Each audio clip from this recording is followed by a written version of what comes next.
And now we will start. My name is Bata Sheshelibde. I'm president of New Economic School of Georgia. This is 10 years old think tank which is trying to disseminate economic knowledge and promote economic freedom. Our main activity is organization of seminars like this, and outside of Tbilisi we are trying to popularize good books through translating, disseminating information, and also we are trying to promote good ideas by lobbying some decisions. One of the most important issues which we always underline is economic freedom, and one of the major areas which we are going where we are focusing is dissemination about information about ideas of economic freedom. And I'm happy to announce that we are having here Dr. James Gurney, the man who is founder and co-author worldwide research about economic freedom, and Georgia is included.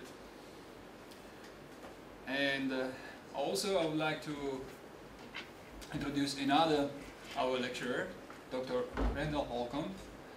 He is also professor, both are professors from Florida State University.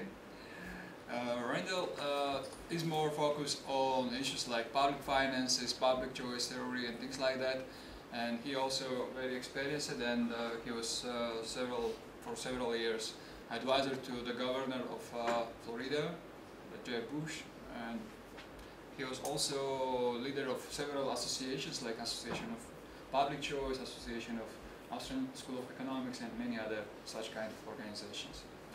So we have very interesting program today. Both lecturers will give you 2 lectures, and of course we will have chance to have some clarification during the question and answer sessions. So we are starting today with Institutions of Free Society with Dr. Gurney. Then we will continue with role of government with Dr. Holcomb. After lunch break, we will have again Dr. Holcomb, and we will speak about economics of democracy, because it's a very controversial issue, and we should look to the democracy from different perspectives that normally people do. And we will end with a lecture about monetary arrangement, and here Dr. Gurney will say about how monetary system works and financial crisis and things like that. So I hope you will enjoy the seminar, and I will not lose any more time. I just give you a chance to listen Dr. Gurney.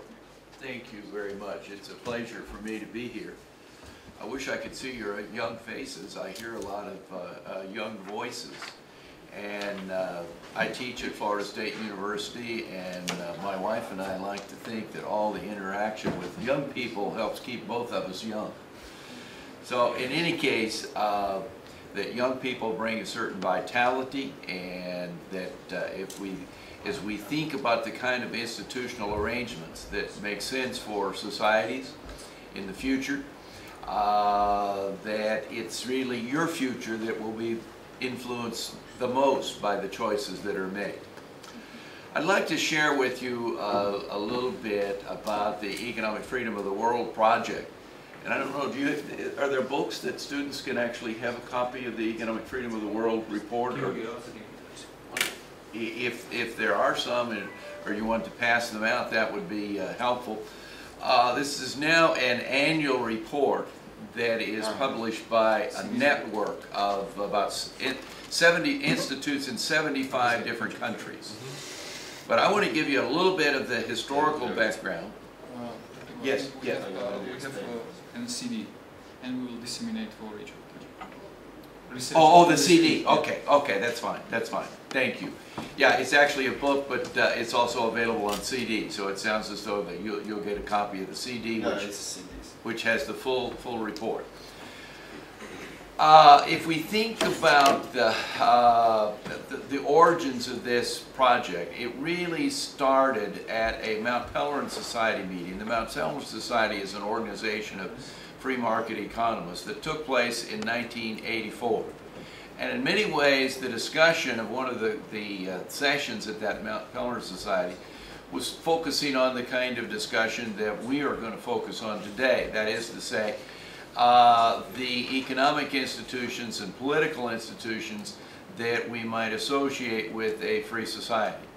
And one of the speakers, actually a historian by the name of, quite a well-known historian, Paul Johnson, some of you might have heard of him, was essentially taking the position that a key to a free society is that you have elections and that widespread participation of a competitive process in electing the people who are going to carry out the political policies of the country. Another person on this panel talking about a free society was Michael Walker, who was at the time the executive secretary of the Fraser Institute of Vancouver, British Columbia. And his view was that it's not just democracy or voting that is key to a free society, but is really sort of self-ownership of the individual. And over lunch, Mike Walker had lunch with Milton and Rose Friedman, and they decided to have a series of conferences in an effort to get at develop a measurement of economic freedom, and so that that economic freedom would be compared and contrast with political freedom, and that people would have a better understanding of the distinction between the two. Those conferences took place between 1986 and 1994, and a series of 6 different conferences over that period of time. And out of that set of conferences has come the Economic Freedom of the World Report. Now, I mentioned that Mike Walker's concept, and essentially the concept of economic freedom that come out of this set of conferences that were hosted by Milton and Rose Friedman, was the idea of self-ownership, that individuals have ownership of their life, that they have a right to choose. In fact, one could trace the roots of this back to John Locke, when he talked about individuals having the right to life, to liberty, and property, is the way that John Locke put it. In the American Declaration of Independence, which, by the way, the American Declaration of Independence is not a declaration of independence, or at least not just a declaration of independence of the United States from England, but is really a declaration of independence on the part of the individuals to have certain rights to be protected. It starts off by saying that we hold these truths to be self-evident, that all men are created equal and with certain inalienable rights, non-violatable rights, if you like, and among these are life, liberty, and pursuit of happiness. But the idea of pursuit of happiness was essentially the point that people have a right to choose for themselves. That you have a right, and I have a right to choose what occupation I might go into, or choices with regard to what it is that we are going to do with our life, the consumption goods that we would choose, the how we would earn income, that those are choices that should be left to the individual, and that we have a right to make those choices, and a right to make them in any way that we would see fit, as long as we don't violate the rights of somebody else, others to do the same thing.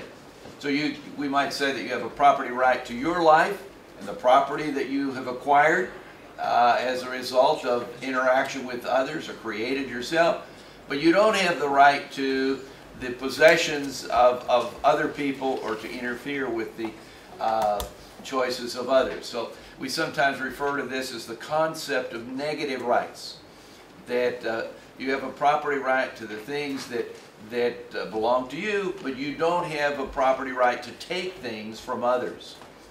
And so that's the foundation of this measurement of economic freedom that I have been involved with really for the last 2 decades now.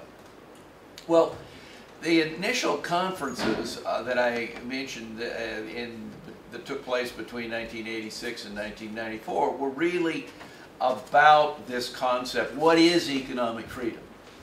And that the participants included not only Milton and Rose Friedman, but also other Nobel Prize winners like Douglass North, who won the Nobel Prize in 1993, and Peter Bauer, Gary Becker, another Nobel Prize winner, many other of the world's best-known economists participated in this set of conferences about how you would in fact measure, well, first of all, what economic freedom was and how you would go about measuring it. Well, the concept that came out of the discussions about what economic freedom is were really that it has four major cornerstones, and that those four cornerstones are personal choice, right to decide for yourself rather than having some collective organization or political leader decide for you. So personal choice being a cornerstone of economic freedom. Secondly, a voluntary exchange, or right to interact with others, to trade with others. Voluntary exchange being a cornerstone of economic freedom. And thirdly, the freedom to enter and compete in different occupations, different business activities, that you can decide what occupation and business that you're going to enter into, and there shouldn't be restrictions that would be put in your way that would interfere with your right to choose. And finally, the fourth cornerstone of protection of property from aggression by others. That things that you acquire, we sometimes say without the use of force, fraud, or theft, that you have a right to have those protected. Now what this implies, these sort of four cornerstones, and again, since I probably should have had some PowerPoint slides that might have made it easier for you to follow, but the four cornerstones mean personal choice, voluntary exchange, open market freedom to compete, and protection of property. What the implication is that there is a role of government, but it's a protective role to protect individuals and their property against aggression on the part of others. And so if, in fact, the government is, for a free society, the institutional arrangements of government would involve protecting individuals and their property against aggressive actions by others. But it would also imply that government does not have a right to violate the property right, to take, for example, from one group of people and make transfers or subsidies to another group of people. That would be inconsistent with economic freedom. Well, with that background about what economic freedom was, the next question that we dealt with was how do you go about measuring this? And economic freedom is obviously very multidimensional. Even those four cornerstones have a lot of different dimensions to them. How can we measure something that is this multidimensional? And it seemed like an awesome task. Actually, I did not become involved in this project until after there had already been two of the earlier seminars on the topic of economic freedom and what it is and how to measure it. And so the initial one that I began to, when my participation began, was focused heavily on how you can go about measuring this thing that would in some ways seem almost impossible to measure.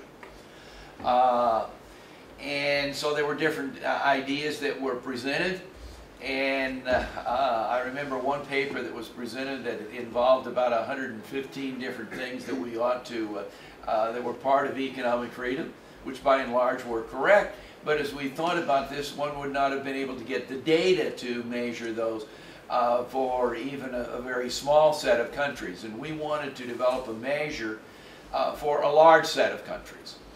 And so we started to think about some proxies, some variables that would be key indicators of whether economic freedom was present or absent, and expanded out from that.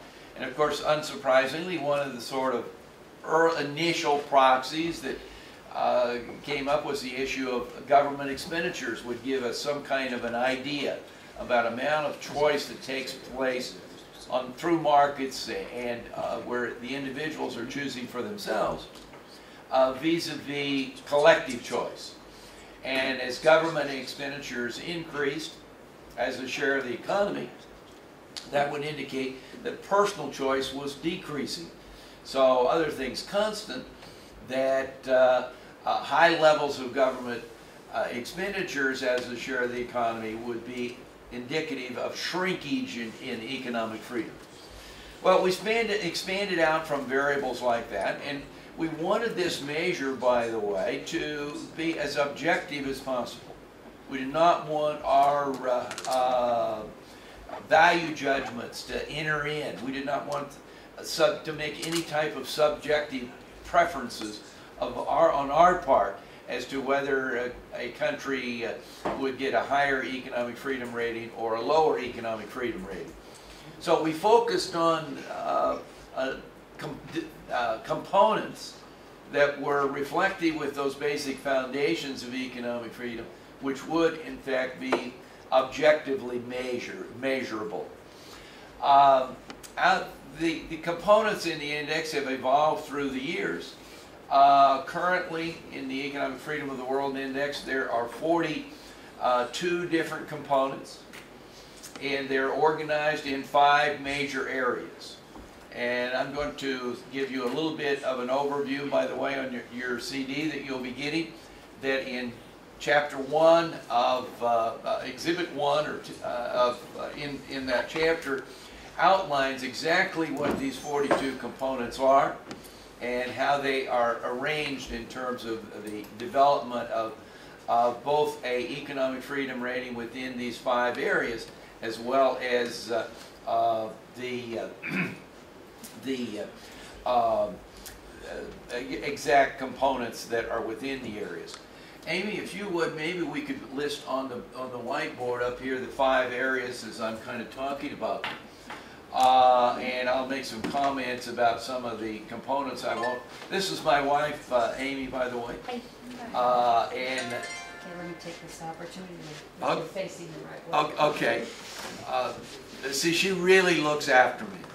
Let me give some advice to those of you who are young men. Find a woman like my wife. If you don't remember anything else I say today, that's a good thing to remember. Actually, it's kind of a special occasion, well, a very special occasion for us. I'm away from my little desk. Where is it over here? Oh, I was going to get oriented better. Okay, now I'm oriented. Thank you. Yesterday was our Amy and I, was our 49th anniversary. And it was a privilege for us to be able to celebrate it here in Georgia. So,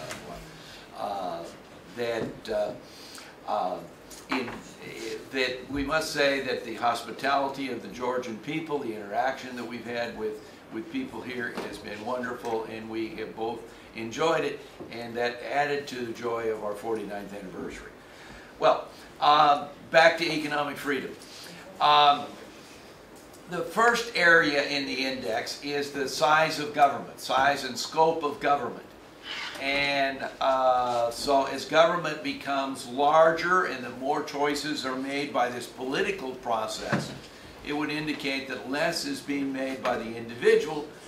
And the variables in this area, and Amy, I don't want you to write these down, it's going to become too much detail. Okay, you know, actually he's got the CD up. Oh, he's got the CD up. Oh, okay. Well, we're going to look at table 1 then? So, okay, are we on table exhibit 1? Yeah.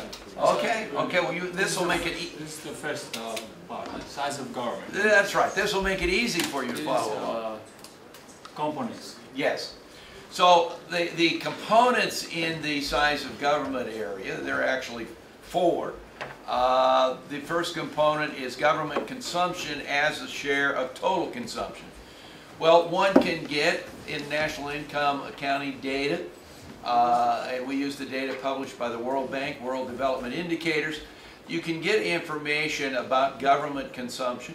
and you can get information about personal consumption, and so you can look at government consumption as a share of total consumption, and as that becomes larger, that would be indicative of the fact that more choices are being made through the political process, where the individual's not deciding for themselves, but the collective is essentially making choices for everyone. So as that government consumption as a share of personal consumption rises, the economic freedom rating goes down. We put, by the way, all these components on a 0 to 10 scale. So in this case, the sort of highest level of government consumption as a share of the total would be associated with a 0 rating.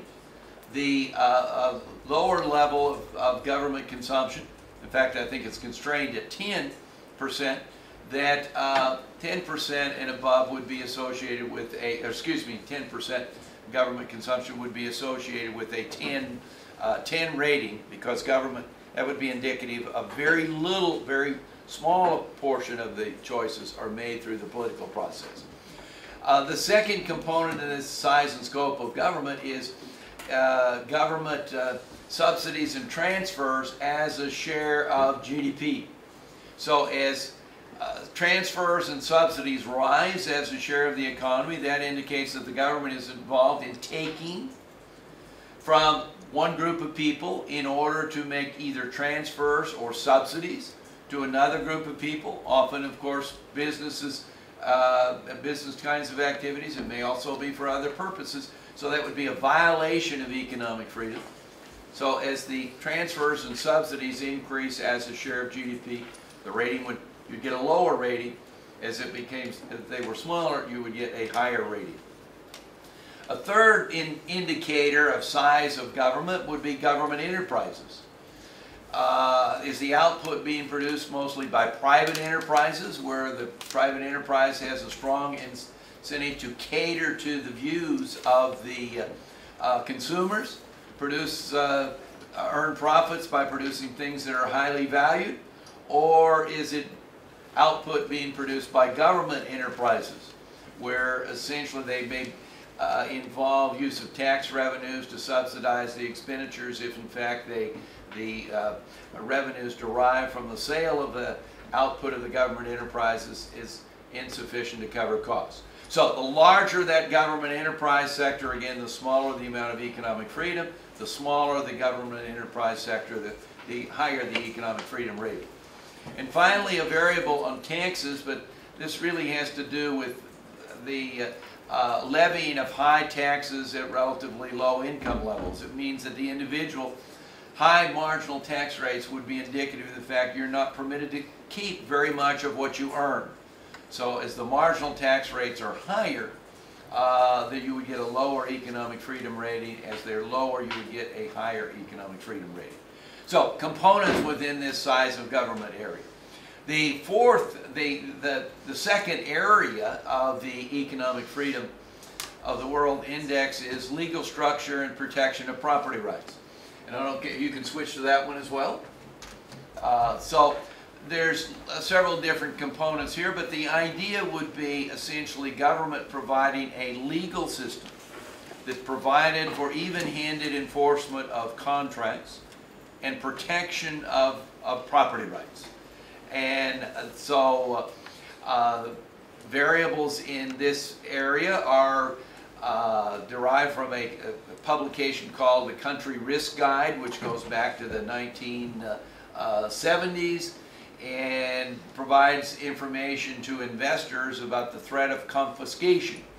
So as you have an increase, the higher security of property rights, very little threat of confiscation, for example, that would be associated with a higher economic freedom rating.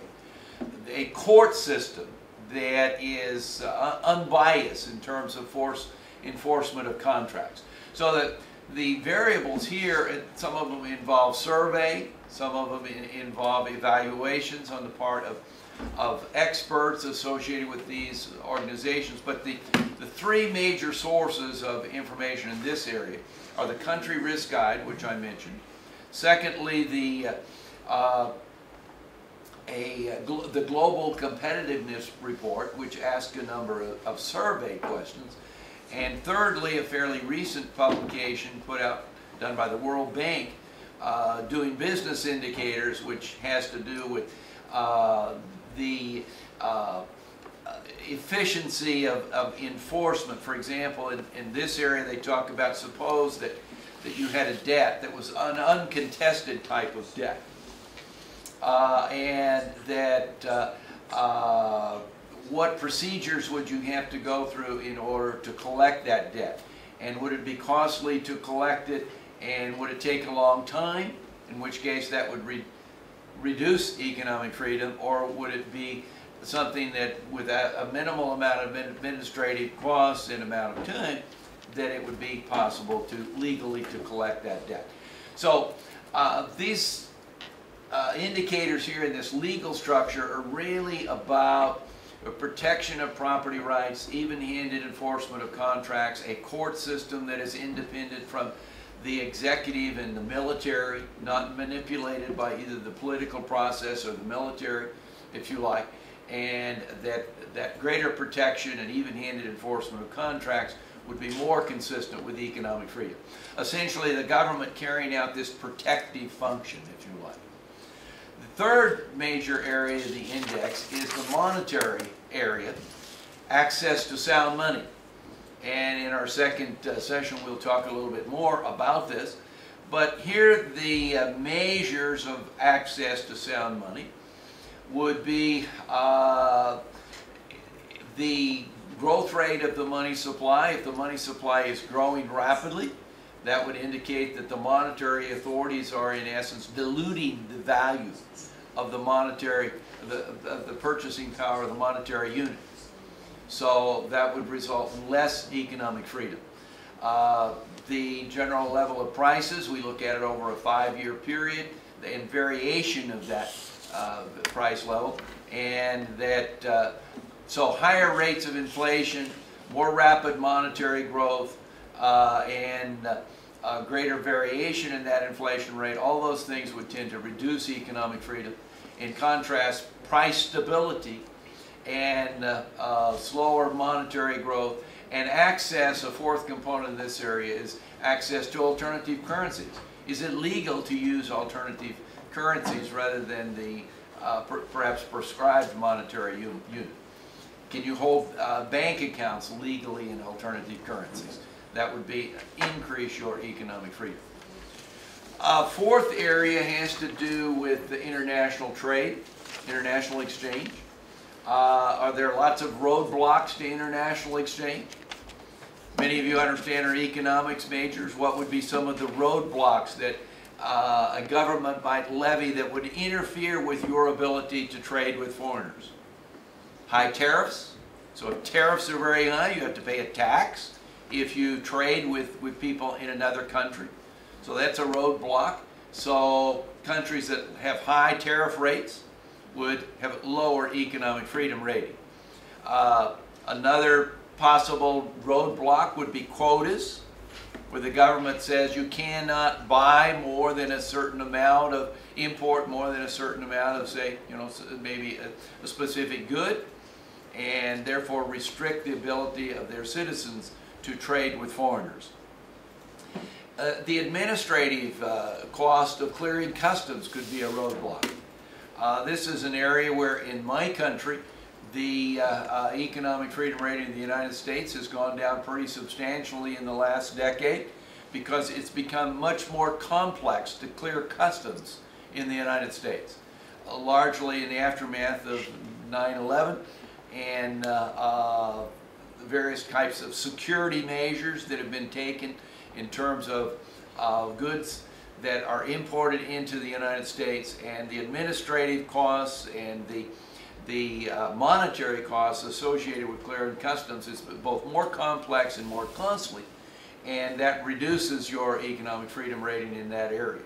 And as I said, that's an area where in the United States it has declined.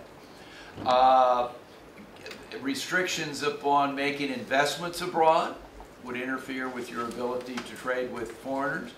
The restrictions upon foreigners making investment in your country, again, would be interference with international exchange.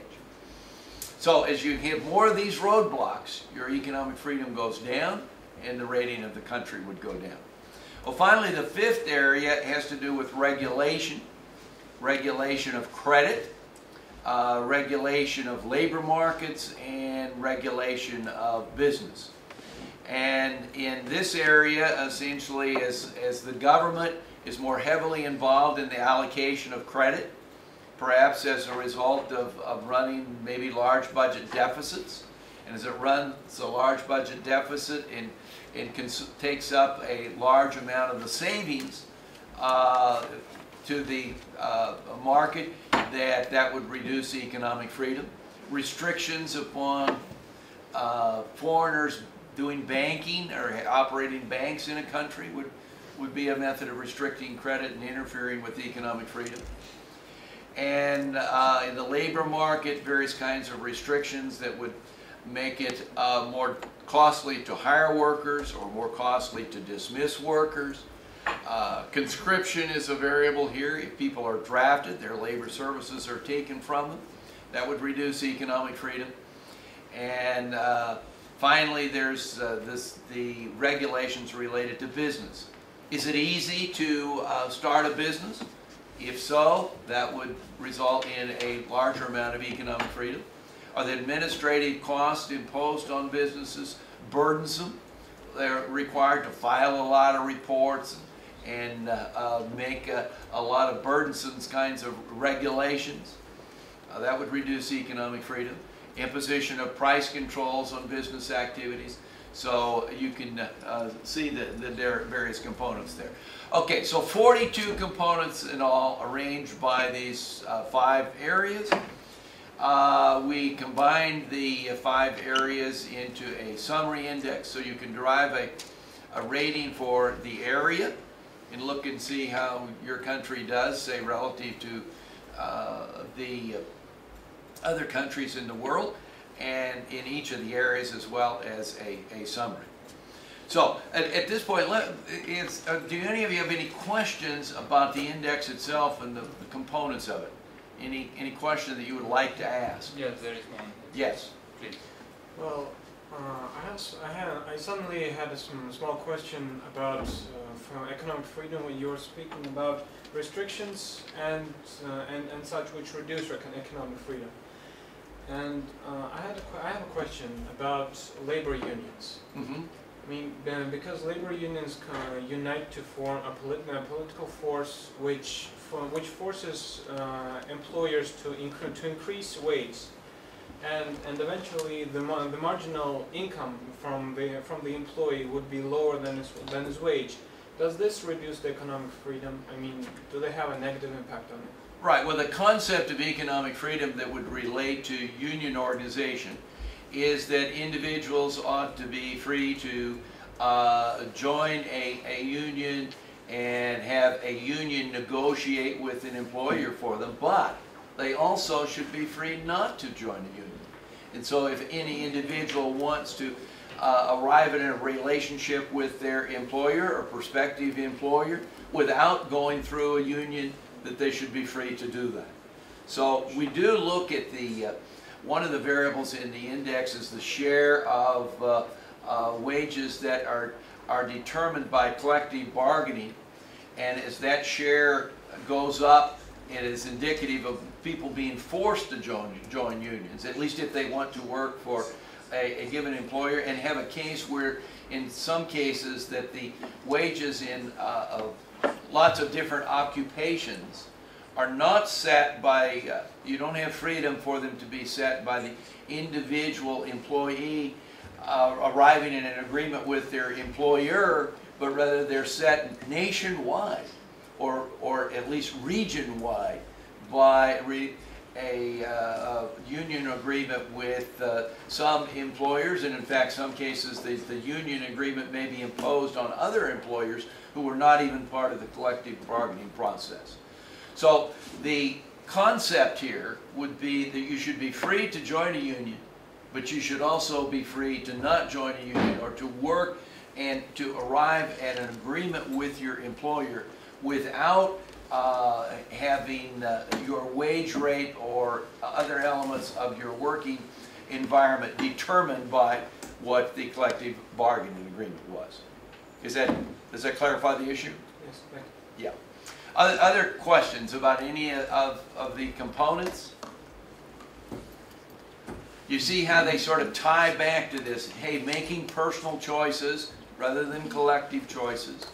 The individual has self-ownership of their person and their property, and they can freedom to enter into voluntary kinds of arrangements, but not freedom to impose their ways. Freedom is not the right word here. You don't have a right to impose your views on others. Okay. We're good? Okay. Okay. One more question. Yes. I have one question about the index. It's louder. Louder, yeah. Okay. I have one question about the index and its component. I didn't hear from you, sorry if you mentioned and I didn't hear, about non-tariff. Okay. I would like to know about non-tariff barriers in the international trade. Are they Really, really loud. Okay, I would like to ask you about the non-tariff barriers in the international trade. Are they included in the Index of Freedom or not? Yes.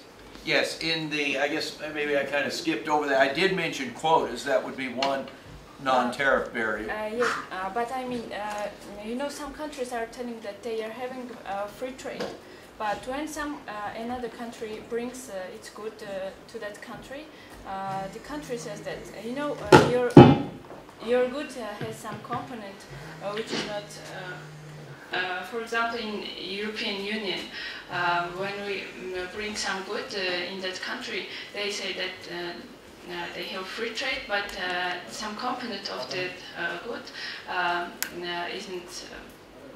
hasn't a good quality, and they can't sell that. And how is these non-tariff barriers measured? Yeah, imposing regulations that essentially interfere with the freedom of an individual or business in another country to purchase goods that exchange goods and services voluntarily with individuals in another country. It is that parts of that are difficult to measure. We do have a question about whether or not there are regulations. Now this one is a survey kind of question. Whether or not there are regulations that interfere with international exchange. And that is a component in the index. A non-tariff kind of barrier. This non-tariff barriers is quite broad to include both things like quotas, but also regulations and restrictions that would interfere with international trade. Now, whether or not that component perhaps should get more weight, and maybe in the case of a country like Georgia, it might well be that the non-tariff barriers imposed by surrounding countries, or if you, in terms of trade with EU countries, could be a major deterrent to exchange. So it is a component in the international trade area. Whether or not it is weighted at the proper amount, particularly for some countries relative to another, we can't really address that question. But it is something that's certainly important that we'd like to measure, isn't it? That is a type of restrictions upon voluntary exchange between the parties. So that it's conceivable well, let me just say one additional thing. So we actually review this index on a regular basis, and particularly every 5 years that we consider making some modifications to it. And that is an area where we're actually currently looking at whether there's some data sources that might help us get a better handle on non-tariff barriers than what we currently do.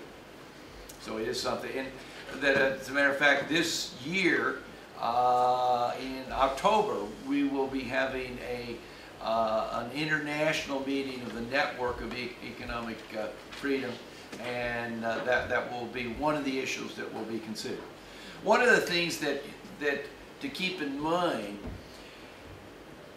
is a lot of times that you are more or less forced to use a component because of the fact that the data sources are available, and you might prefer a little bit different kind of measure of that particular component, but the data are not available. So that to a degree we're a little bit limited, at least on the basis of availability of data. Okay, good, very good question. Other questions, or are we good to move on? Well, let's see, how am I doing on time? I want to get to what the ratings are. I don't really, can you go to what I probably have about 15 minutes left? Yes, exactly. Yeah. If you could put the data from Exhibit 2 up, that would actually give the country ratings. We might look at these briefly as we proceed. The freest economy in the world. I have on the screen exactly top 24. Okay, top 20. Okay, good. You'll note the freest economy in the world is Hong Kong. Singapore is second. And what I'm not sure here, but certainly New Zealand. among highly rated countries, you'll note in that top 10 are New Zealand and Chile. Switzerland and Chile and Canada, United States, United Kingdom, Australia, Australia, yeah. Just, you know, in that top 10. These data are actually based on 2008 data. Even though it's from the 2010 report, but there's a lag in terms of when the data become available, and therefore integration into the index. The 2011 report, which will have the data through 2009, will be released next month. And actually my co-author, one of my co-authors, Robert Lawson, will be here for that particular release. I might just give you a little bit of a clue. This top 10 doesn't turn over very much, but I think what the United States was 5th or 6th in this. Sixth, yeah. The United States is going to be 10th in the index that will be released in about 30 days. So unfortunately, economic freedom in the United States has in fact been declining. And you'll note other countries there that are in the top 20. I don't know how, in terms of going clear on down the list, that countries like Germany would be someplace in the teens or low 20s. Further down the list would be France. France is probably someplace in the 30s or low 40s. Among the large European countries, Italy would be one of the lower rated countries. Italy, in terms of its economic freedom internationally, is in the high 60s, or maybe even in the upcoming index, I think it's as low as 70. Other large countries that you might have some interest in, Russia, India, China, are below Italy. They would be in the 80s and 90s. China is a very interesting case in that certainly ranking around 90, it's not an economically free economy, but China is much more free today than it was, say, in 1980. Its economic freedom rating since 1980 has increased by more than 2 points, and that if one considered the special economic zones, that it's probably true in that range that even China's national rating substantially understates the amount of economic freedom in these special economic zones, where there's less restrictions upon trade and things of that sort.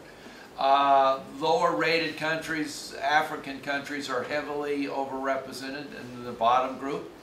I think the lowest economic freedom countries are like Myanmar and Zimbabwe. Venezuela is a relatively unfree economy. A number of the Democratic Republic of Congo, the Republic of Congo, very unfree. So when you get your CD, you can sort of look through and see where the different countries lie. Well, why do we care about economic freedom? Let me just take a couple of minutes to deal with that question, make a few remarks in terms of things that we've learned about economic freedom. And then we'll open it up and have an additional discussion. Well, in terms of why we care about economic freedom, why we have an interest in it, certainly one reason why we would have an interest in it is since the time of Adam Smith that there's been great debate in the economics profession, but generally economists have argued that free economies, economies that are characterized by markets rather than central planning and government dominance of the economy, will tend to grow more rapidly and achieve higher income levels than those that are less free. And there's good reason to expect that. For example, we could think about growth as being primarily about gains from trade. People, when they trade with each other, they are engaging in action which is making both trading partners better off. That's why they engage in trade. And trade allows us, through specialization in areas where we have a comparative advantage, where we're a low-cost producer, to specialize in production of those things and trade for those things in which we're a high-cost producer. It's one of the sources of gains from trade, but it also is a source of allowing us to produce a larger output with the available resources. Trade also allows us to realize gains from lower cost production methods associated with large-scale production.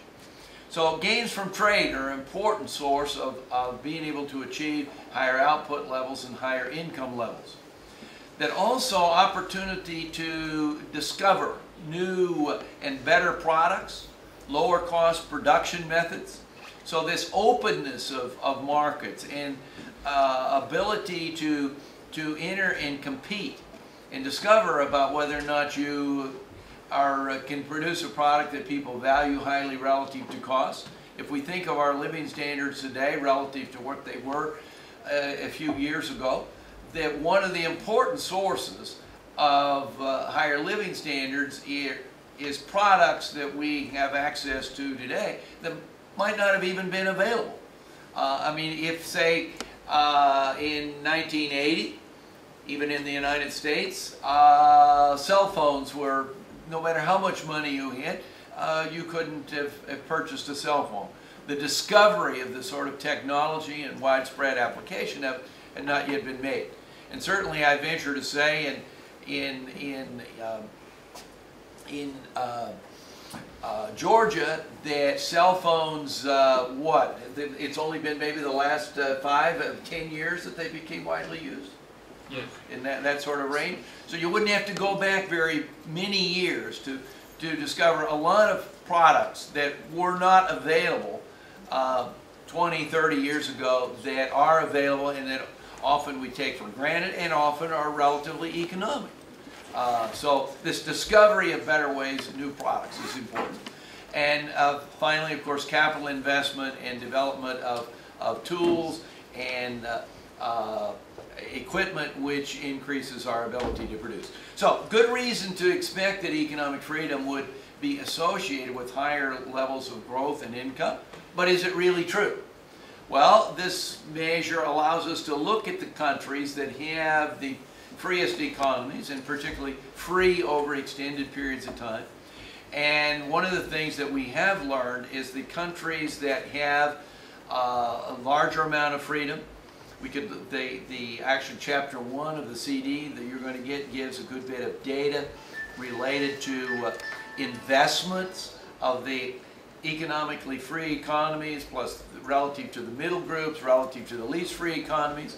And one of the things that we find observable is that the economically free economies attract a larger amount of investment, and particularly private investment, and that investment contributes to economic growth.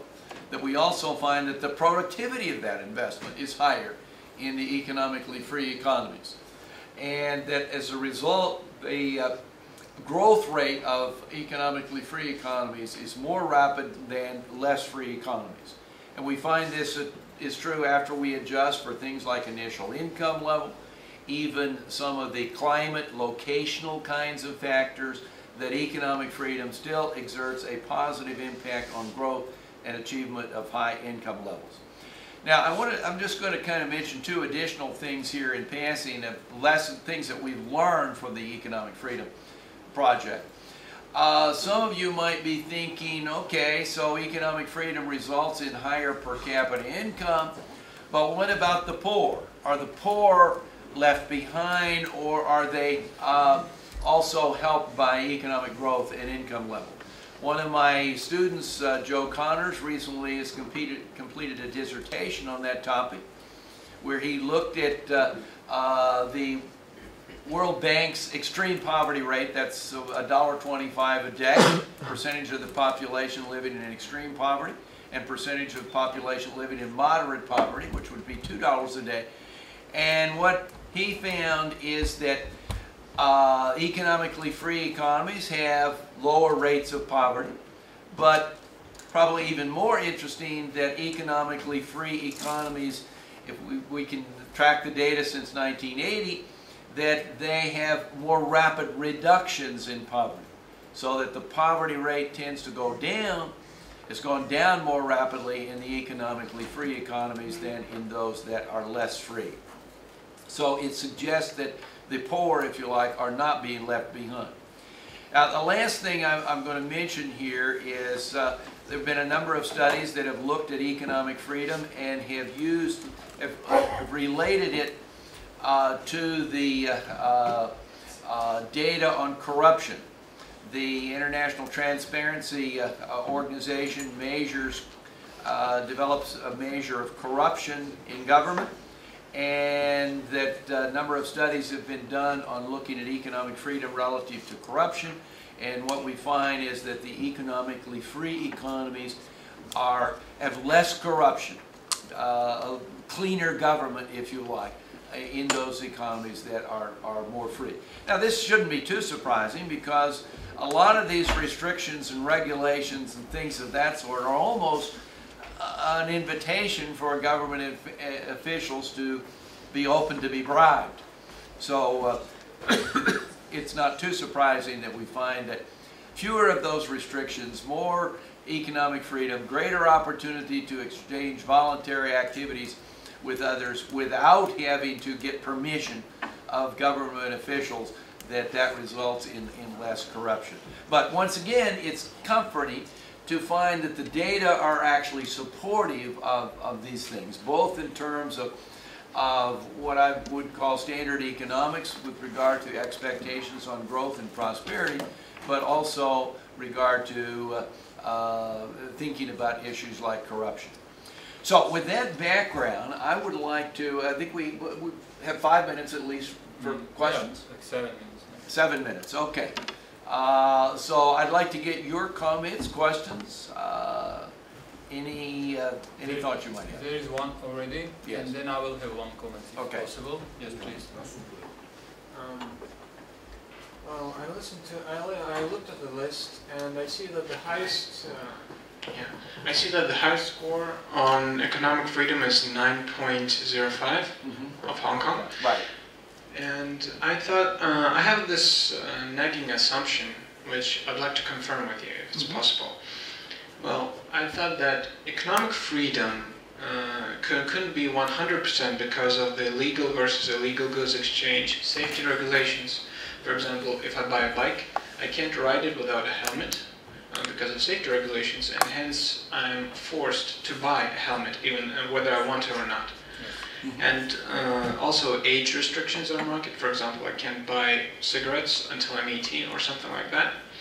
And I'd like to ask you, are these factors taken into account when calculating the degree of economic freedom? I mean, is this why it's impossible to achieve 10 points, 100% in economic freedom without negatively affecting the society itself? Well, a lot of the factors, like what you mentioned, of sort of narrowly defined restrictions, if you like, may not be directly integrated into the index. The index has only 42 components, and 42 components, you can't exactly pick up the impact of everything.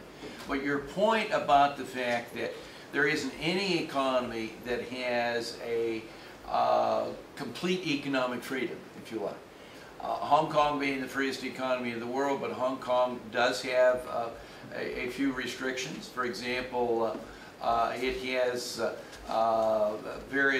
there are duties that are levied. It's a very open economy in terms of international trade, but there are some duties that are levied on alcoholic beverages. That's the only kind of tax tariff that they had. And that there are other areas where Hong Kong does not meet the ideal 10 ranking, if you like. So your point about the fact there isn't any economy that is perfect with regard to economic freedom certainly is well taken and is correct. Mm-hmm. Thank you very much. It was a very good question. I have one comment, I would say. And this is very much linked to the discussion which is right now is going on in Georgia. The question is following: where to go, like European Union direction or to Singapore? Mm-hmm. Maybe you noticed that. That's kind of discussion in our society. So I would like to just show you the list, economically free countries. Yes, Singapore is in the top, right? One of the top. One of the top, but also the 10 members of the European Union are ahead of Georgia. Mm-hmm. So look, the best is United Kingdom, Ireland, Estonia, Denmark, Austria, Luxembourg, Slovak Republic, Finland, Cyprus, Netherlands. So it means that the European Union still has potential, and it's not that bad as claimed, right? And it's also not controversial, right? If we go to economic freedom, we can reach both European Union standards, and even more, if we go even further, we can reach Singapore standards. So it means we go in the same direction to reach both. It's not controversial thing, no? And also you should notice in top 10, only one from European Union. United Kingdom is only it's number 10. Yeah. So it means there are much more developed countries in the world. So there are some countries ahead of the European Union. So I'm high. May I make? I want to make a comment about the same issue. The problem with the European Union is not that they have problems with freedom of their economy, but the problem is that there is a very large body of law which is socially oriented, and there is redistribution is different. Like in Germany, Germany is only 24th, but for instance, Germany company law is heavily affected by labor laws, and co-determination rules are implemented in company law, and that is the problem. They are free, but they are very socially oriented, and they redistribute, and that is different. If Germany loses regulation like the United Kingdom, then it will go up, I think. Absolutely. Yeah, if I could make just one comment on that particular issue. The index does allow you to pinpoint areas of strength and weakness of various countries. And if you look at the European Union countries, two areas where they rank very low are precisely the areas that you talked about. If you looked in the size of government, but particularly that component 2 of transfers and subsidies as a share of GDP, that many of the lowest ranked countries in the world in that particular component will be members of the European Union. Another area where they rank quite low is in the labor market regulation area. That's 5B, and that quite a number of European Union countries rank low in that area. One of the things that has been fascinating to me, and things that you kind of learn about countries by looking at the data here, is there is quite a substantial difference in the regulation of business area. That's 5C, how easy it is to start a business, the burdensome of the regulations imposed on business, etc. Among the northern tier of Western European countries and the southern tier of Western European countries. Interestingly enough, in the top 10, that is to say the most economically free in this area of business regulation, fewest regulations interfering with you engaging in business activities are countries like Denmark, Sweden, Finland, Norway, that those are relatively free economies when it comes to starting and operating a business. On the other hand, among the more highly regulated business and lower economic freedom ratings that you find countries, Italy for example, ranks very low in that area. So there is some diversity in some of these areas within the European Union. And interestingly, if you think about new members of the European Union, that Estonia is an example of a country that has a high economic freedom rating and has joined the European Union, and hopefully that they'll still be able to maintain that high economic freedom rating even as continue it with their membership in the EU. That should be your goal, which was essentially the point I think it was being made, is to maintain the high level of economic freedom if you in fact do choose to join the European Union or have that, but where that you have economic institutions that are more like those of Hong Kong and Singapore and less like those of, say, Italy. Yeah, and if we will choose this direction, we can reach a level of comfort and living of European Union faster. Yes, yes. So that's why I'm saying we should aim higher. Right. Okay, I believe you have some questions, but now the time of break, and during the break you can communicate with Professor in person. We have some coffees for you and cakes. Thank you. In 15 minutes, please come. I would be happy to discuss any of these kind of things with any of you. Feel free to come up and let's continue to the discussion even during the break. Thank you. Thank you. So, please. Thank you very much. I'm delighted to be here. This is my first time in Georgia. I've had such a great time here. It's been such an interesting experience. And gosh, sad to say this is our last day. We're leaving tomorrow. But it's been great being here. I want to start out by asking some questions of you to find out a little bit more about you people. How many of you have taken an economics course? Okay, so probably not half. Okay. Economics course, you mean studying? Studied lectures and stuff? economics For example, in the university? in the university. Most of us. Well, most people didn't raise their hands. Yeah. Okay, now I can get people to raise their hands. Most of people have taken. But they just won't admit it?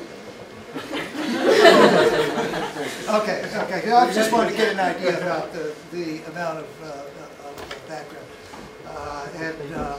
Mostly that's for my talk this afternoon. I'm trying to think about how much, what to put in it.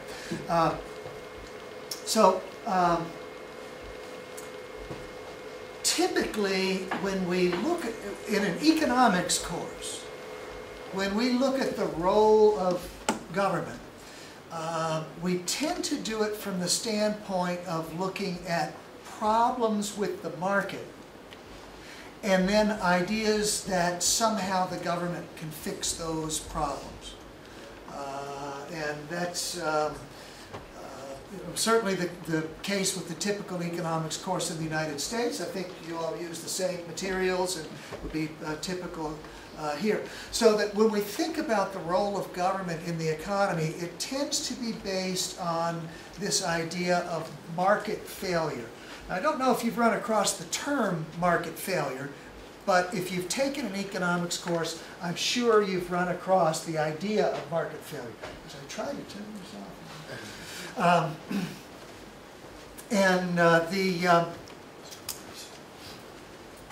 What we do is we tend to look at the market allocation of resources and say the best we can do is with a resource allocation in a competitive market. So if we have perfectly competitive markets, then we allocate resources perfectly efficiently. But there are all kinds of problems that can arise that can get in the way of efficient resource allocation. So if some goods are public goods, is that a term that's familiar? Public goods? Yeah. Externalities, if we have externalities, that's a problem. If there are monopolies, then monopolies allocate resources inefficiently. There might be some informational problems, informational asymmetries with imperfect information. So all of these things are lumped under the heading of what we would call market failure. And so what we mean by that is a failure of markets to allocate resources perfectly efficiently. And so then the textbook answer to that, we look at the problem, and the textbook answer is, here's what the government can do to fix the problems of market failure. So we say, here's the problem, and so like the public good, we'll have the government produce the optimal amount of the public good. There's an externality. Maybe we can put a corrective tax on an externality, or maybe we can put a regulation on the people who are generating externalities. If there's monopoly, maybe we need some antitrust law, we can break up monopolies, or we can regulate monopolies. So that's how we tend to... İki şeyle gamurt falan. It needs a manual. It probably just makes the picture look better. So we look at ideally how the government might fix those problems, but we never actually look at the way that a real world government works. So we're assuming that our government is like an omniscient, benevolent dictator. Our government has all the information. Our government is always trying to do the best thing. But in reality, if we actually look at the way government works, there's a political decision-making process that determines what the government will do, just like we talk about decision-making in markets. And if we analyze that political decision-making process, one of the things we'll find is that just like there may be market failures, that is to say, markets aren't perfect in allocating resources. But if we analyze the political decision-making process, we'll find out governments aren't perfect in allocating resources either. So if we really want to get some understanding about the role of government in an economy, what we want the government to do, we can't analyze government from the standpoint of thinking it's an omniscient, benevolent dictator, has all the information, always going to make the right decisions. We have to analyze the actual political decision-making process through which government works. And we'd find out that government is imperfect at allocating resources the same way that markets are imperfect at allocating resources.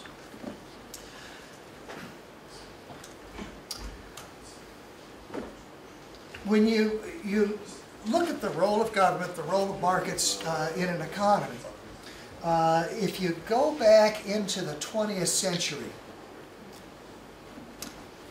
there was a major debate on this that was related around the Cold War.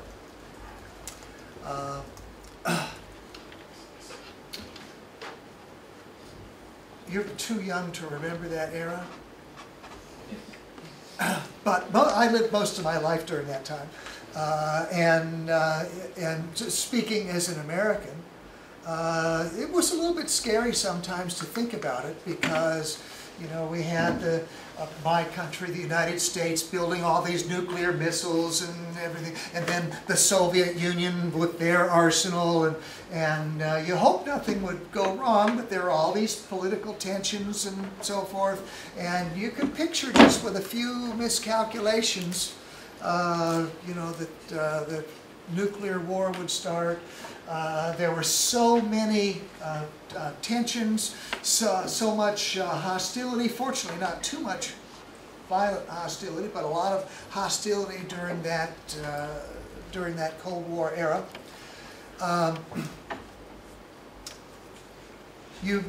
may know, I don't know if this comes across in Georgian history, but back in 1960, Nikita Khrushchev pounded his shoe on the podium at the United Nations and said, "We will bury you."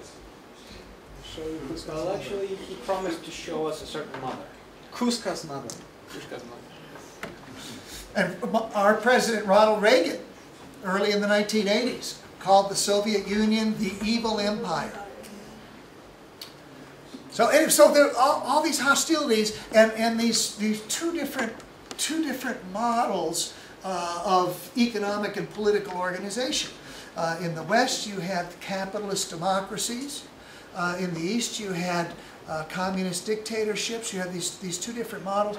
You had all this tension, the arms buildup.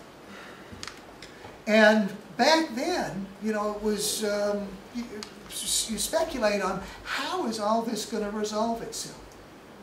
How is this tension going to resolve itself? And it turned out that the resolution didn't have to do with the missiles and the tanks and the guns. But it turned out that the resolution to that Cold War was the superior economic system on the West. That the people on the east side of the Berlin Wall were able to get enough information and know enough about what was going on the west side that they said, that's the kind of life that we want to have. We don't want to live this life like we're living. We want the kind of life that the people on the other side of the Berlin Wall are having. And it was the strength of the economic system that ended up bringing an end to the Cold War. And if you look at the way that the debate took place, there was an economic dimension and there was a political dimension to it. So that, as I said, we had on the one side, we had the democratic capitalist economies. On the other side, we had the communist dictatorships. And after the Cold War, in the early 1990s, as the countries in the former Soviet bloc were transitioning, I think the political leaders in the West put too much emphasis on the political side and not enough emphasis on the economic side of the differences in those countries. That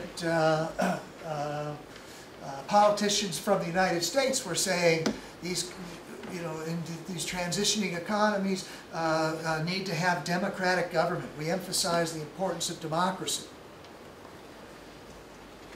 But really what created the prosperity in the West was the capitalist economic system, not the democratic government. Now, I'm not saying anything negative about democratic government here, but there are several ways that you can look at the role of democracy. And if you go back to the founding of the United States, the United States was set up and the government was designed under a constitution that strictly limited the role of government, strictly limited the power of government. And in that framework, democracy is a means to an end. It's a way that citizens have of controlling who is going to be in their political leadership. And so if citizens are dissatisfied with their political leadership, democracy gives them a way to have a peaceful transition to a new set of leaders. But today, if you look in the United States, and I think other places around the world, people think about democracy a little bit differently. That today, there's more of an idea that democracy means that the government ought to do what the majority wants. So if the majority of the people want something, then democracy means that's what the government should be doing. But when the United States was founded, that wasn't the idea of democracy. The idea of democracy was that it was a check on the powers of our elected government officials. And the role of government was strictly limited by the Constitution that enumerated the powers of government. So the original idea in the United States and other Western democracies was that government was constitutionally limited to a small scope. And democracy was a way of controlling the power of government, not that democracy means the government should do what most people want. And I think in the United States, the way we think about democracy has transitioned to where probably the typical American would say, oh yes, we're a democracy, the government ought to do what the majority wants. But then if we're thinking that way, and we want to think about that in an economic context, we need to think, if we're making our resource allocation decisions through democratic government, what kinds of economic decisions are going to be made through democratic decision-making? So we need to compare a market allocation of resources with a democratic allocation of resources. If we go back to sort of Cold War thinking about this East-West division, we tended to think about that like there are two separate dimensions. There's the political dimension and there's the economic dimension. And on the political dimension, the question is, do we want democracy or do we want dictatorship?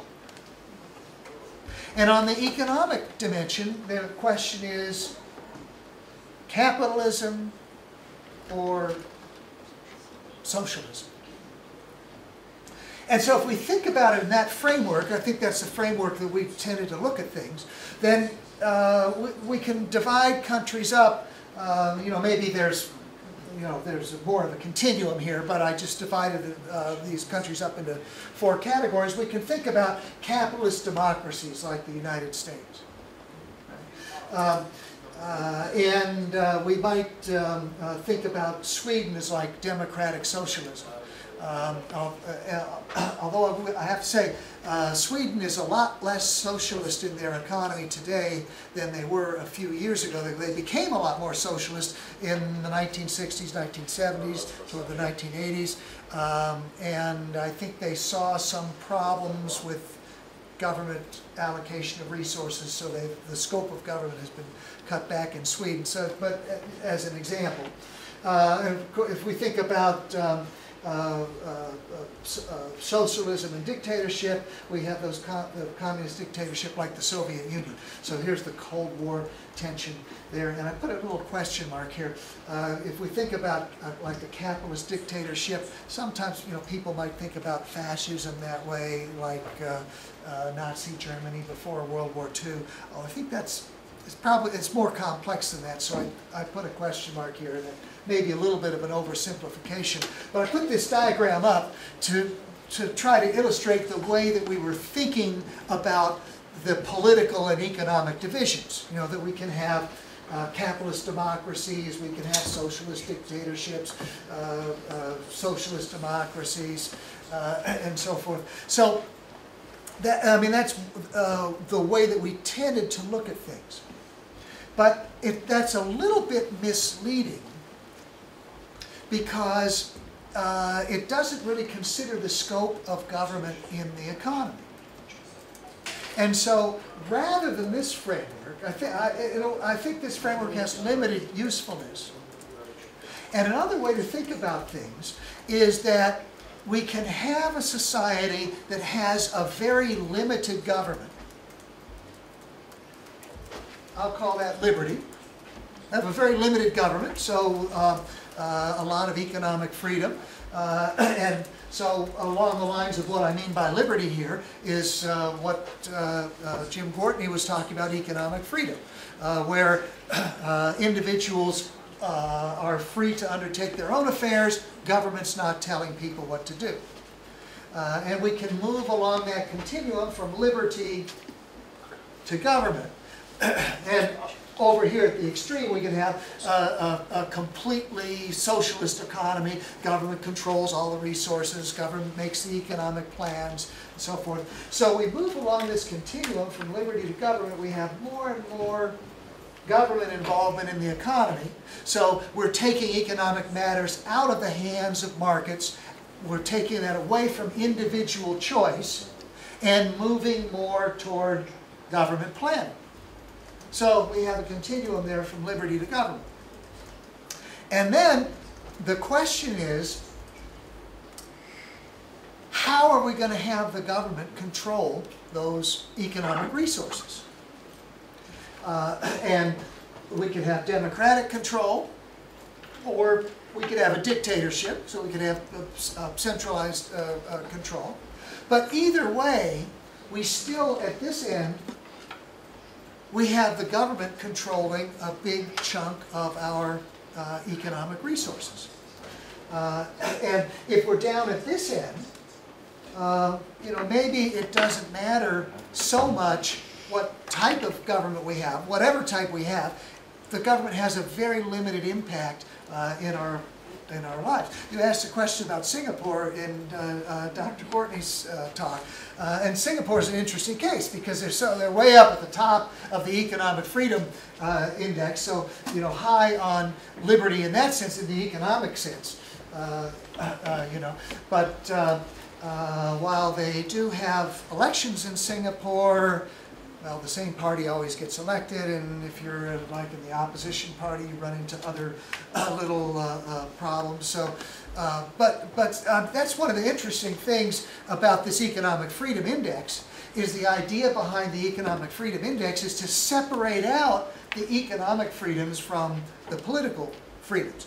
And so, if you have a very limited government, might be democracy, might be dictatorship, but that has a minimal impact on your life in the sense that you make a lot of your economic choices. And as you move in this direction, whether it's democracy or dictatorship, you have less and less control over what your economic choices, the way that the economy runs. And it might be a dictator who's telling us about economic organization, how we're going to run things, or it might be majority rule.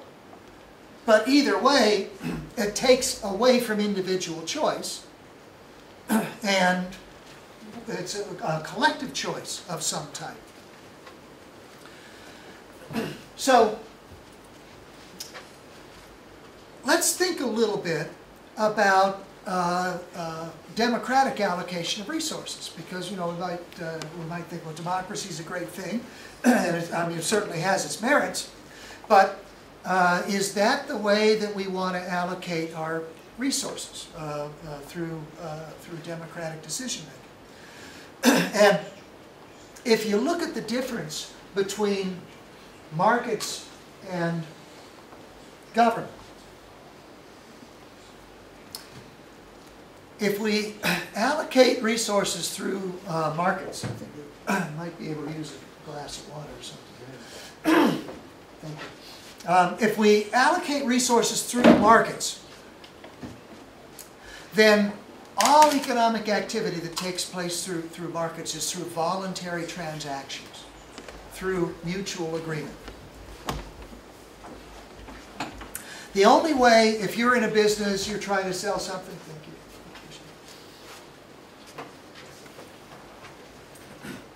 If you're in a business, you're trying to sell something, the only way you can make a sale is if your customers agree with you and want to cooperate with you. And if it's mutually agreeable, the transaction takes place. If it's not, it doesn't. If you want to buy something, you look, you say, boy, I'd really like to have that, whatever it is. The only way that that's going to happen in a market economy is if you can reach an agreement with the seller, where the seller says, yes, what you're offering me is fair, that's agreeable, and so the transaction takes place through voluntary agreement, through cooperation. So all market activity is cooperative, voluntary activity. If everybody doesn't agree, then transactions don't occur. And we tend to focus on those things that we most agree on. When we allocate resources through government, resource allocation through government is based on force, on coercion.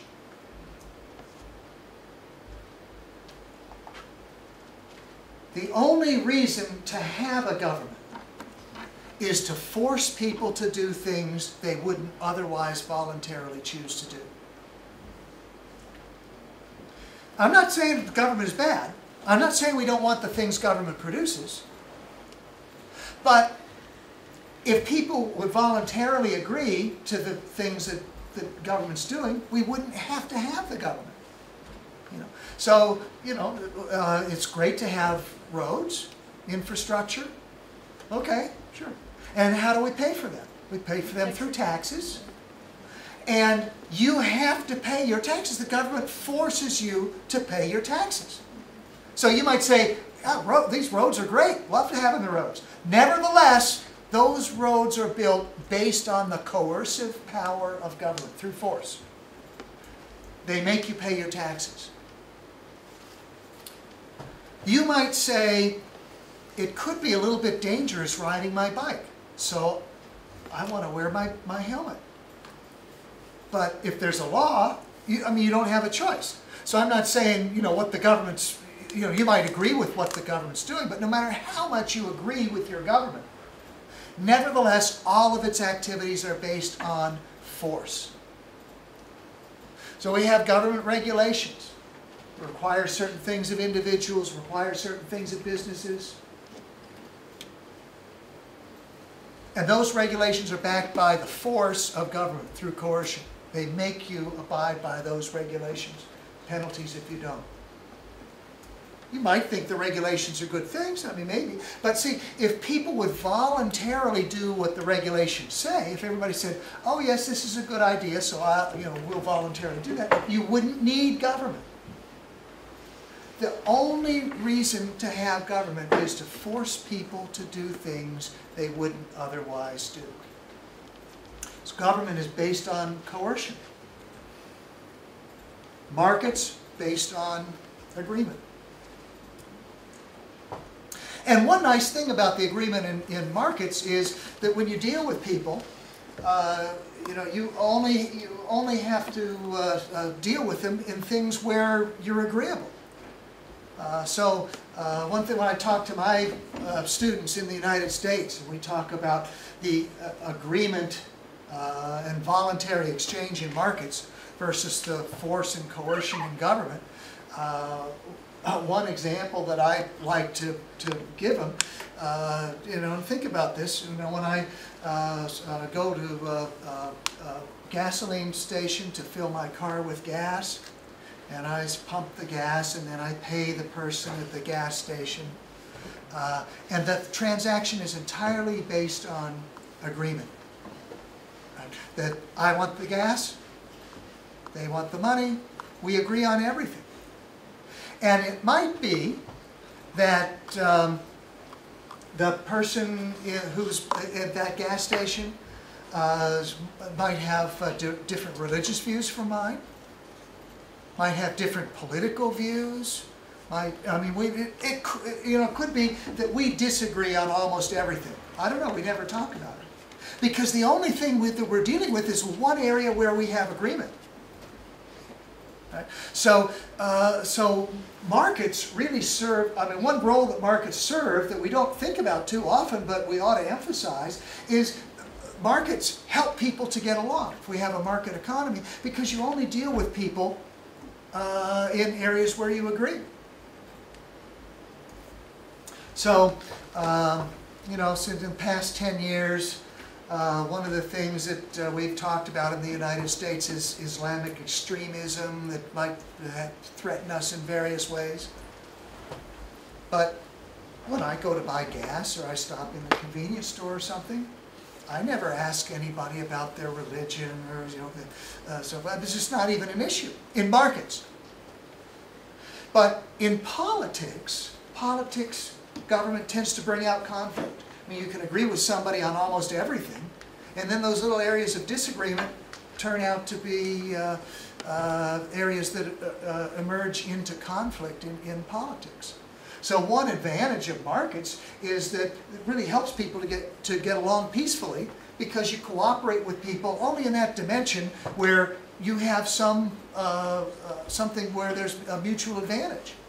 And areas where you disagree, it never even comes up in market transactions.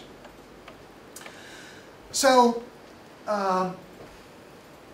if we go back and think about the way that we depict government in our economic models, so we say, okay, here are all these little problems with markets, the public goods, the externalities, and so forth.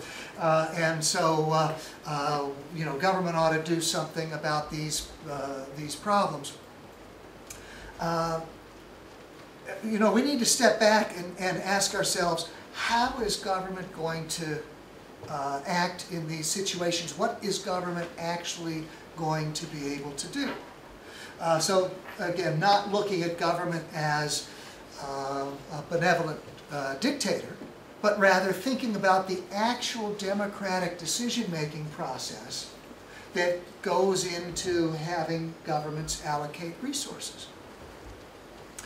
And when we think about that political decision-making process, so we're moving here toward government and thinking, yes, the government should do something, even if we're at the democratic end here, what is the government going to do? How is the government going to make its decisions? Because it's not an omniscient, benevolent dictator. There's some democratic decision-making process that determines what activities government's going to do, how government's going to react to various issues. And a couple of things that I want to look at here. If we look at individuals in the political decision-making process, individual voters, citizens in a democracy, don't really have much of an incentive to be well informed about what their government is doing. Because you, as individual citizens, I mean, of course you have some interest, but whatever your opinion is really isn't going to affect what the government does. Whereas in markets, when you make decisions, that directly affects your life.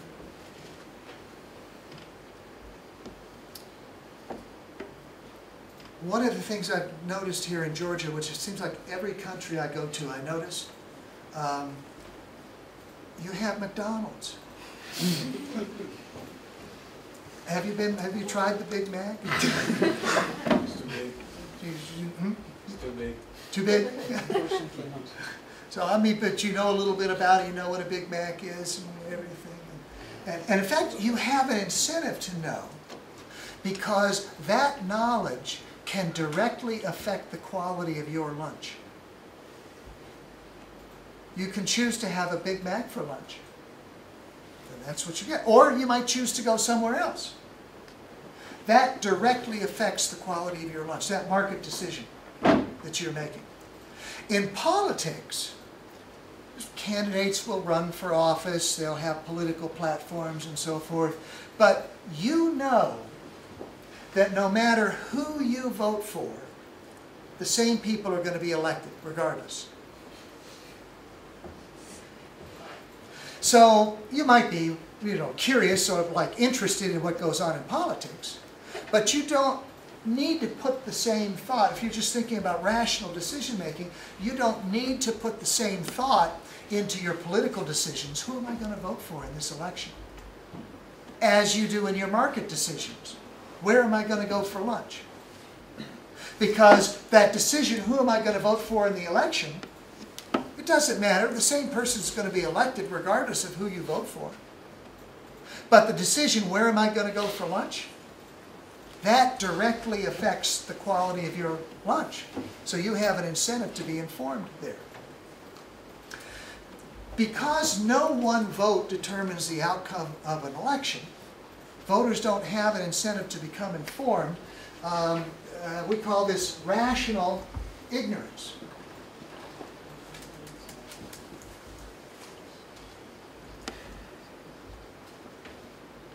It's rational for you to be ignorant on this decision, rational for you not to collect up information, because you know your vote isn't going to affect the outcome of the election. Now, when I talk to my students back in the United States about this, a lot of them disagree with me. They say, no, my vote counts.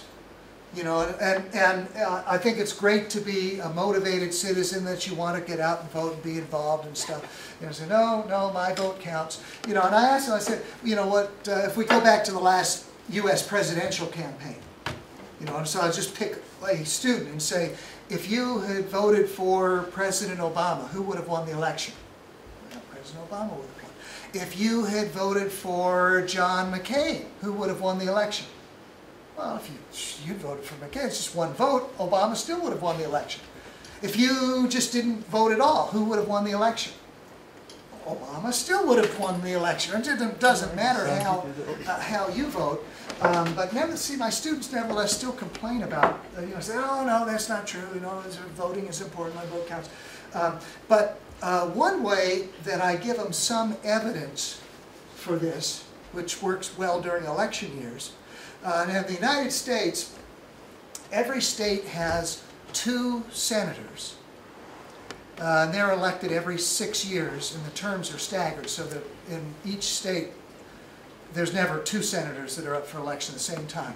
So we have 2 senators, and then the states divide, the country is divided up into districts, so every district has 1 representative. So every student who's in the class has 2 U.S. senators and 1 representative. And so I give my students a pop quiz. I don't tell them ahead of time. So, okay, we're going to have a quiz. And I ask them, tell me the names of your U.S. senators. Just write them down. What's the name? And then I say, write down the name of your representative. Okay.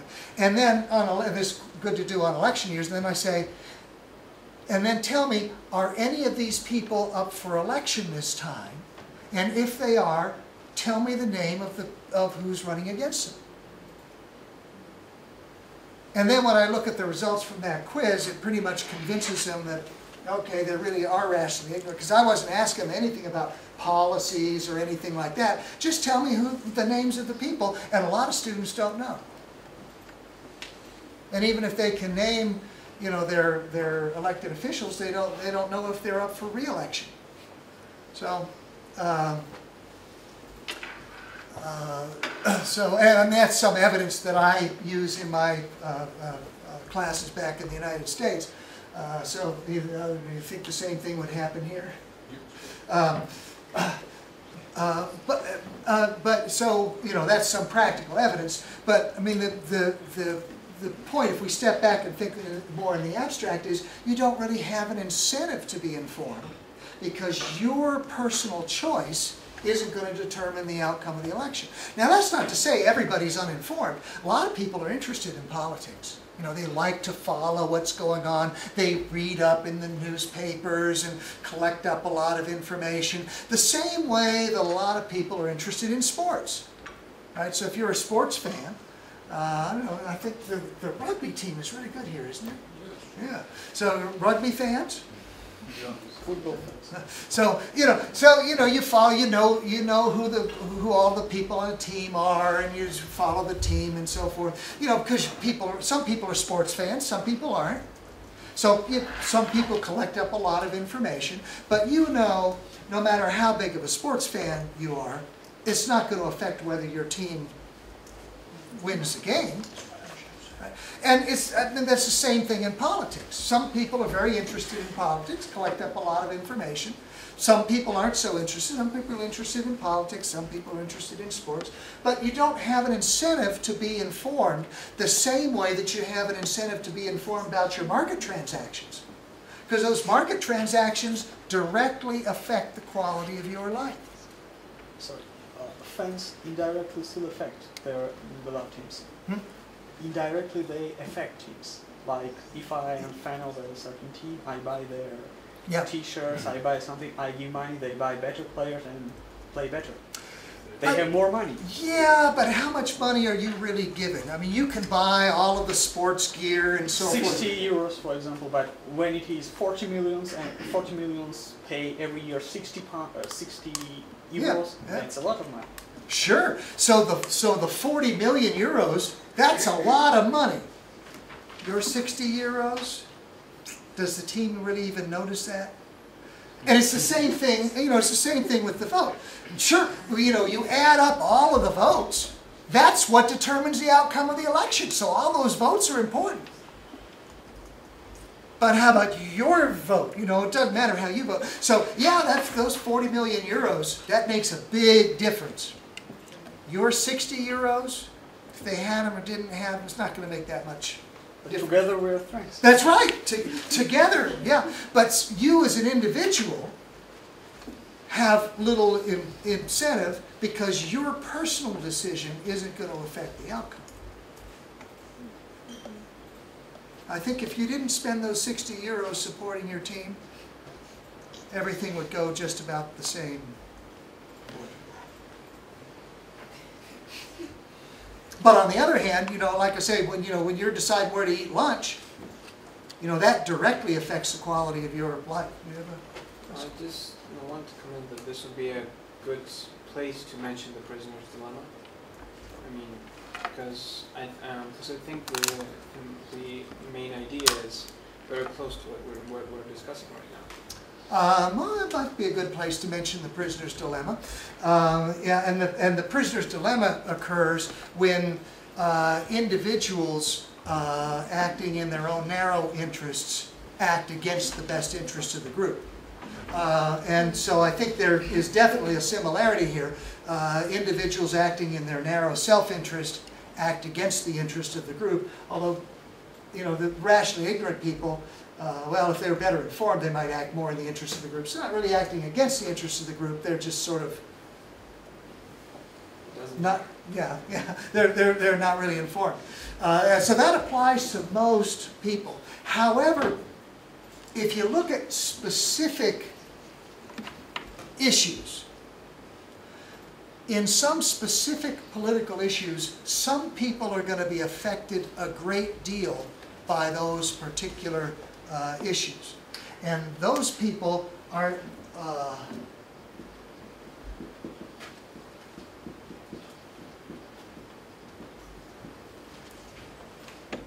have special interests, and special interest groups are going to be very focused in on the issues that affect them directly. And so in the political process, special interests tend to be well-informed, tend to communicate with people in the government, and more than communicate, they'll give them campaign contributions and other support. They'll tell them we have a lot of voters in our group. And so special interests tend to be very well-informed about particular issues. And so when an issue comes up, so I'm thinking of an issue. I don't know if I should mention the sugar farmers, Jim. You might have. No, you're going to be talking about money, because in another talk. You can mention it for sugar. Okay, I'll mention the sugar farmers, which in the United States there are big tariffs on sugar, and so as a result, in the United States, sugar costs about twice as much as it does in world markets. It's a protectionist law that helps United States sugar farmers and protects them against competition from outside the country. But damages society, who pay more. Society will pay more. Yeah, exactly. Society pays more, and the sugar farmers get more. Now, whenever Congress is debating about these protectionist laws for the tariffs for sugar farmers, the sugar farmers know a lot about that. Because they make a lot of their income from the fact that they get higher prices because they're a special interest and they have a big incentive to become informed about that particular issue. And so what happens is, in democratic decision making, most people are rationally ignorant. So if you ask the typical American about sugar tariffs and the world price of sugar and things, they're not going to know too much about it. Because, I mean, like, let's say I decided I wanted to do something about it.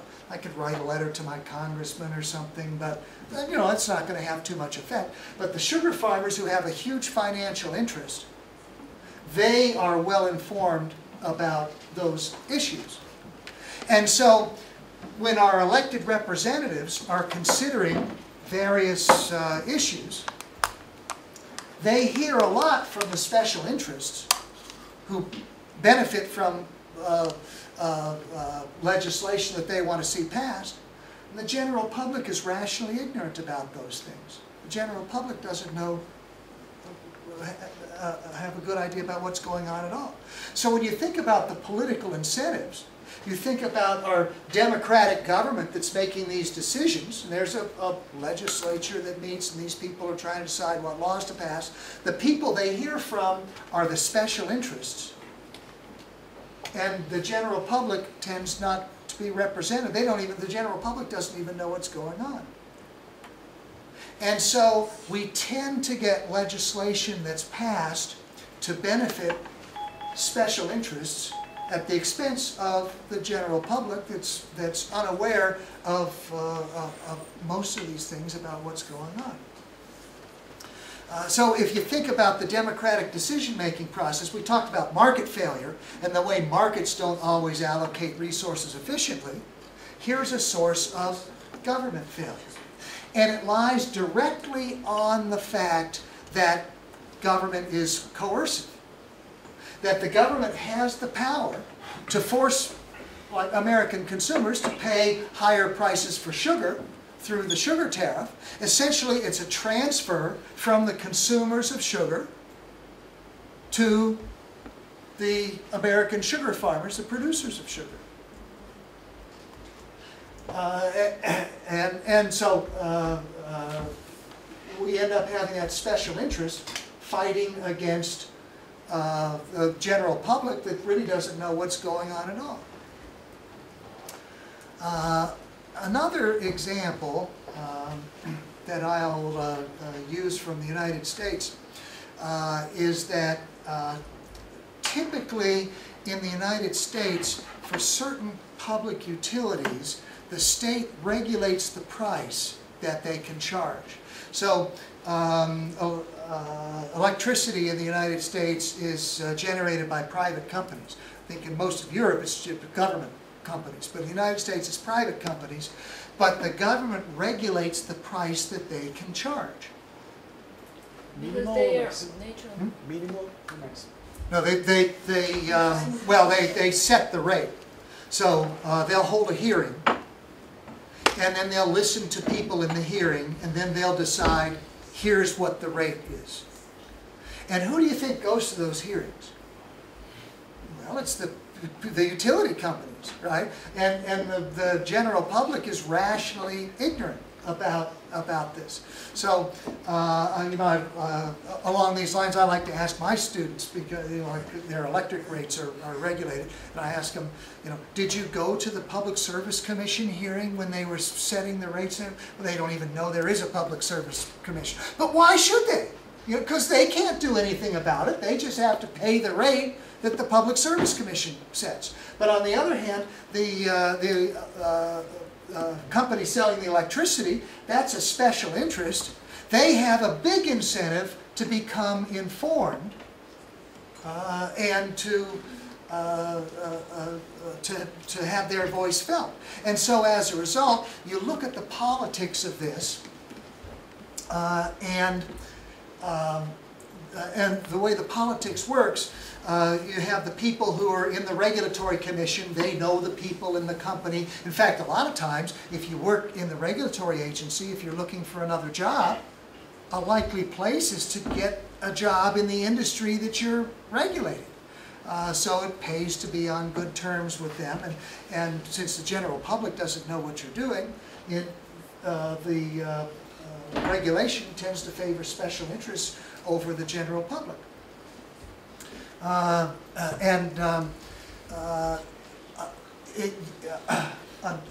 Until recently, I don't even know if my colleague Jim Gortney knows this, did you know that landline telephone rates have been deregulated in Florida?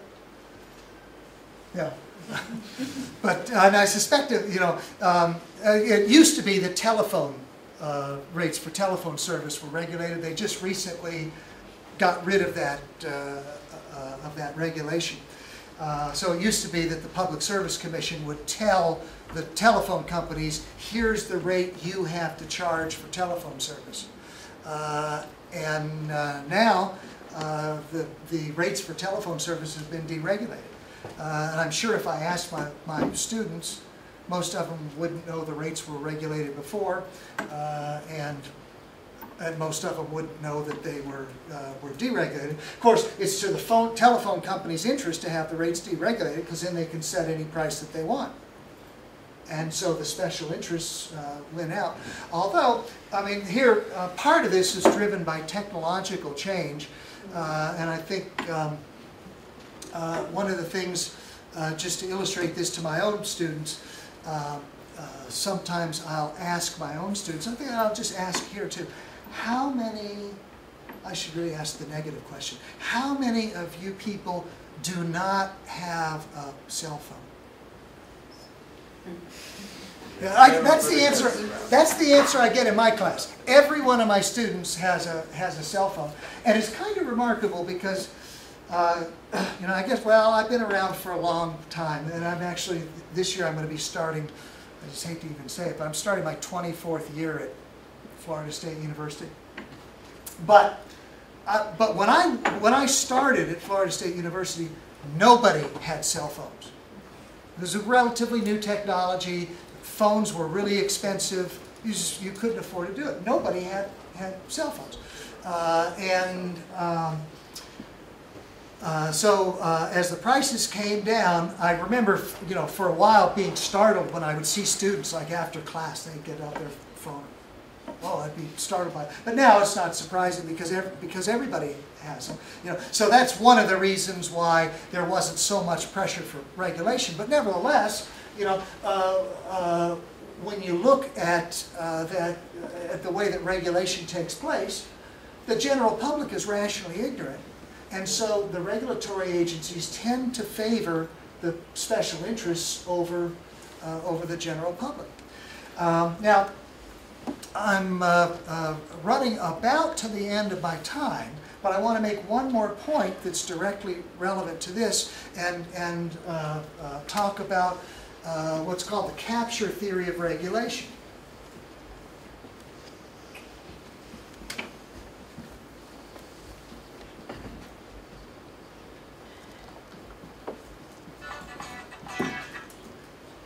The capture theory of regulation says regulatory agencies tend to be captured by the firms that they regulate.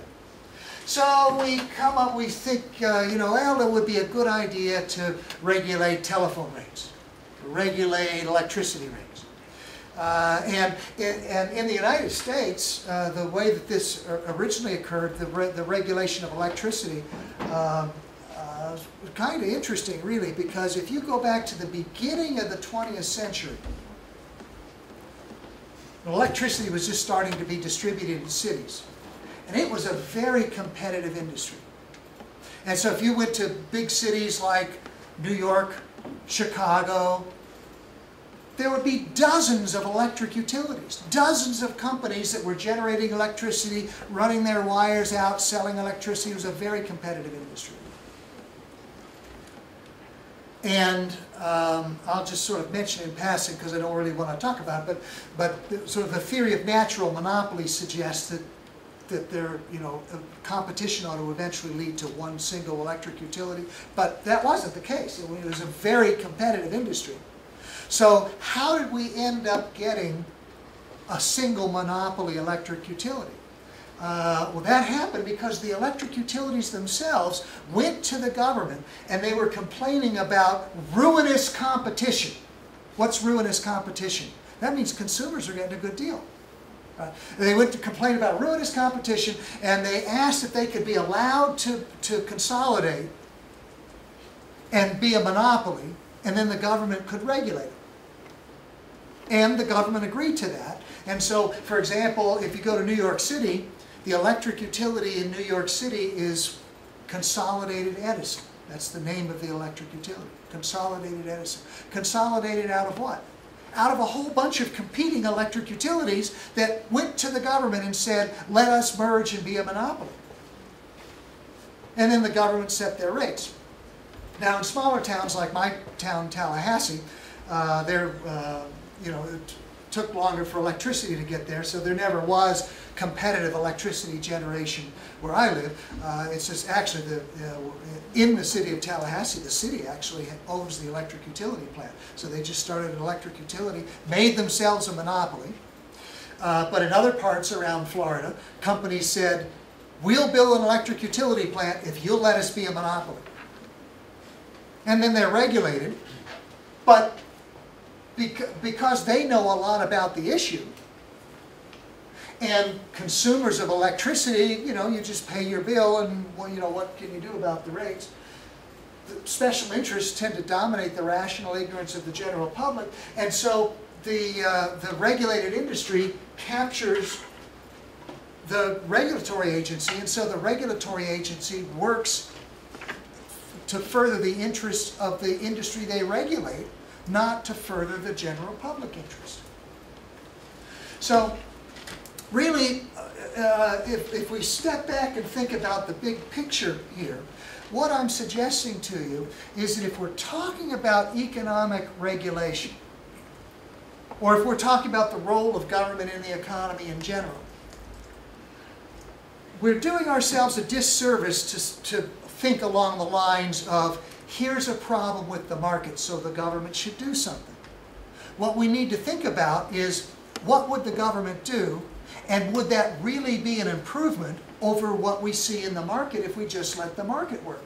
Because no, the market doesn't always work perfectly, but the government doesn't always work perfectly either. In fact, the government maybe rarely works perfectly. So I've given you some examples here to think about, but if we step back and look at the big picture, what we need to think about are the incentives facing people in government.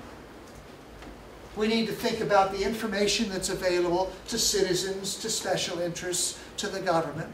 And what we see when we look in more detail at the way government decision-making takes place is those government decisions aren't going to be perfect decisions either. And so we might question whether we want to actually allocate resources through government. And if we step back and look at the bigger picture, really the issue is coercion versus voluntary agreement. So we might say, well, in some cases we think coercion is better. But we really need to analyze and say, let's look at what actually happened, the actual results from that process of coercion. And what we see is that oftentimes it leads to a worse allocation of resources. And so I'll close just by pointing back to my colleague Jim Gortney's earlier talk. When you look at countries that have smaller governments and more economic freedom, those are the countries that are more prosperous. And so we really want to look carefully. Anytime we think, here's a problem, the government ought to do something, we need to recognize a lot of times what the government will do is worse than the problem that we identified to begin with. So I'll close with that, and I think we may have time for some questions. comments? Questions, comments, opinions, so... Can you say that this is like government allocate resources to the highest bidder? In this case, interest groups are highest bidders. And when the general public offers nothing than one vote, and they lose those maybe 1,000 votes, and this doesn't count for them. Can you view this from this perspective? Repeat the question. Yeah. A little bit louder. This is like allocation of resources to the highest bidder. Yeah. Interest groups in this case seems to be highest bidder, yeah? Yeah, yeah. So, but the reason that the interest groups are the highest bidder is because the general public doesn't bid anything at all. They're rationally ignorant. So, you know, if you have, like, let's say, I'm using a United States example here, but let's say we have a Public Service Commission meeting to set electricity rates. Well, the electric company is there, but the general public doesn't even show up because they're rationally ignorant. They don't even know the meeting is taking place. So it's not like the general public says this and the special interest says that and we weigh off one against the other. But that's not always the case. There are sometimes manifestations when the government follows their whatever they think. Like, for example, manifestations against wars. Yeah, wars in interest of some producers of military equipment, but public doesn't want this, and government sometimes pays attention to their opinion. Yeah, I mean, certainly the government pays attention to general public opinion, but the general public tends not to be as well informed as the special interest, and so there's a bias toward special interest legislation as opposed to legislation that favors the general public. I mean, you know, public opinion is important, but because the public is uninformed, special interests often get the upper hand. But would not you expect that people expect that they don't show up at these commissions because they elected someone who would represent their ideas? So you don't have the direct democracy where they have to go on everything like in Switzerland. Yeah, I know that's a great point. Yeah, you don't need to show up because you've elected somebody who is representing your viewpoint. But the problem with that is that when you don't show up and you're rationally ignorant about what's going on, there's little incentive for those elected representatives to actually take account of your viewpoint. You know, if you think about an elected representative who's actually considering running for re-election, and that representative says, if I give this special interest benefit to this special interest, maybe I'll give a subsidy to a company, or we'll pass some regulation that'll help this particular company, I'm going to get the support of the special interest as a result of that. That'll help me to get votes.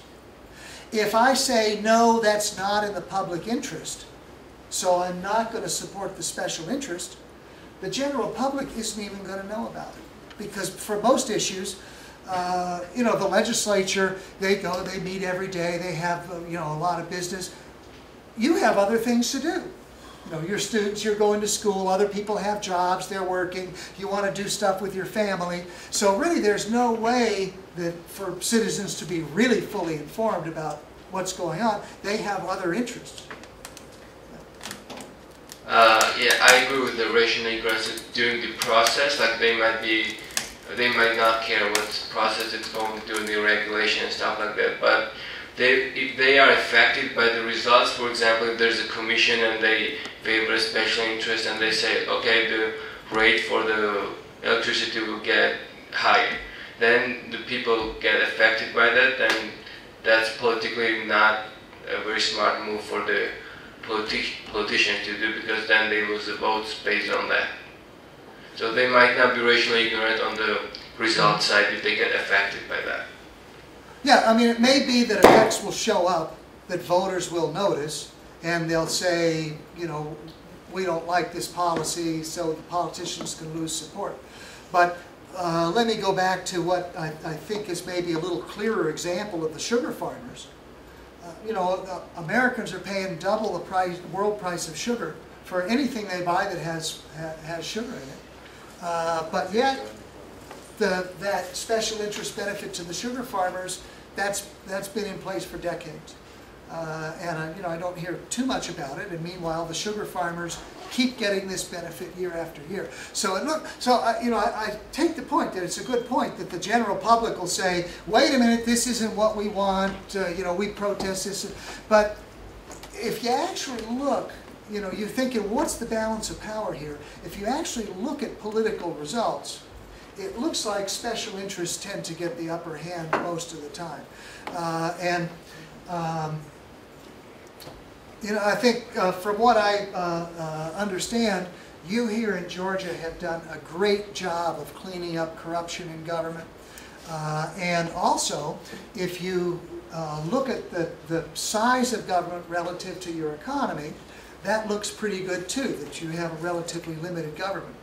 But those things tend to go hand in hand. The bigger government gets, the more favors government can hand out to people. And so that by itself tends to foster at least special interest type programs and maybe corruption.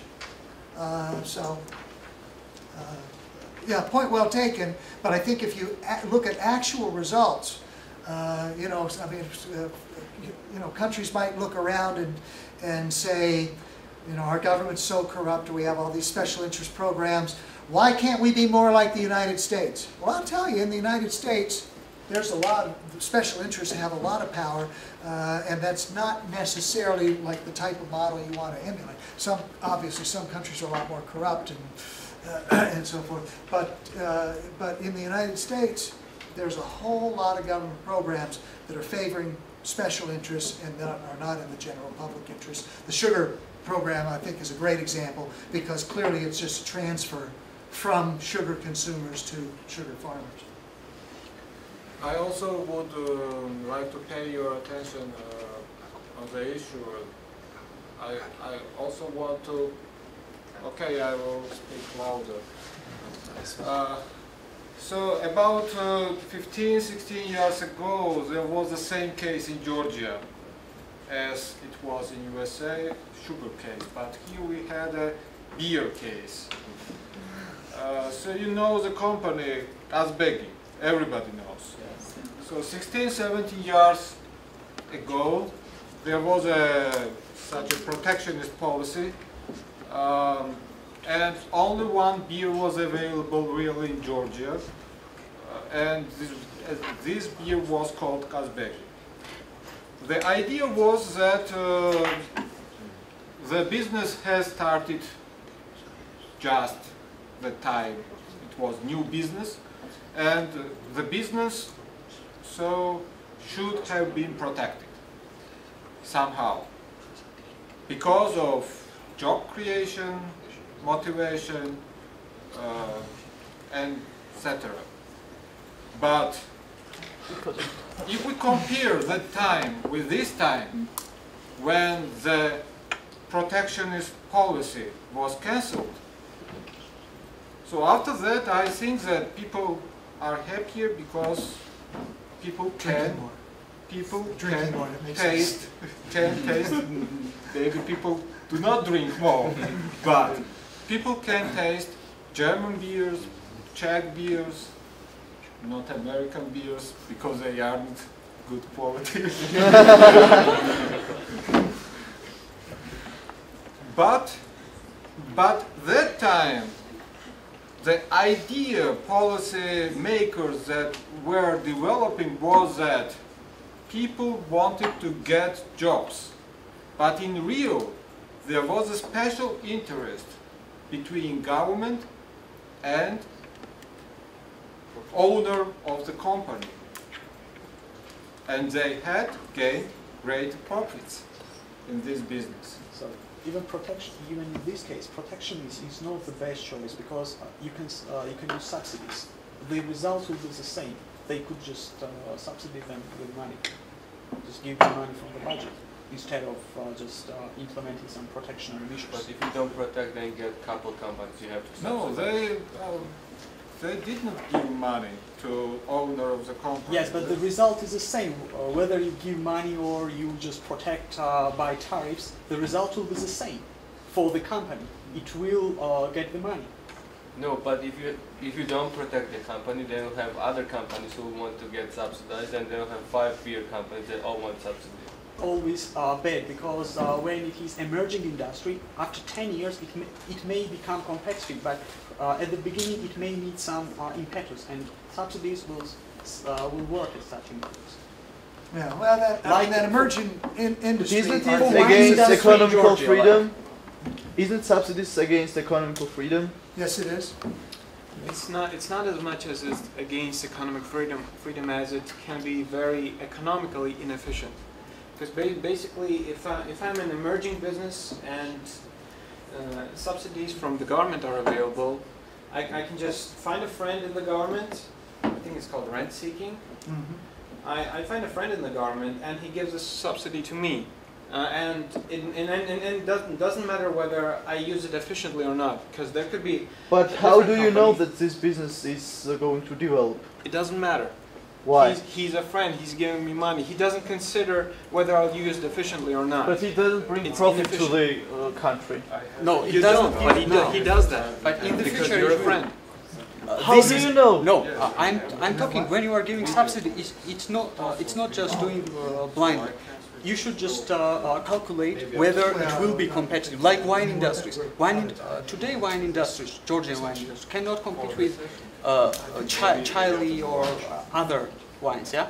Yes. They may need some subsidies, but it needs some calculation whether they will be competitive after 10 years in European market with change the taste of the wine. Yeah, so If basically someone you likes invest French money wine, in what you'll lose. doesn't matter how much It's the not subsidy about is. French wine. It's about Australian or other wines. We cannot compete with French wine. Someone because that wine tastes better.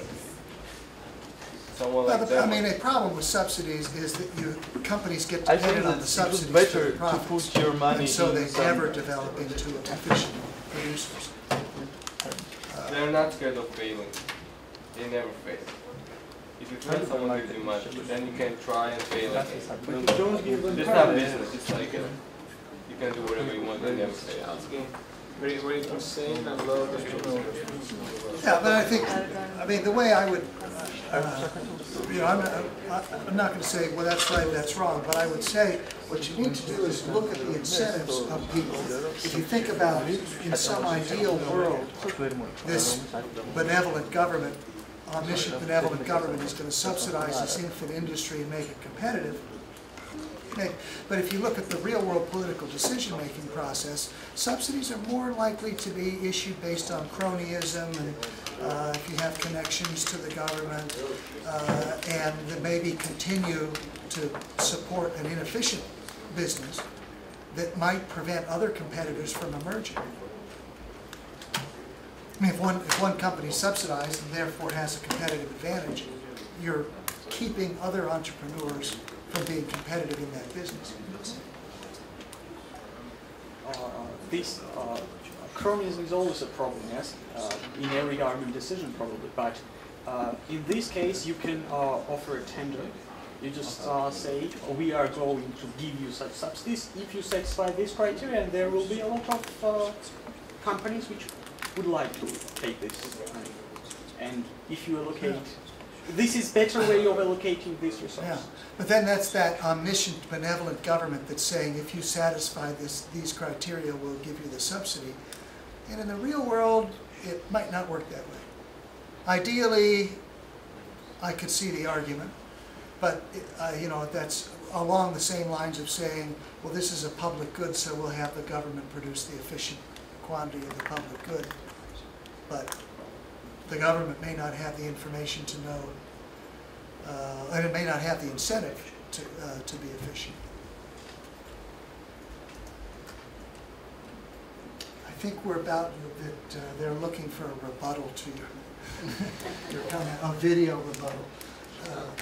So the special interest idea is basically about who's proactive, who's reactive, right? Because the general public doesn't know what's going on. Right. It reacts to what happened, and when the government's making the decision, it listens to who's proactive, who's taking part in the decision making itself. So then that's basically why special interests get more influence, because they're proactive. They actually do something about it. That's right, but really the key is that the special interests are concentrated interests, and the general public has a very diffused interest. So if your electric bill is $3 or $4, $3 or $4 higher than it otherwise would be, oh, that's a little bit of money that you lose every month. But you add that up, and it's millions to the electric company. So they have a concentrated interest, and the general public has a diffused interest. It's, you know, a little bit from everybody, so you don't have too big of an incentive. And so the special interests tend to be the concentrated interests, and the diffused interests, the less concentrated interests, I'll move this out of the way. The less concentrated interests are the interests that tend not to be represented.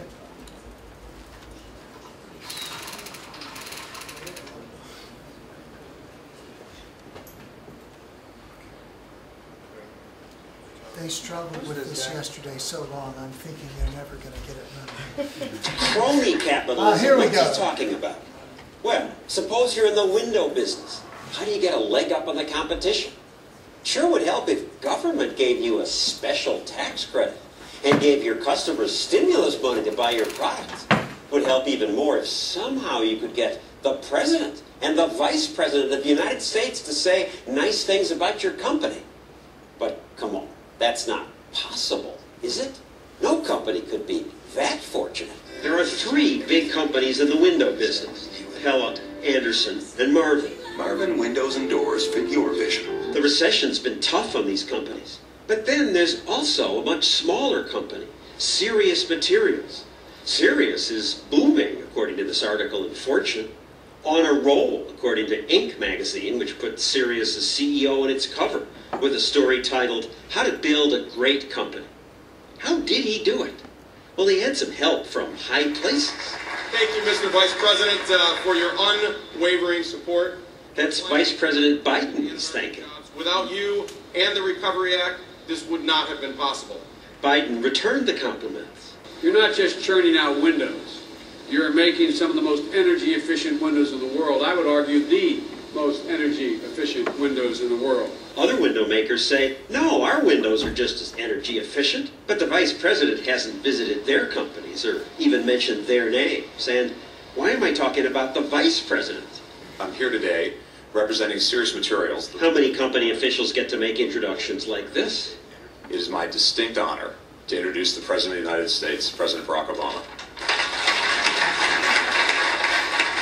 The president gave a speech on energy policy that cited, guess which company? Sirius Materials just reopened, as he mentioned, a manufacturing plant outside of Pittsburgh. These workers will now have a new mission, producing some of the most energy-efficient windows in the world. Wow, what a dream endorsement. And just last week, the president announced a new set of tax credits for so-called green companies. The only window company on the list? Sirius Materials. This is a story of how a new economy, predicated on innovation and efficiency, is not only helping us today, but is inspiring a better tomorrow. Actually, I think it's a story about crony capitalism. It's almost as if the government and Sirius Materials are partners. The company VP of Policy testified in Congress. Thank you for the opportunity to appear here today and share Sirius Materials' experience in creating green jobs. And here he is in this picture with so-called energy leaders at the U.S. Department of Energy. And who's the woman in the middle? Kathy Zoy, who oversees the government's weatherization program.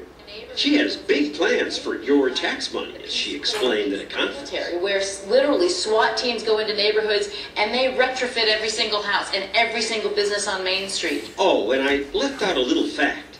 Kathy Zoy is the wife of the Vice President of Policy of Sirius Windows. So of all the window companies in America, maybe it's a coincidence that the one that gets presidential and vice presidential attention and a special tax credit is one where company executives give thousands of dollars to the Obama campaign, and where the policy director spends nights at home with the energy department's weatherization boss. It could be coincidence, and there's apparently nothing illegal about this. In Kathy Zoy's ethics agreement, she did disclose her marriage. and says she would recuse herself from any matter that had a predictable effect on her financial interests. But it sure looks funny to me. And it's odd that even the liberal media has so much interest in this one company. Vice President Biden says the stimulus bill's funding for making buildings more energy efficient is expected to drive up demand for the kinds of windows made by Sirius Materials, which has caused the company to ramp up its production. That's how it works. Economic stimulus. Ta-da! Ta-da is right. That is how it works. But government handouts that go to one favored company, why is that right? Dum, dum, dum, dum. So, I think that we can continue our discussion on the dinner or the lunch. So, we have an hour. We will start at 2 o'clock, at 2 p.m. So, the lunch is downstairs at the Students' Cave. You know where is it? So please enjoy the lunch and be on time at 2 o'clock. Gave us very good, fruitful lecture before lunch, and so I hope. Now we can hope. That the lecture will be the same quality. Okay, yeah, we'll hope for that. Thank you, Taki, and I want to pick up a little bit where I left off last time and think about the role of government in the economy. And where I started out last time was talking about how we can't just assume if there's a problem in the market that the government's going to come in and fix it and do what's best, because mostly last time we talked about the incentives that are set up as a result of government decision-making. Government's coercive. We talked about the problem of rational ignorance and special interests. So if we look at the way that we tend to teach these issues, we just read the standard textbooks, whether we're talking about the spending side of the government budget or the revenue side of the government budget. The idea is, you know, here's the particular issue, and so we'll let the government take care of it. So we have public goods problem. The government then should produce the optimal amount of public good. We have an externality, then through regulation or taxation, the government should impose a solution that will solve the externality problem. You know, monopolies, we can, through antitrust law, we break them up, we can regulate them. And it's the same thing on the revenue side of the budget. On the revenue side of the budget, when we talk about taxation, we tend to talk about taxation taking place, we tend to talk about a theory of optimal taxation, where the government raises tax revenues trying to minimize the welfare cost or the excess burden of taxation. And I think there's a better way to look at things on the revenue side. Mostly what I'm going to talk about this hour is government revenues and taxation. But let me start out by giving you two alternative ways of thinking about taxes. And so you can consider which way we ought to be thinking about taxes and which way we actually do think about taxes. The first alternative is taxes are the price we pay for government goods and services. The second alternative is taxes are a penalty that we levy on people for earning income or having wealth. It doesn't sound too good. You don't like the second alternative? No. I'm going to argue to you in a little while, that tends to be the way we look at taxes in public finance.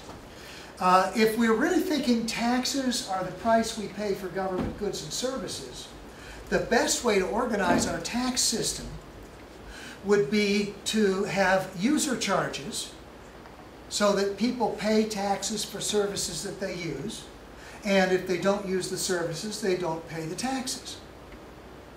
One way you might be able to do that, for example, would be to have toll roads. So we'll finance roads through tolls, and if you use the roads, you pay the toll, and if you don't use the roads, then you don't have to pay the tax. That lines up the tax with the benefit, so the taxes are the price we pay for goods and services. And one advantage of that is it helps to reveal to us whether the spending is worth the cost. Because if the spending is worth the cost, then the tolls ought to be sufficient to cover the price of the road. Other areas where we might use something like that, I know in the United States, when you buy an airline ticket, there's a tax on that airline ticket where the revenue specifically goes toward paying for air traffic control and airport improvements. So you buy the airline ticket, you pay the tax for the benefits that you get, the air traffic control, the airports, and if you don't fly, you don't buy the ticket, you don't pay the tax. So these are some examples where they seem to line up pretty well with the idea that taxes are the price we pay for government goods and services. But if you look at most taxes, they're not that way. You look at income taxes, sales taxes, value-added tax. Those are taxes that just raise revenue for the government. And with an income tax, the more income that you earn, the more in taxes that you pay. The tax is a penalty for earning income. And we're going to tax you more the more income you make. Property taxes, the same way. The more valuable your property, the more you pay in property taxes. So it seems like the way that the tax system is designed is more along the lines of taxes are a penalty that we levy against people who are earning income, people who have wealth. The way that tax theory is developed is that we try to design a tax system to be as efficient as possible, by which we mean we minimize the excess burden or welfare cost of the tax. I'll explain that in a little more detail later. Some of you, depending upon how much economics you have, some of you will be more familiar with those ideas than others. But finally we did get a lot of people to raise their hands to say that they've studied some economics. We had to sort of coerce you into doing it. But if we're trying to do that, if we're trying to minimize the burden of taxation, you know, we can think about, again, government as being an omniscient, benevolent dictator who knows everything and can set optimal tax rates.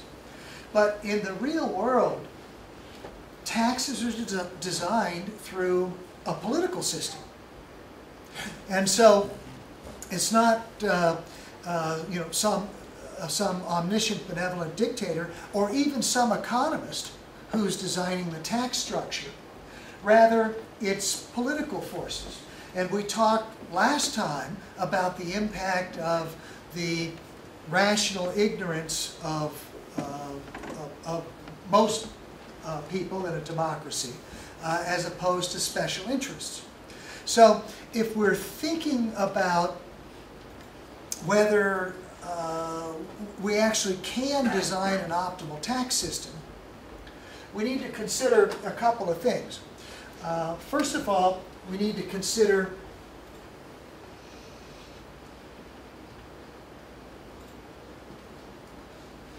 the information that's available to decision makers? Do they even have enough information to know how to set, in this case, for example, optimal taxes? Do they have enough information to know how much in public goods that they should produce, for example? So, you know, we can talk in the abstract about here's the ideal solution, but then we need to figure out, do the people in government actually have the information where they could implement that solution if we explain it to them? And then we also need to consider, and this is mostly what we talked about last time,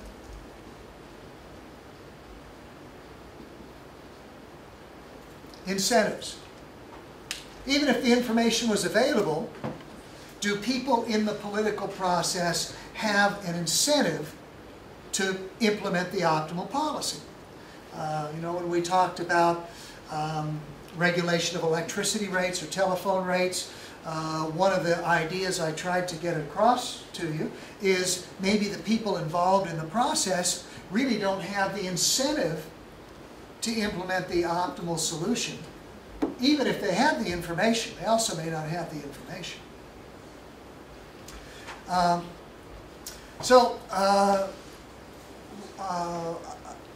want to try to illustrate this a little bit by talking about the theory of optimal taxation, and maybe Laffer's curve. Alter Laffer's curve about optimal taxation. Yes, in fact, I'll also talk about the Laffer curve. So, in fact, that's a sort of where I'm leading, but I'm going to sort of lead up to it step by step. But if we're thinking about the idea of optimal taxation, let's think about what the issue is first of all. So I'm going to just do a real simple, illustrate in a simple framework here. If we're allocating resources efficiently, thinking in the supply and demand framework,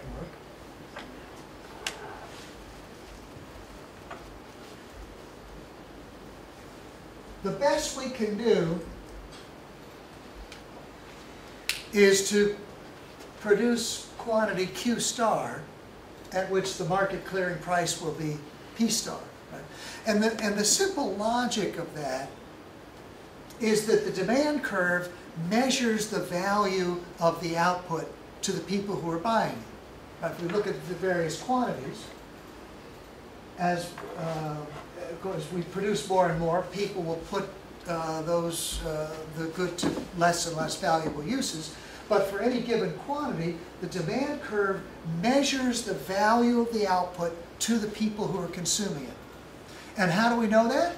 Because that's how much they're willing to pay. It's revealed in the market. They're willing to pay that much. So that's the value of the output to the consumers of the output.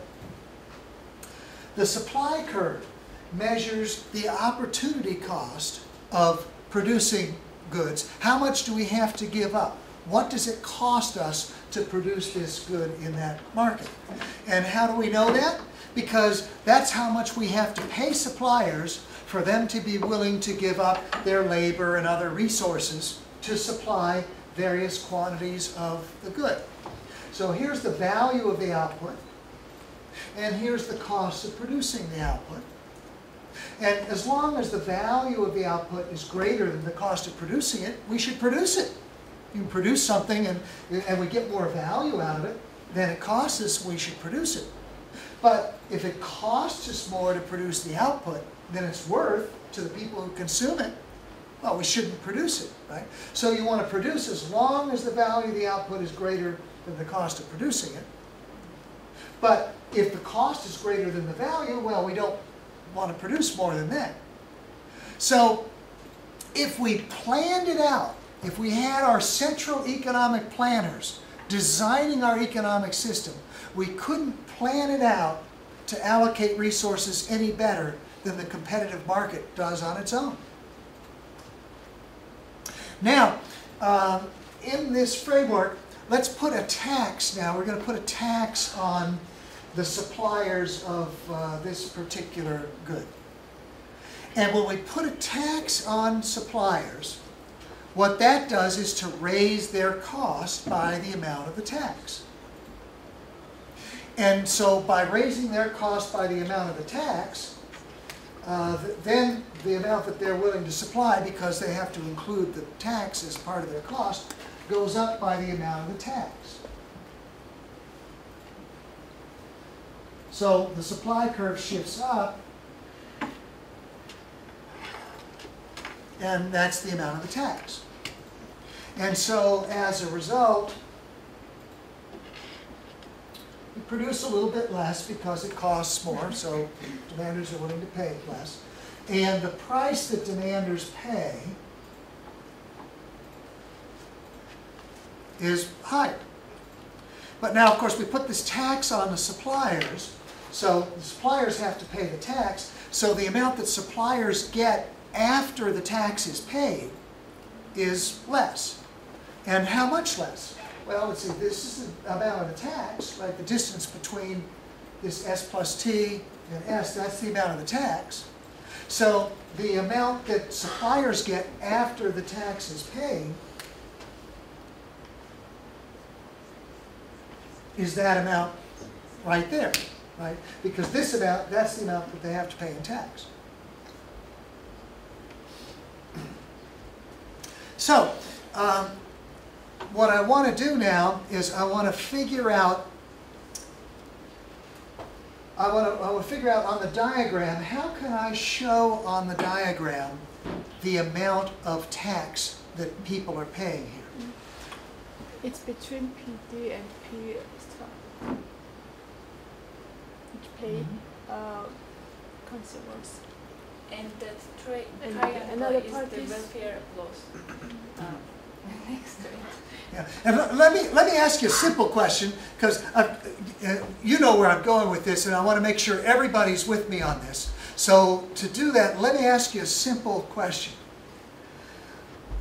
Let's say that I'm going to put a tax of 1 lira per liter on gasoline. 1 lira per liter. I'm going to put a tax of 1 lira per liter on gasoline. And let's say that you buy 10 liters of gasoline. How much are you going to pay in tax? 10. 10. Oh, you figured it out right away. How did you do that? Okay, well, you multiply the amount of the tax, 1 lira, times the number of gallons, 10 gallons. Yeah, okay, so you pay, your tax is 10. Okay, now let me look at the diagram. So what I want to do to figure out the amount of the tax is I want to multiply the tax rate, the amount of the tax, and how much are we paying? What's the tax per unit? Well, it's the distance between these curves. So the tax is PD minus PS.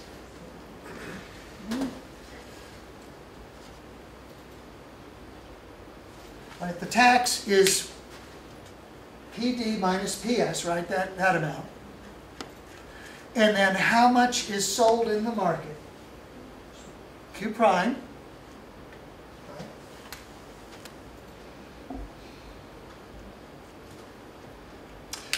Okay, so just like we did before with my simple example, we multiply the tax rate, the amount of the tax, times the quantity that's being taxed, and that gives us the amount of the tax.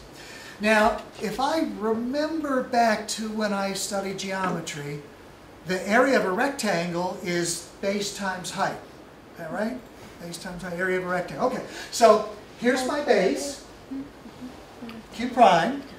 Here's my height, PD minus PS. So in the diagram, the amount of tax that I'm collecting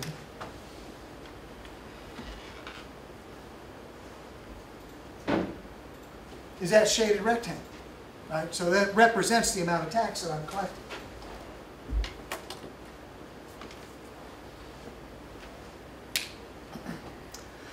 And because of the tax, I'm producing less. I'm producing Q prime instead of Q star because of the tax. And there's a welfare loss because of that. Because the value of the output, see, we're not producing this output here, but the value of the output would be measured here. The cost of additional output would be measured here. So because the tax discourages the production of this good, this triangle here measures the welfare cost, or the welfare loss, sometimes also called the excess burden of taxation.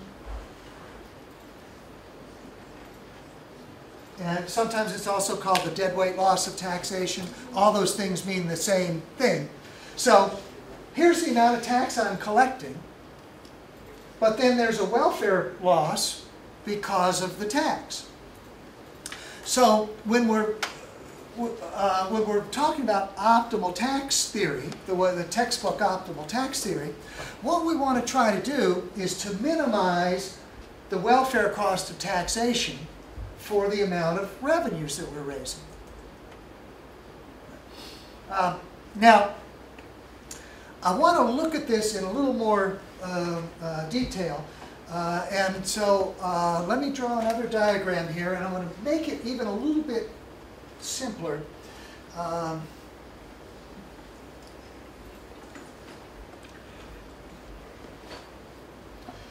going to assume that my supply curve is a perfectly elastic supply curve, just to make the diagram simpler, but it really doesn't really affect the conclusions that I'm drawing. It just makes it easier for me to draw the diagram to get the idea across. But if I had a perfectly competitive industry, the long-run supply curve might be a perfectly elastic supply curve anyway, so not completely unrealistic, but my supply curve, drawing my demand curve.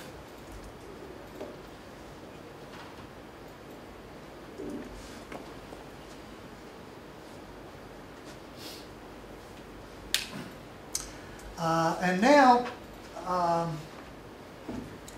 want to put a tax on suppliers like I did over here. So I'm going to add on a tax.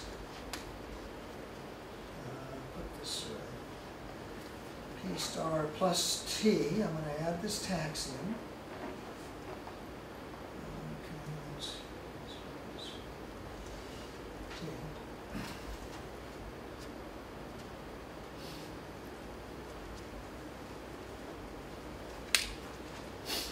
And so now I will look at my diagram, and the amount of tax that I'm collecting is this rectangle right here. Right? And the welfare cost of taxation, my excess burden, is this triangle right here.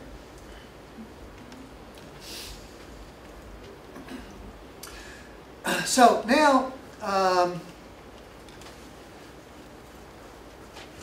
so I think in Georgia you've been pretty good about like restraining government spending and small government. It looks like when we looked at the Economic Freedom Index from Georgia for the past few years, when Dr. Courtney we had that up on the board, Georgia's getting better and better, but I think in the United States we're getting worse and worse, and government spending is going up, and I guess we need more tax revenues and things.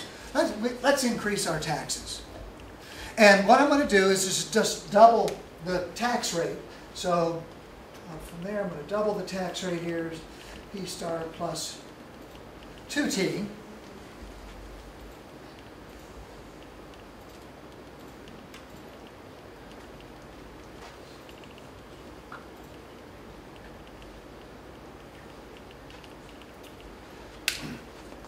When I do that, I double my tax rate. I get less than twice as much revenue when I double my tax rate. Because now, see, the amount of tax revenue I'm getting is this rectangle here compared to this rectangle here. So I gain this amount here, right? Which is not as much as the original amount. Anyway, I gain this amount. But because the tax discourages production, I lose this amount. So when I double my tax revenue, when I double my tax rate, the extra revenue I get is the area of this rectangle minus the area of this rectangle. So I double my tax rate, but I get less than twice as much tax revenue. And at the same time, the welfare cost of taxation is more than doubles. In fact, if these are all straight lines, here's my new welfare cost of taxation. It's 4 times as high now than it was before. Now that I've doubled my tax rate, if these are all straight lines, doubling the tax rate gives me 4 times as much welfare cost from taxation. So as I increase my tax rate, the revenue that I get goes up less than in proportion. Double my tax rate, I don't get twice as much in tax revenue. But the welfare cost from taxation goes up more than in proportion. So as I raise my tax rate, I'm getting, increasingly, less and less revenues in proportion. The amount of new revenues I get is going down, but the welfare cost of taxation is going up.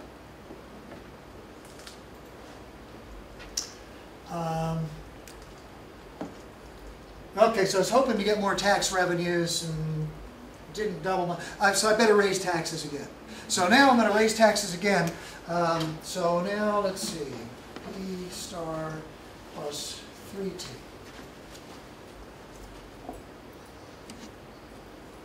So I raise my tax rate by the same amount again. And so now, raising my tax rate by the same rate again, I add this amount of revenue, but I'm losing this amount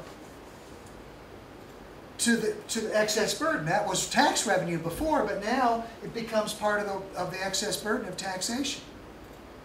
So as I raise my tax rate, my revenues go up less than in proportion, and the welfare cost goes up more than in proportion. And you can see that, it's pretty, I don't know, is this rectangle bigger than that? That's pretty close. But if I raise my tax rate again, it's pretty clear if I raise my tax rate again.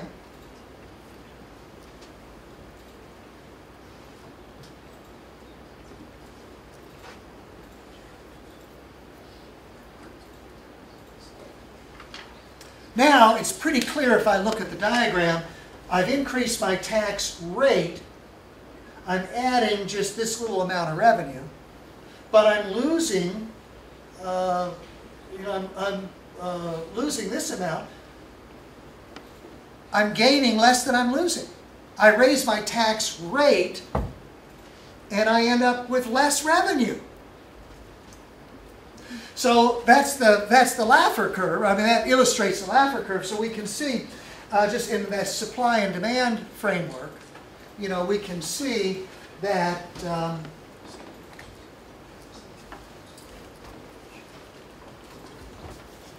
as my tax rate goes up, my tax revenues go up less than in proportion. So if I look at tax rate and tax revenues, and the Laffer curve idea is, if we had zero tax rate, we're not going to collect anything in taxes, zero taxes. But at the other end of the scale, if we have like 100% tax rate, like let's say we had 100% income tax rate, nobody's going to earn any income because it's just all going to be taxed away from them. So at 0 and 100%, the Laffer curve idea is we're not going to get any tax revenues. But we can see, I think this diagram helps to illustrate, as tax rates go up, revenues go up less than in proportion. And at some point, they turn down, so that as I increase the tax rate even more, I get less revenue. So there's some tax rate here that gives me the maximum amount of tax revenue. And if I increase my tax rate above that, then I'm actually going to collect less in tax revenues. And meanwhile, what this Laffer curve diagram doesn't show us is that as I'm increasing my tax rate, while my revenues are increasing less than in proportion, my welfare cost of taxation is increasing more than in proportion.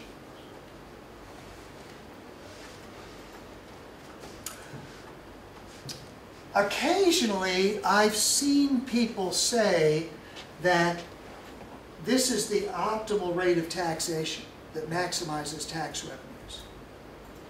But that can't possibly be true. That this cannot possibly be the optimal tax rate. Why?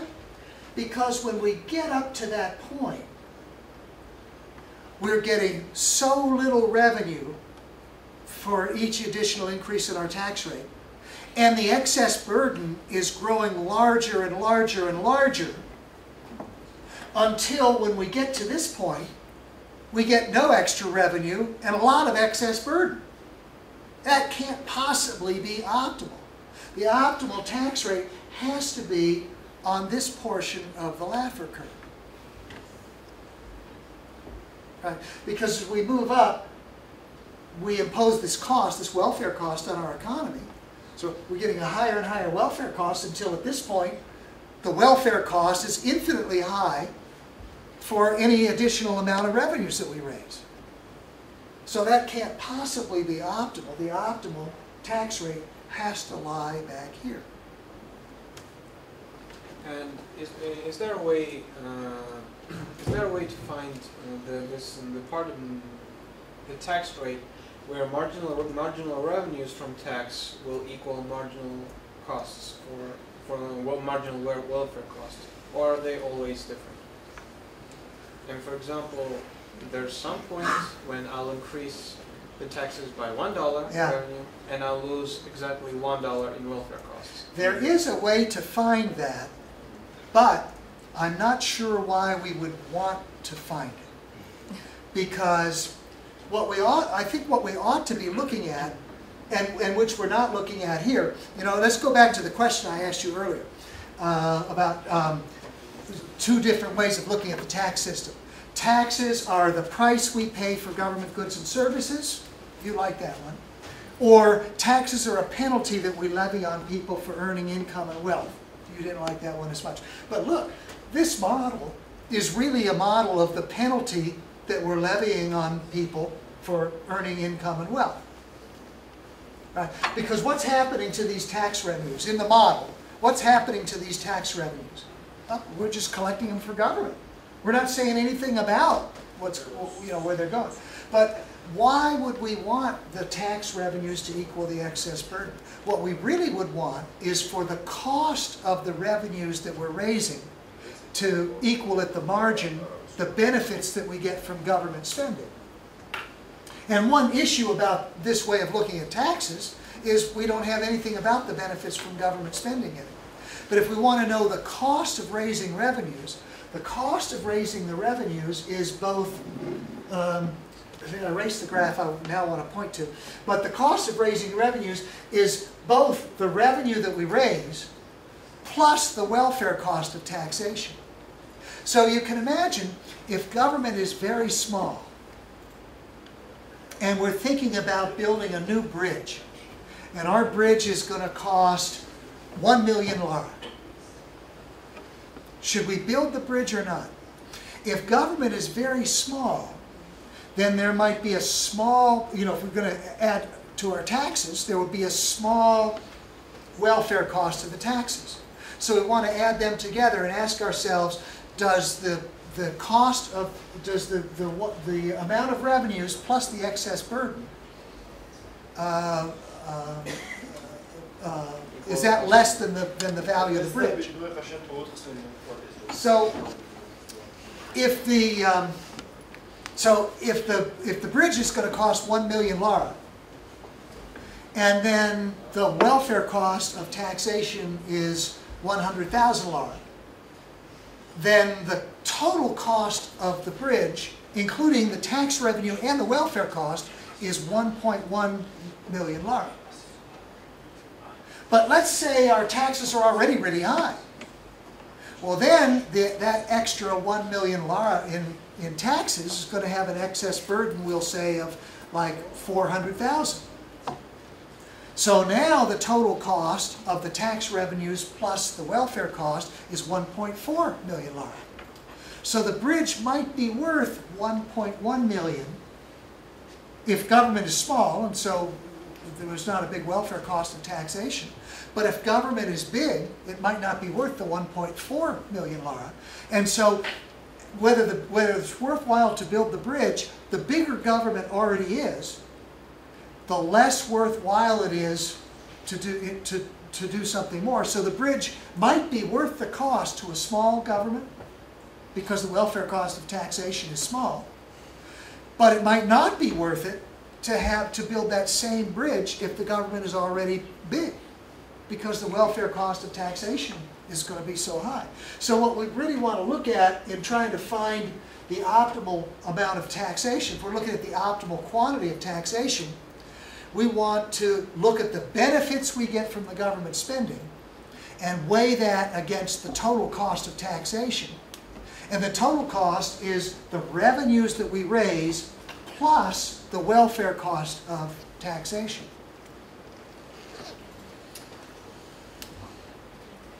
So, sorry, I have a question.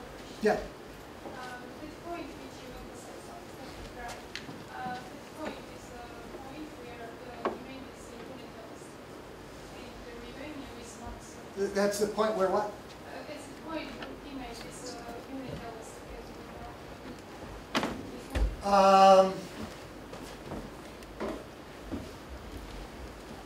Highest point on the second graph.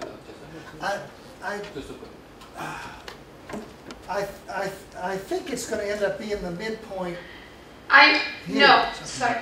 I mean second graph. Yeah. At that point, yes. Demand is a unit elastic.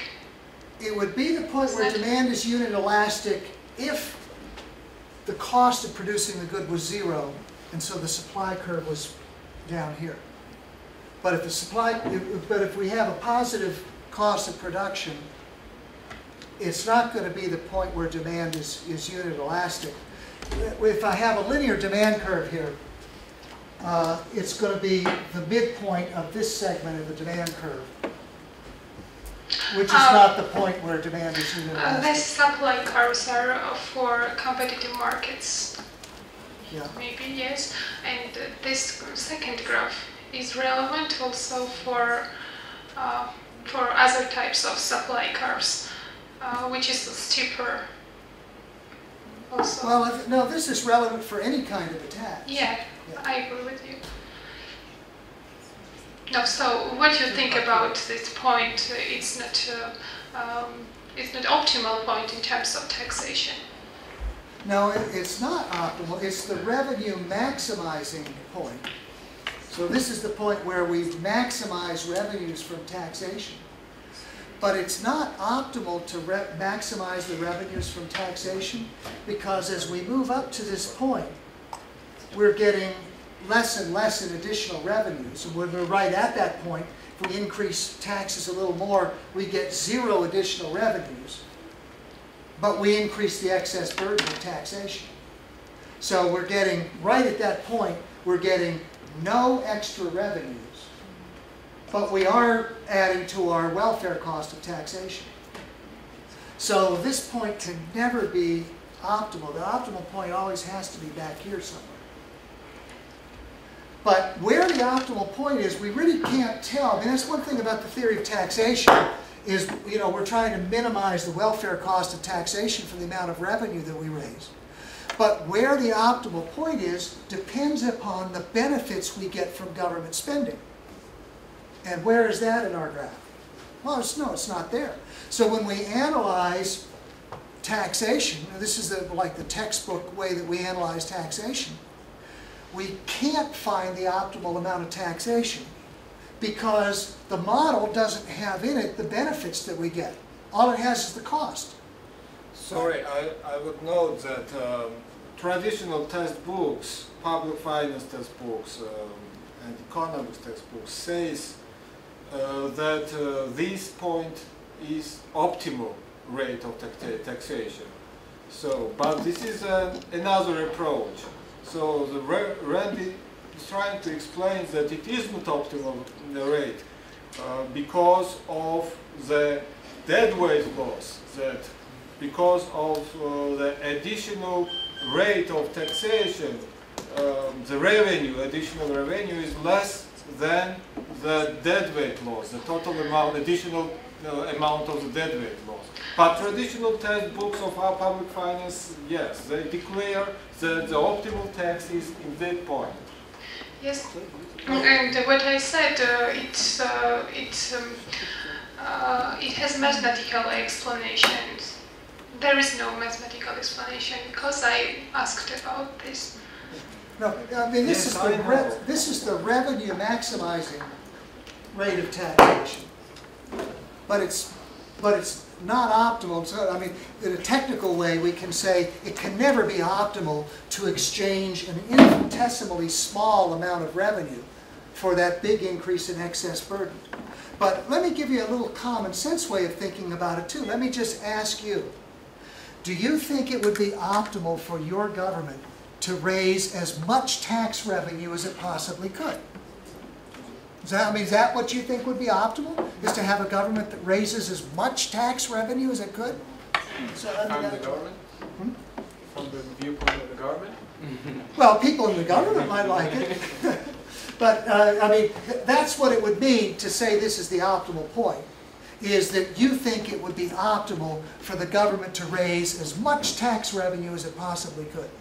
Because if this is our tax rate, that's what it's doing. It's raising as much tax revenue as it possibly could.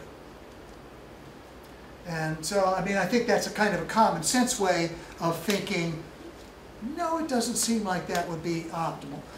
And so a little more technical way of thinking about it is you would never want to trade, you know, an amount of revenue approximating zero for a big increase in the excess burden. So you have a huge huge welfare cost in exchange for an infinitesimally small amount of revenue.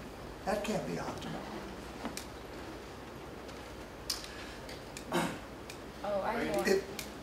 Yes, Gina. One way of thinking about that maximum revenue tax is it's the kind of tax that, say, a king that did not care anything about the citizenry, but merely wanted to extract the maximum amount of resources from them so that he could, say, eat more and live in a larger facility, things of that sort.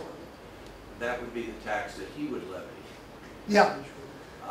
But from the standpoint of the citizenry, it's really sort of the maximum amount of resources that are extracted from them. So it's very oppressive from the standpoint of the citizenry. Yeah. So you're saying the citizens don't want the king to live well. Well, just joking. I'm joking. They didn't care too much about how well the king lives. Yeah. That's right. They would not be. Yeah.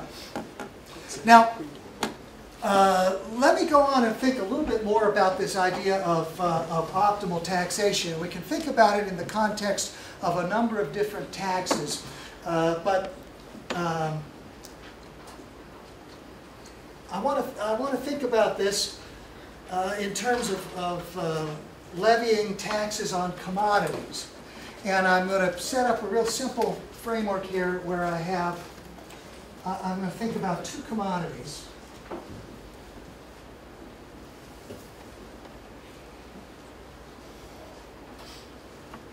Let's say that we're trying to minimize the welfare cost of taxation. And we have two commodities that we're considering taxing. And one of them has a very inelastic demand. And the other one has a very elastic demand.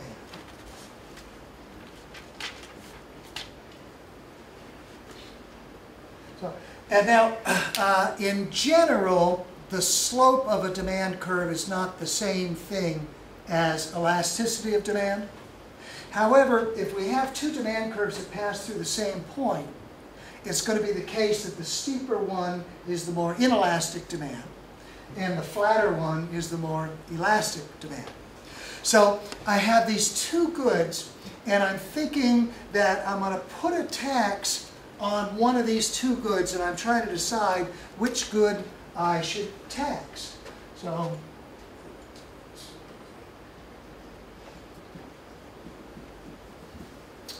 let's see, here's my tax, P star plus T, put the tax on the good here.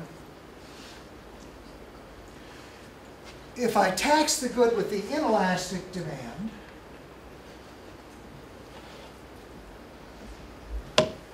this is going to be my new equilibrium. If I tax the good with the elastic demand, this is going to be my new equilibrium. So you can see,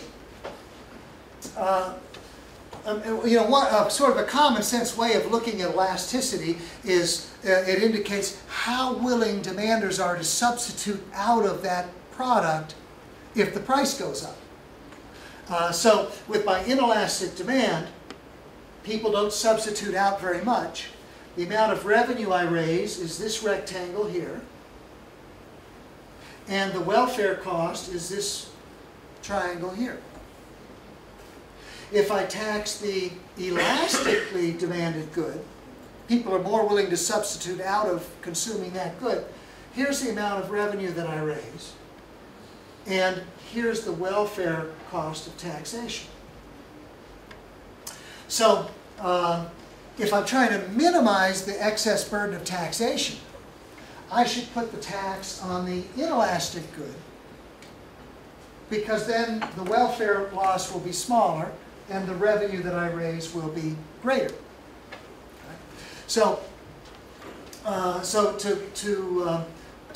if my choice is to tax one of these goods or the other, then I want to tax the one. If my goal is to minimize the welfare cost of taxation, and that's if we look at optimal tax theory, that's the goal of optimal tax theory.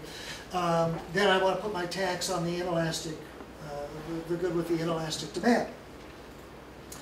So if we're trying to minimize the welfare cost of taxation,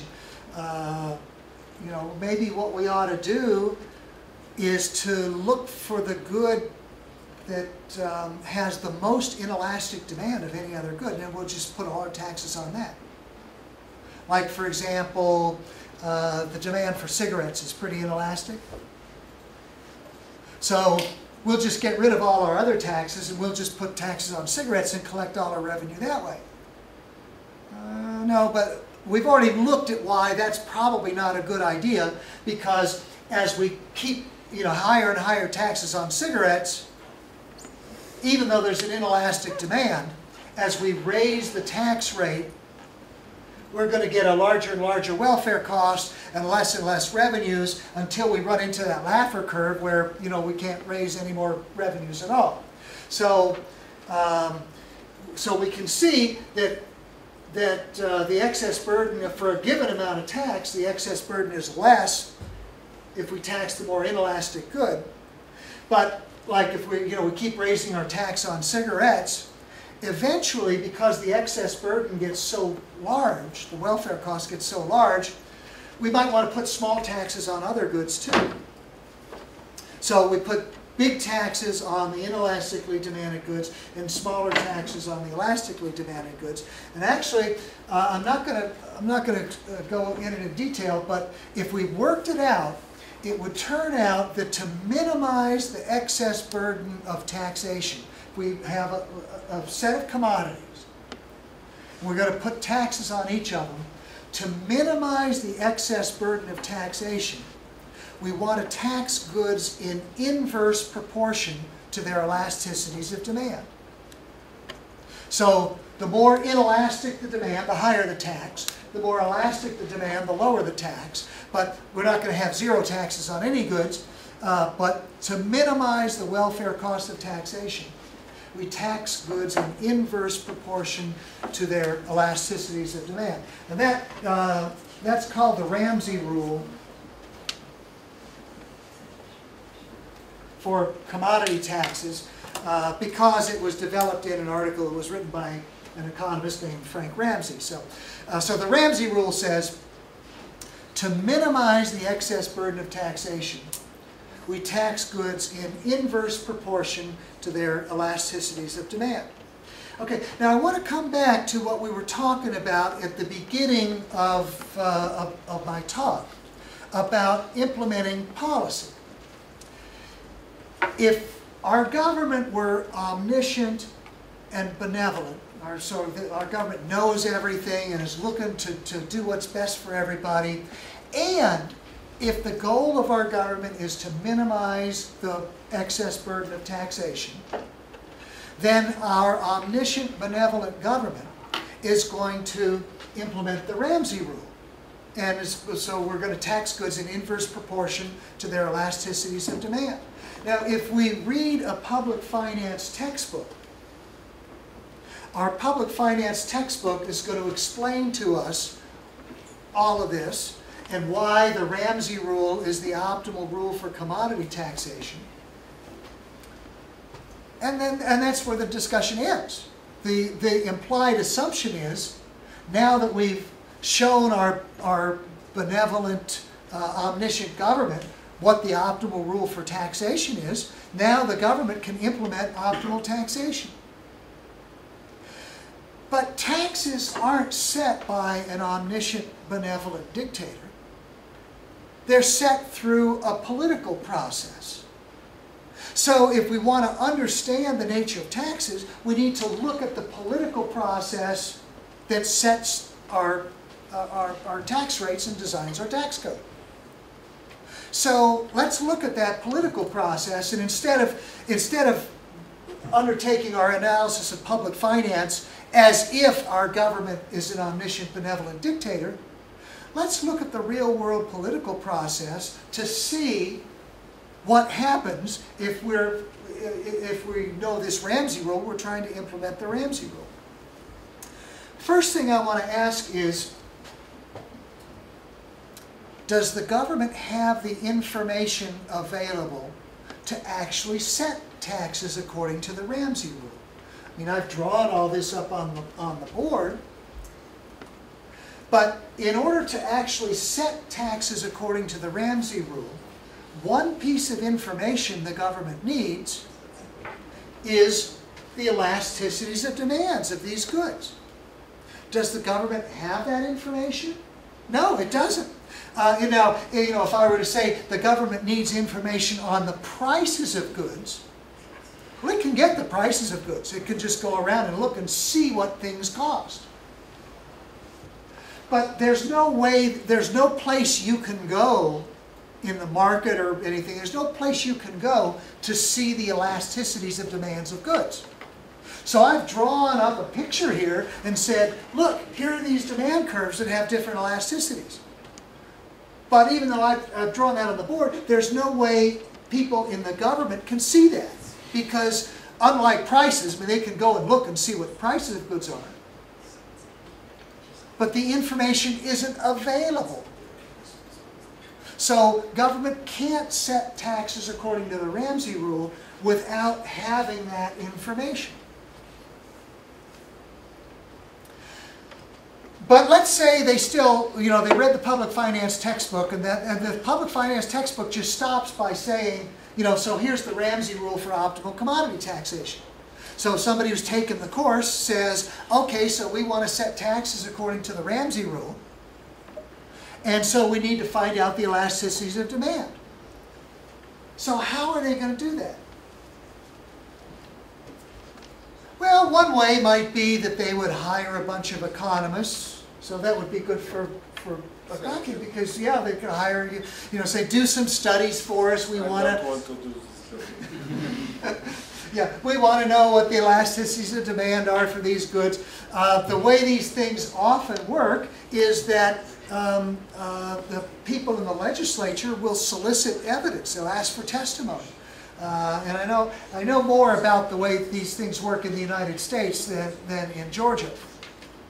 But in the United States, the legislature, they'd have a committee and they would hold hearings. And they'd ask for people to present evidence so that we can, we get economists and other experts to say, you know, here's the evidence. Let's, you know, present some evidence for us so that we can understand what the elasticities of demand are for these various goods. So, you know, we can't directly observe these elasticities of demand.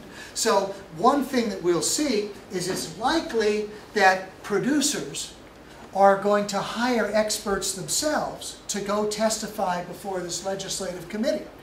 Right? So, like if you're selling cigarettes,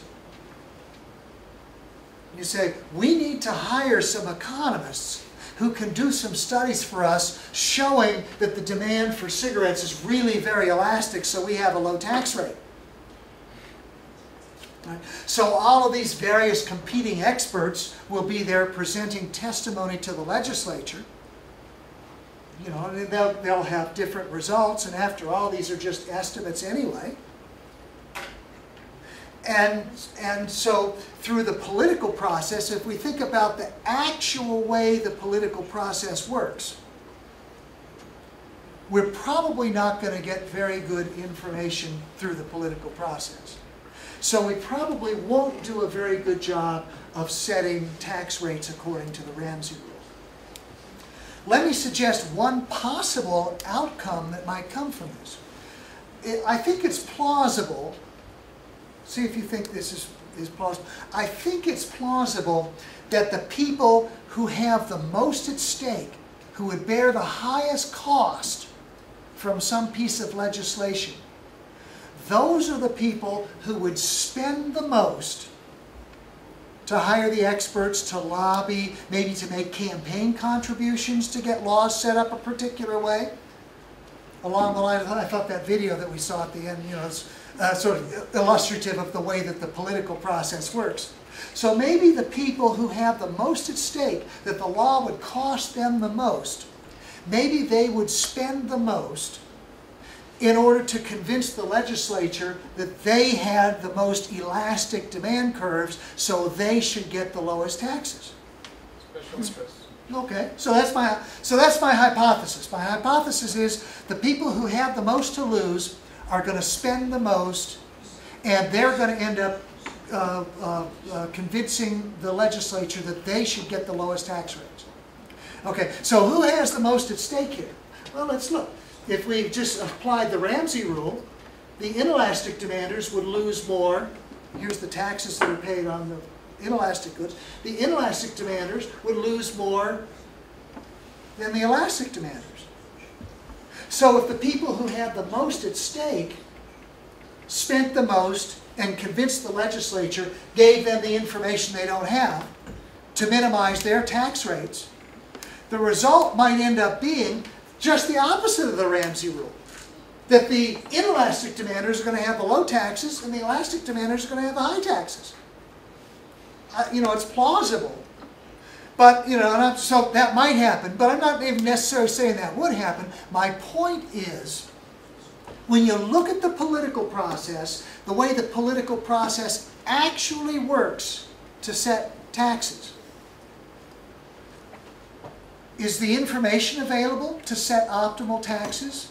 No, the information is not available to people to the politicians, to the bureaucrats, to the people who are setting the taxes. The information is not available. And if we look at the incentives in the political process, we see the incentives work against actually getting the optimal solution. So if we take this idea of optimal taxation, and here just a subset of optimal taxation, the Ramsey rule, we take this idea of optimal taxation. So our textbook says, here's the optimal taxation, here's how we minimize the welfare cost of taxation. When we actually look at the political process that produces our tax system, there's not enough information to design an optimal tax system, and the incentives are often perverse, so that even despite the information, the incentives are such that the political process is not going to produce the optimal outcome.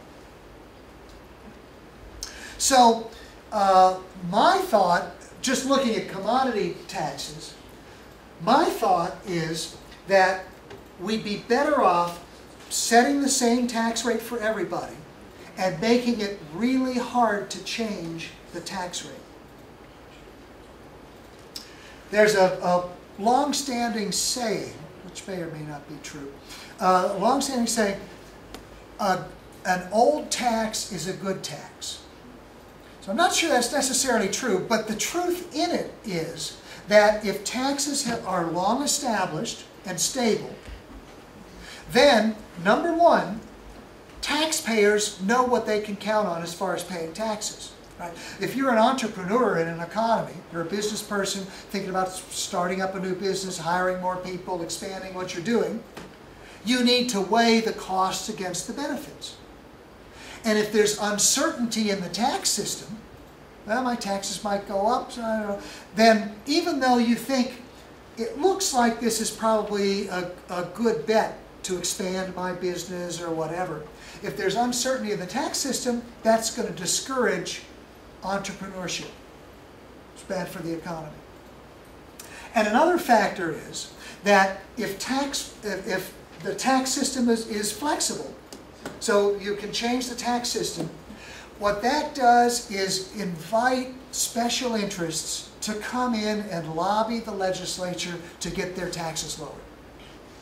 And so you have all kinds of special interests who are coming in saying, you know, we deserve lower taxes because of this or that or the other. And I know Jim and I live in Tallahassee, which is the state capital of Florida.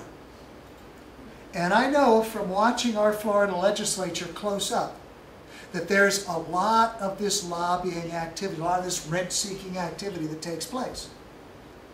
And if the tax system is fixed and relatively permanent, that discourages people from this wasteful lobbying, rent-seeking activity because they're not going to be able to get something changed. If there's flexibility in the tax system, that encourages people to lobby for legislative benefits that work in their favor. So special interests show up and they're lobbying for benefits that are in their favor that benefit them. So, you know, stepping back from this, the big point that I want to illustrate, so we've talked about optimal taxes and setting optimal taxes, but if we look at the larger lesson on this, if we're thinking about government involved in public policy, we need to look at the actual process by which government decisions are made. We look at the actual process, we see that oftentimes government doesn't have the information to make optimal decisions, even if they wanted to. So I was talking about our omniscient, benevolent dictator. Well, if he's just a benevolent dictator, but not omniscient, we may not have the information.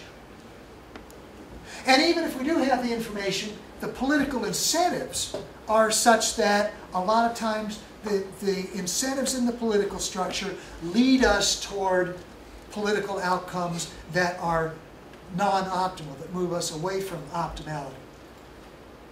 Now, I'm almost out of time, but I want to take another step here. We've been talking about taxation the whole time. But I want to talk about government in general as this relates to the textbook role of government that you see. We've talked about the revenue side of government. What if we look at the expenditure side of government? We ask ourselves, is there a role for government to undertake public expenditures, to get involved in resource allocation? One of the problems that your textbooks will cite in markets allocating resources is the problem of public good. Here, the government ought to get involved, but the information isn't there to produce the optimal amount of the public good. The incentives aren't there for the government to produce the optimal amount of the public good. So, okay, so we have externalities. So what, we put a corrective tax on the externality, or we have some kind of regulation. But does the government have the information to know what the optimal solution is?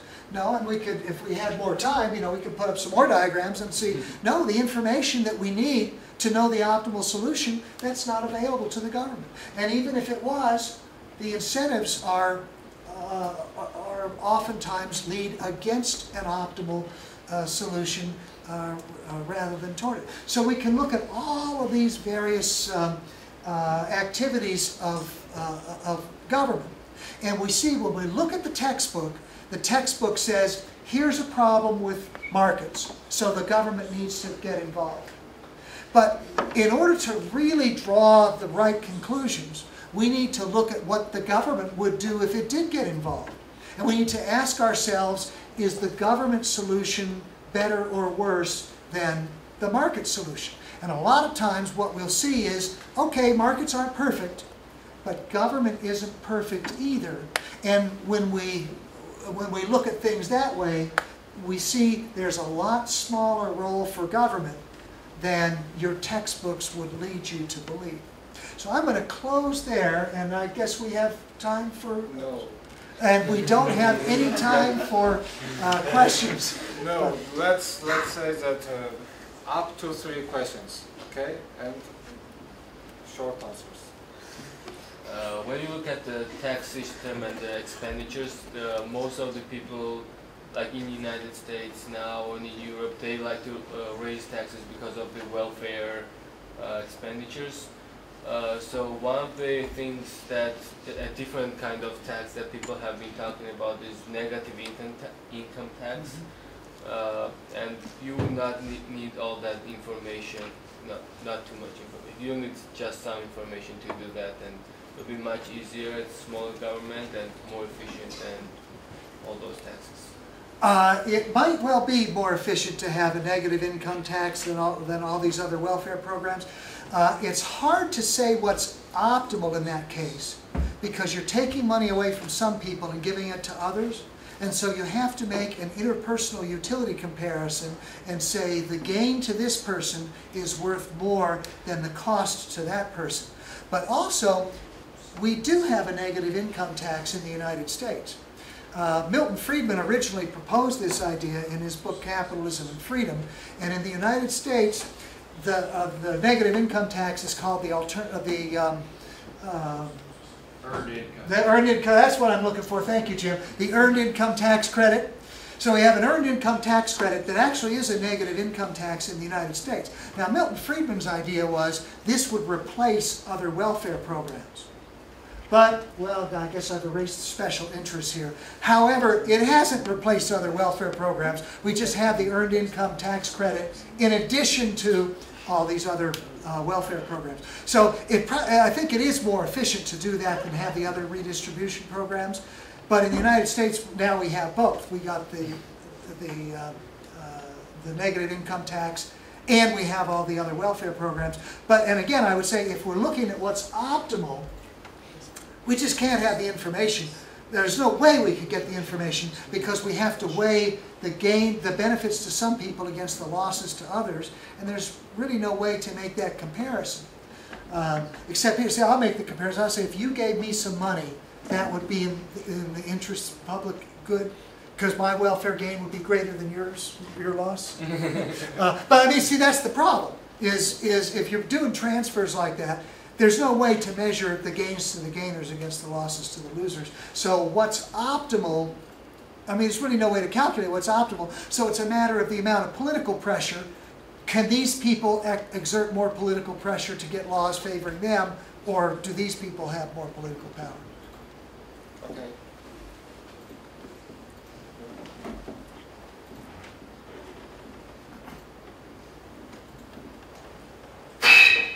Sorry. I have a question. The topic I want to raise is quite wide, but I just want to mention 2 points of solutions, 2 kinds of solutions. What you are talking about, the taxation.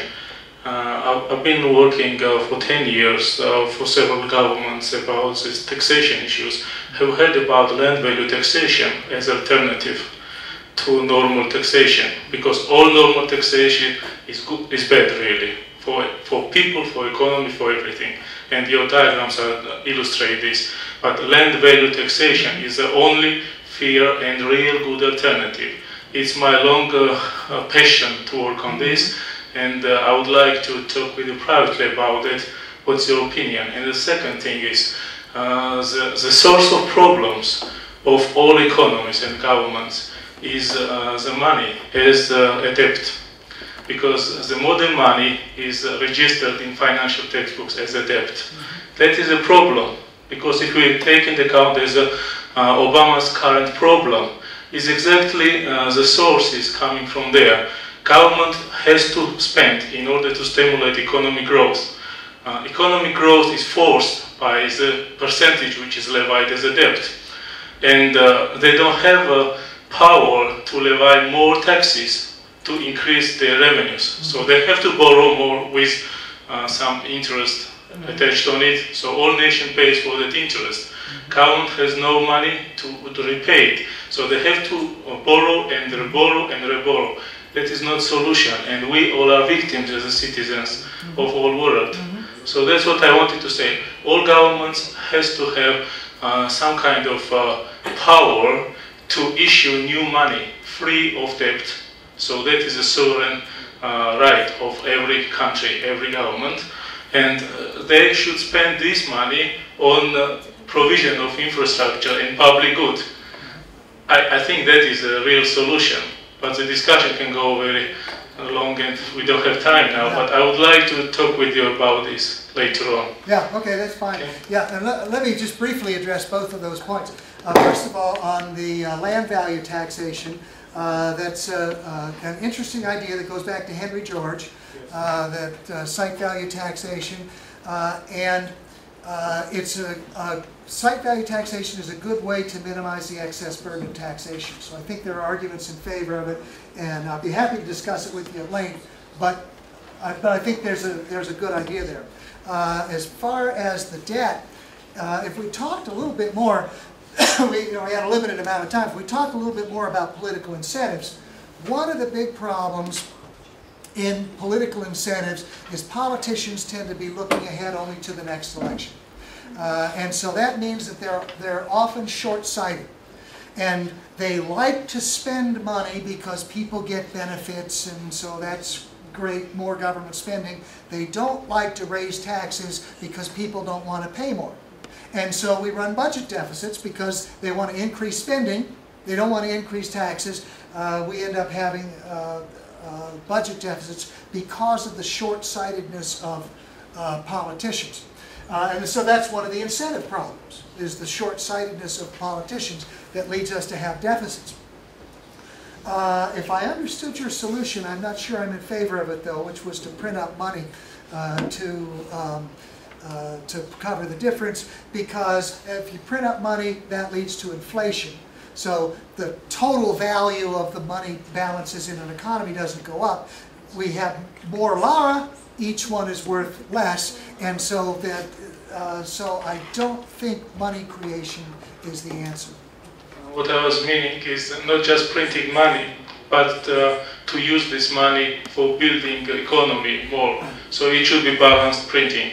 Like if we want to have 2% growth of economy per year, we're building 2% extra facilities like factories, other things, we print 2% more money. You understand what I mean? So we control the growth.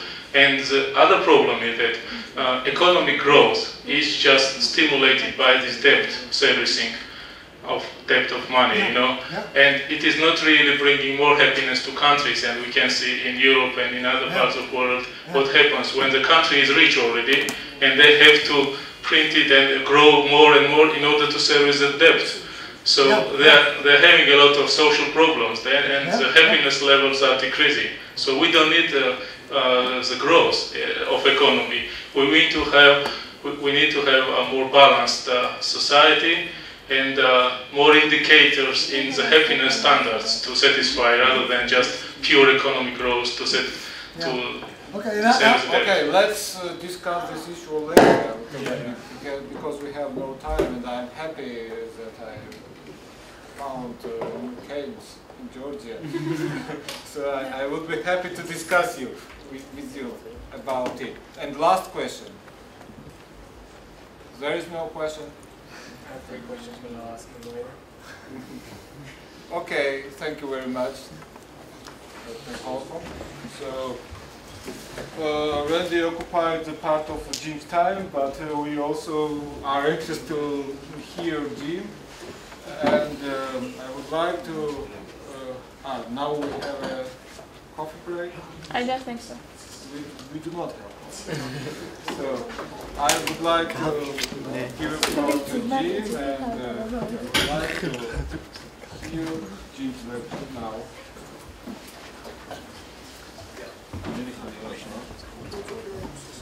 It's a kind of a takeoff on the last session, plus to, I think, pull together something, an idea that's very important. One is, if we think about how the market process versus how the political process works, that essentially what markets do, onto business entrepreneurs, if you like, is they bid resources away from their resource owners. They use voluntary exchange in order to pay people to work with them, to attract raw materials, things of that sort. And in the process, of course, they incur costs. But if the entrepreneur is going to continue with the activity, the good or service that's produced with those resources must be able to be sold in order to cover the cost of that particular resource. If they don't cover the cost of the resources, then they're going to make losses and they're going to discontinue that operation. So essentially in the market sector, there's always this tendency to use resources to produce something that's more highly valued than what the resources cost. And that it's a driving force toward wealth creation. Sometimes we refer to that as productive kinds of activities. And that's the vitally important function performed by markets. Now the political process doesn't have anything like profits and losses. In fact, it's very much the idea that in the political arena, what they're going to want to do is to abstract revenues in the least objectionable ways in terms of loss of votes, and use those revenues to spend in such a way as to attract the maximum amount of votes. So in the political process, rather than producing things that are highly valued relative to cost, it's about extracting revenues so as to expend those revenues on things that will attract the maximum amount of votes. So a completely different set of circumstances of incentive structure present, and that in terms of getting the most out of our resources, which is what economics is all about, that the political process is not going to be very good at doing that, because whatever maximizes votes, there's no reason to expect that that is also going to be productive kinds of activities. Now, does anybody have any question about that? Does that make sense to you? Now, the second point I'd like to make really relates, building on Randy's point about essentially as you move toward that revenue maximum point, that it's a very inefficient point. It means that you're crowding out, if you like, a lot of economic activity, a lot of productive type of activity in order to get just a little bit more revenue. So that it's a highly inefficient type of point. That essentially in my country, in the United States, a great deal of discussion is about, the President Obama, for example, has proposed that he's going to increase taxes and keeps coming back to this increased taxes on people making more than $200,000 a year or more than $250,000 a year in the case of a joint return.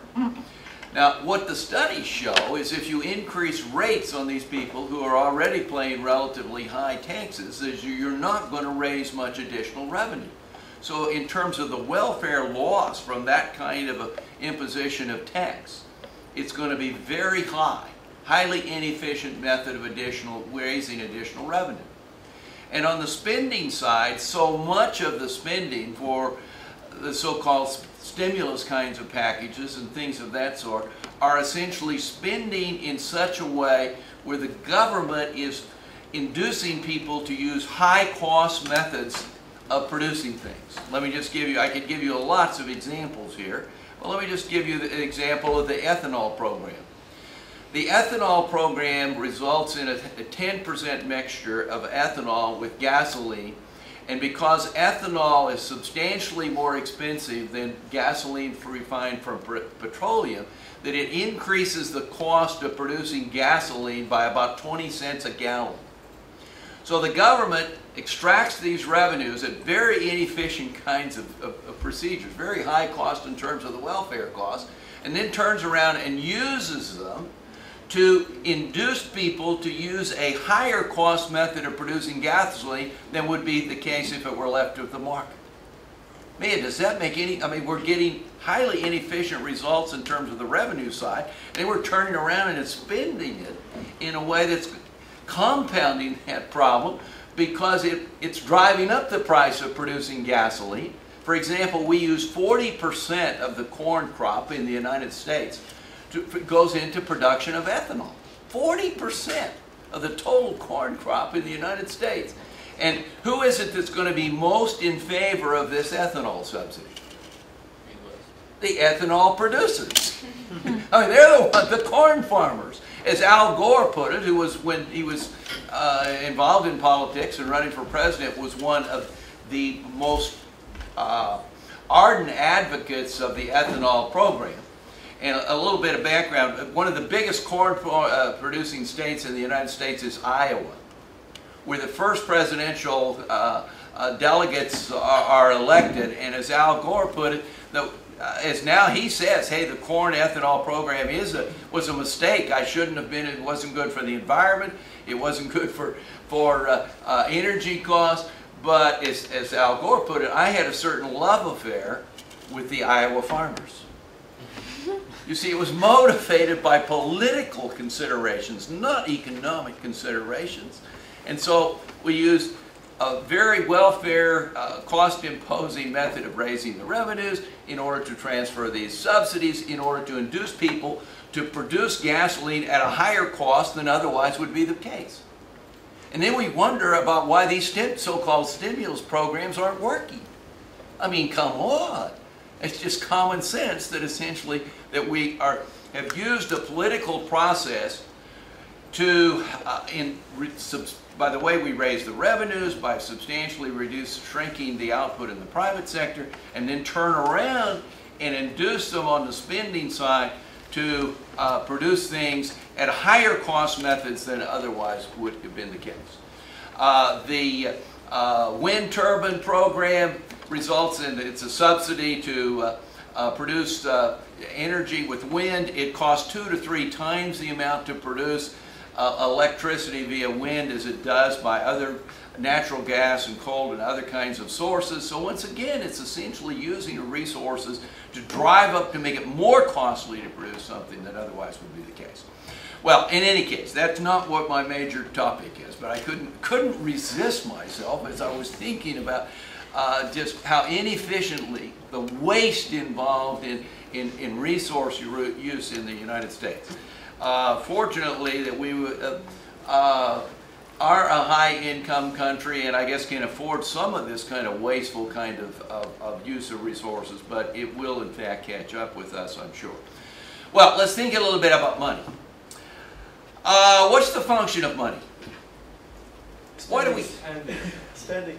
Spending, but It's to simplify transactions. Simplify transactions. It reduces the cost of making transactions, doesn't it? I mean, why do we use money?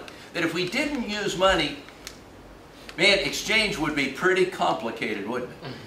You'd have to find somebody who was selling something that you wanted to buy that was willing to accept something in payment that you had and were able to make in payment. But money simplifies all that, doesn't it?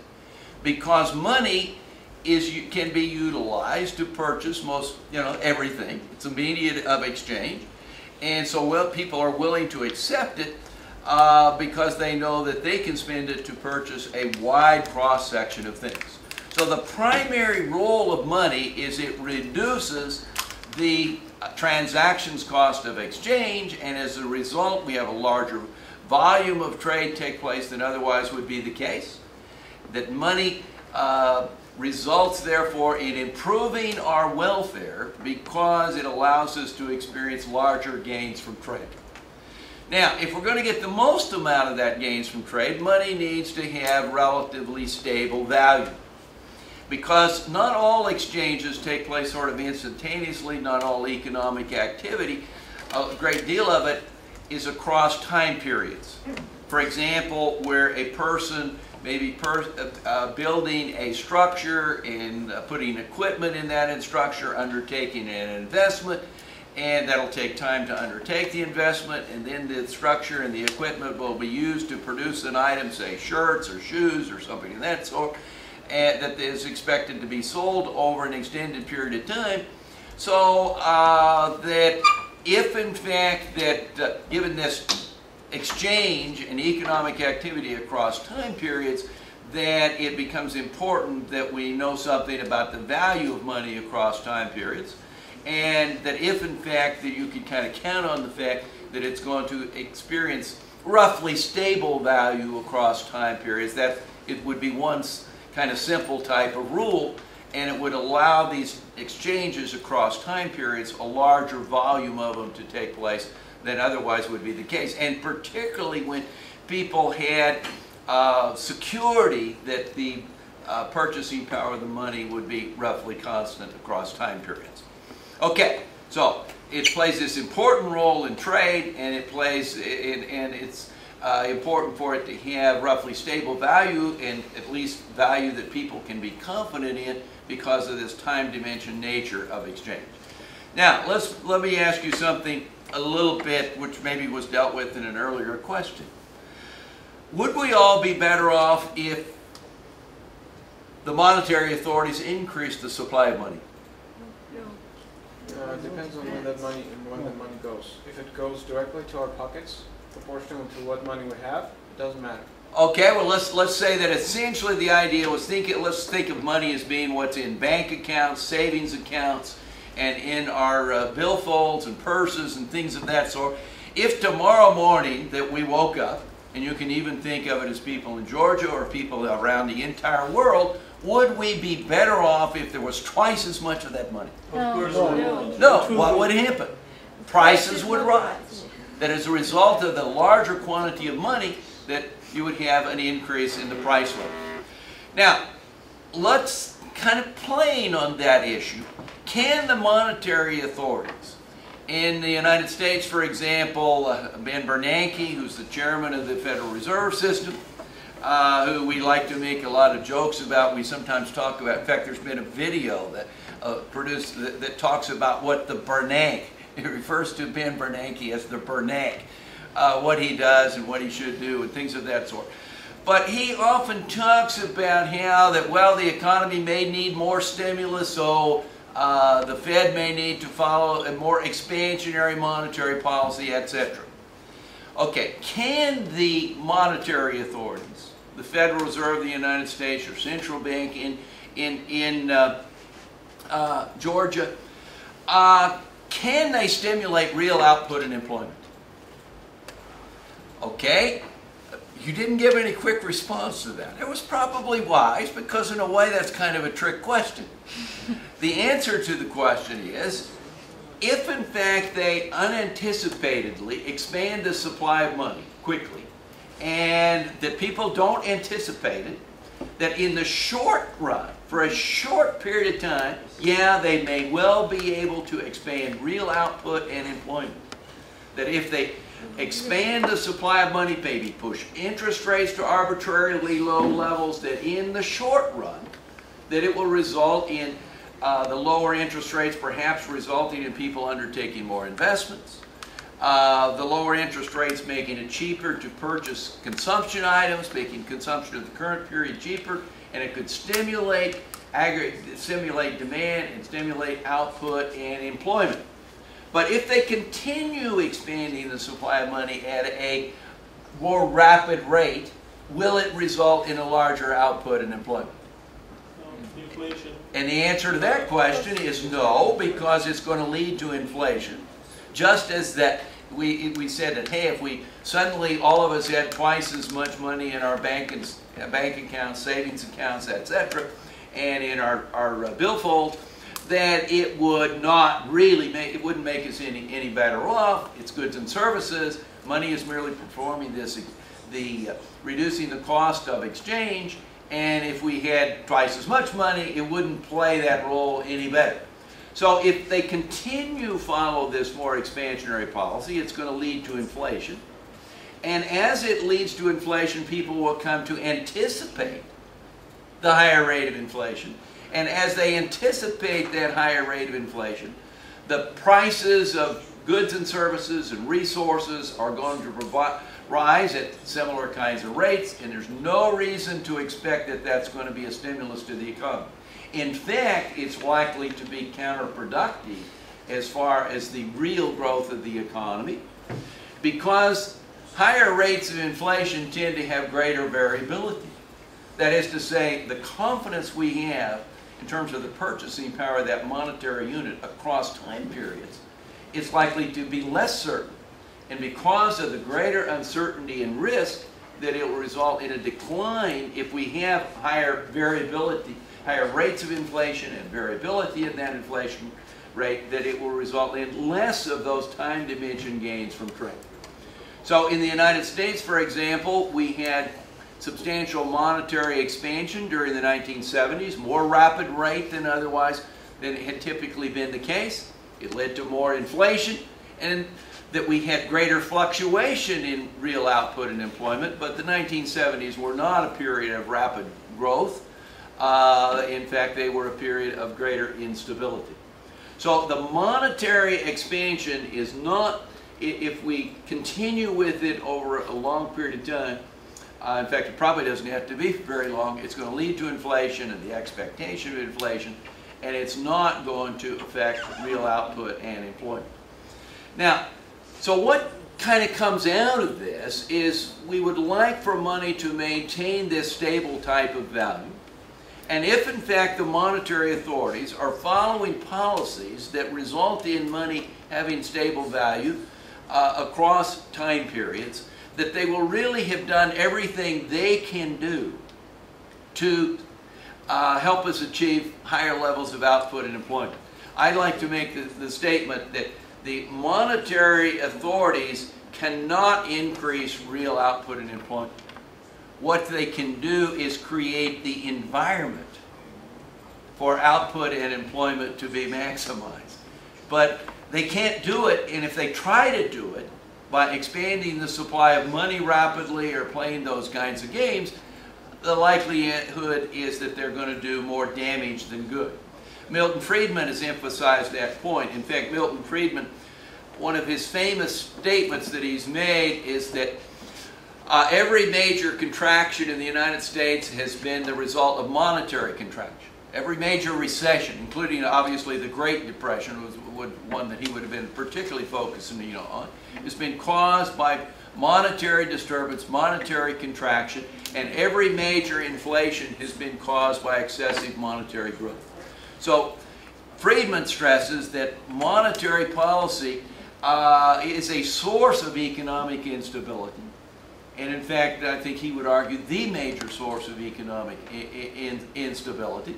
And when the monetary authorities create a stable price type of environment, that would be the best they could do in terms of creating an output for growth and prosperity. In the Economic Freedom of the World Index, access to sound money is Area 3, as we talked about earlier. And essentially what we're trying to do, measure there, you get a higher rate if your inflation rate is low and steady, very low. I mean, for example, suppose you maintain constant prices, zero inflation, and that there was no variability in that inflation rate, and that the monetary growth was consistent with what the long-run growth of the economy would mean. All those things would result in you getting the maximum rating in the monetary area. And in addition, something is important, because we recognize that the monetary authorities are not always going to achieve these ideal kinds of objectives. It's nice to have an alternative, and that is to say that it would be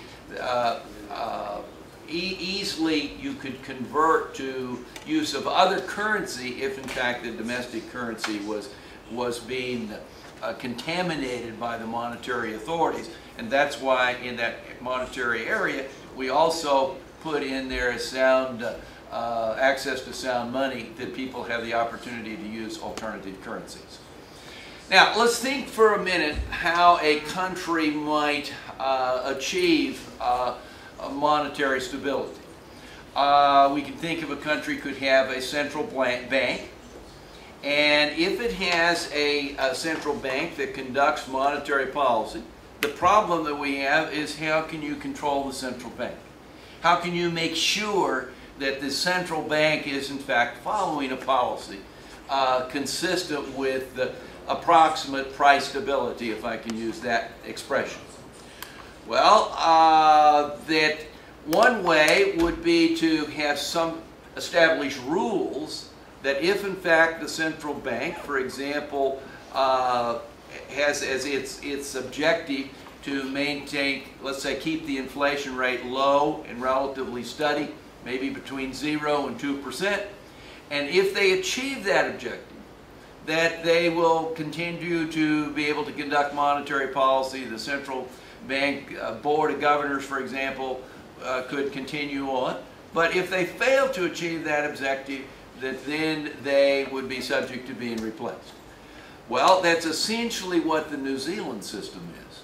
New Zealand, the parliament, if you like, contracts with the central monetary authorities, and the central monetary authority is instructed to maintain the general level of prices in this rather narrow band between 0 and 2%. And as long as they do so, that relationship continues. The Parliament may evaluate it ever so often with regard to the band, but essentially the bank is under instructions to keep inflation rate within that narrow band. And if they fail to do so, then they are subject to being replaced. That you could, for example, make a rule that the Board of Governors of the central bank, including the chairman of the Board of Governors, would in fact all be forced to resign if, say, they fail to maintain the price level within that narrow band. If you don't have something like that, you don't have any accountability with regard to the monetary authority. Now, another way that is attractive, I think, particularly for small countries, is rather than having your own central bank, and even a central bank in which you applied some type of rule to, in terms of maintaining approximate price stability. But another option would be to establish a currency board. Okay, what is a currency board? A currency board is an arrangement where what the currency board does is trade the domestic currency for at a fixed rate for a currency in which the domestic currency is tied to. Let's take the case of Hong Kong. Hong Kong has a currency board. The currency board agrees to trade Hong Kong dollars for US dollars at a 7.7 to 1 ratio. That is to say, you turn in a US dollar, they will give you 7.7 Hong Kong dollars. And that what the currency board does is when people turn in US dollars in exchange for Hong Kong dollars, is that they take those US dollars that were exchanged and used to back, if you like, the domestic currency. They take those dollars and they use them to purchase US bonds or bills, so that they're going to continue to, in fact, grow in terms of value, and that the currency board, therefore, is in a position that if people in Hong Kong said, well, man, we really don't have very much confidence in these Hong Kong dollars, we want to turn in Hong Kong dollars and get more US dollars, for every 7.7 Hong Kong dollar that it turned in, the currency board would give the party turning the currency in a US dollar, and they could do so to fully back. If everybody in Hong Kong wanted to turn in all of the Hong Kong dollars, all of the domestic currency, if you like, the currency board could fully back that and give them at a 7.7 to 1 ratio, give them the equivalent amount of US dollars. So they could always change one for the other. Now, the currency board is not conducting any monetary policy here. What it really is doing is accepting the monetary policy of the U.S. Federal Reserve Board. So they're not conducting any, they're not trying, for example, hey, if it looks like Hong Kong is experiencing a bit of a downturn, maybe we ought to try and inject more money into the system. No, they're not doing that. They're merely accepting the monetary policy of the United States. Now, let's think a little bit how this currency board adjustment process would take place in terms of trade. Suppose people in Hong Kong were selling more goods, services, and assets to foreigners. And foreigners, in order to buy things from people in Hong Kong, were turning in their currency, let's say the dollar. And so they would be turning in a lot of dollars in order to buy the Hong Kong currency, in order to pay the people in Hong Kong who were selling them more than what they what foreigners were purchasing from Hong Kong. Now, if that was happening, where the Hong Kong residents are selling more to foreigners, okay, they're selling more to foreigners, and foreigners are turning in their dollars in order to obtain the Hong Kong currency, and that the Hong Kong currency then is used to purchase this excess of sales of people in Hong Kong, what's going to happen to the money supply of Hong Kong? It's going to increase, because foreigners are, people in Hong Kong are selling more to foreigners. And so the foreigners are purchasing more from Hong Kong as they turn in their currency, and the Hong Kong currency is used to make payments, that the money supply in Hong Kong increases. Well, as the money supply in Hong Kong increases, how will this affect the ability of people in Hong Kong? Well, how will it affect the prices of Hong Kong goods? Money supply of Hong Kong is increasing. The prices are going to rise. Now, as the prices rise in Hong Kong, how is that going to affect the ability of Hong Kong people, residents, to continue selling more to foreigners than what foreigners are purchasing from them? It's going to reduce it. It's going to tend to switch it back the other way, because the Hong Kong goods are increased in prices, so the foreigners won't want to buy as much, and it won't be as easy. It'll be more difficult for people in Hong Kong to sell, continue selling a larger amount to foreigners than what they're buying from foreigners, and so it will have an equilibrating kind of process. Really, it's much like, I don't particularly want to go down too far down this route, but it's a lot like a kind of gold standard type of idea. That if you're selling more to foreigners than what that you're buying from them, the money supply tends to increase, and as the money supply tends to increase, the prices rise, and it will tend to shift it back the other way, where you will not continue selling more to foreigners than what that you're buying from them. And of course, if you were buying more from foreigners than what you were selling to them, it would have the opposite impact on the domestic money supply and prices, and tend to once again shift it back that particular direction. So one way of obtaining access to sound currency is the idea of using a currency board, and that currency board not conducting monetary policy, but merely accepting the monetary policy of the currency which it's tied to. Now, if this is going to be a really good way to maintain stable prices, it becomes important that you tie your currency board, to a currency that is following stable monetary policy, isn't it? If, for example, Hong Kong had tied their currency a few years ago to the Zimbabwe dollar, that would not have worked so well, would it? Because essentially Zimbabwe was not a stable currency, and hyperinflation and all that sort of thing.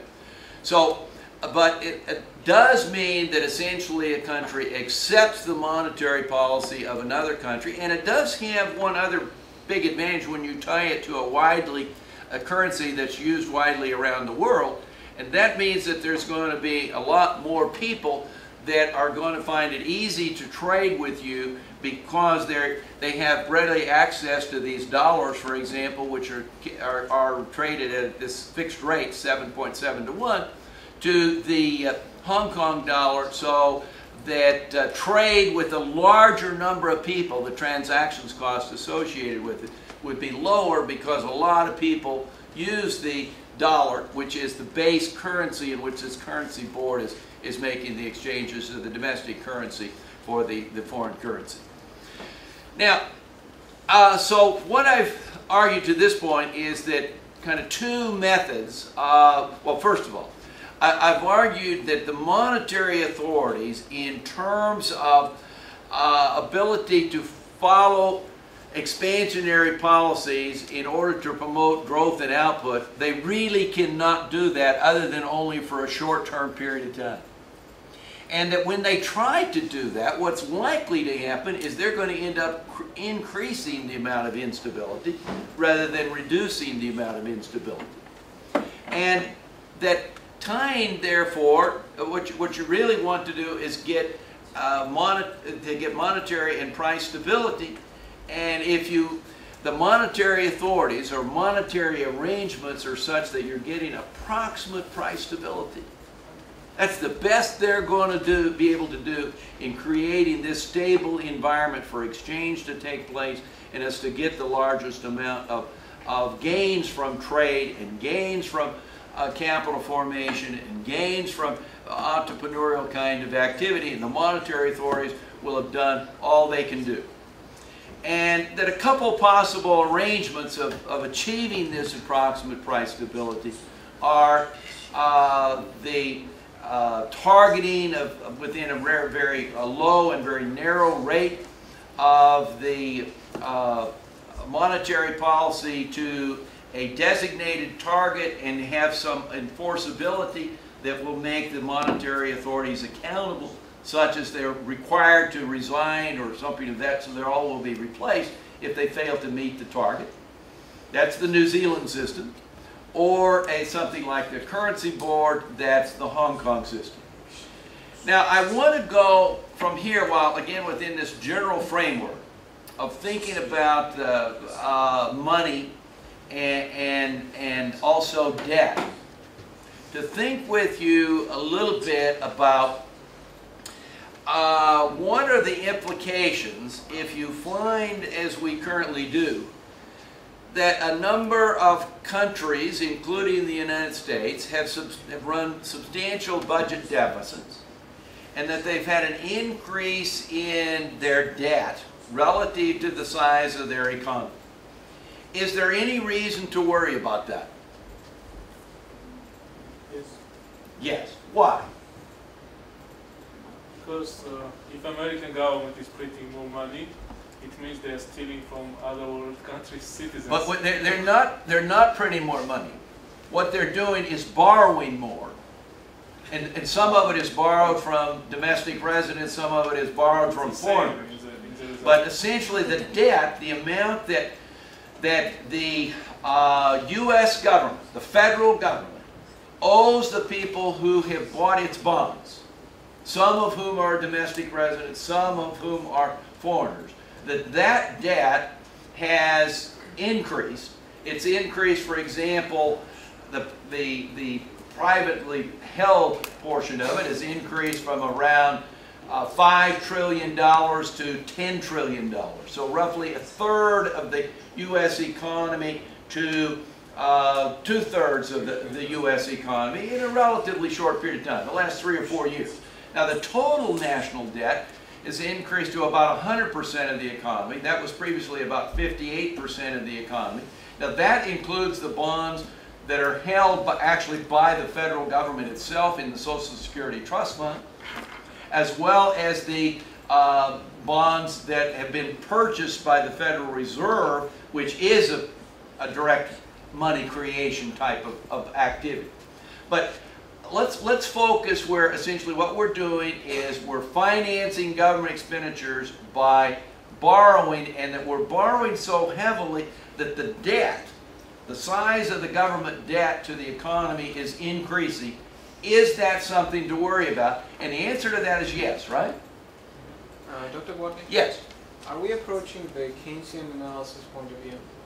I wouldn't this really, when we think of the Keynesian analysis, we think more of fiscal policy rather than monetary policy. Although Keynesians might be also of the view that if you broadly perceive of Keynesian analysis as an effort to use both monetary and fiscal policy to try to stabilize the economy, it might be thought of as a bit in that particular vein. Now, it's also true, and maybe that's what motivated your question. The multiplier effect. I mean, there's a multiple. They say there's a multiplier effect. I borrow 1 billion, and I put this 1 billion into government spending, and I spend this extra 1 billion, this spending I don't need. Mm-hmm. Oh, you don't mean really need, that you don't. Yeah, I don't really need it right now. I mean, for example, I need 5 people to clean a park, but I hire 20 people to clean a park. I give them additional income, and well. And if they go out, they spend it. Somebody else. And eventually, I get $4 billion of clean addition to this.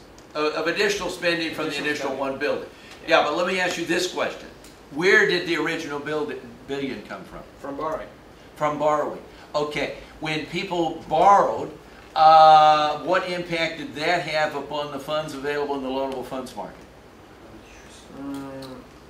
I borrow, which means I increase the interest rate, and you increase the demand for loanable funds, right? We have a crowding out. Okay, and you have higher interest rates, and therefore that you have may have some interest rate crowding out.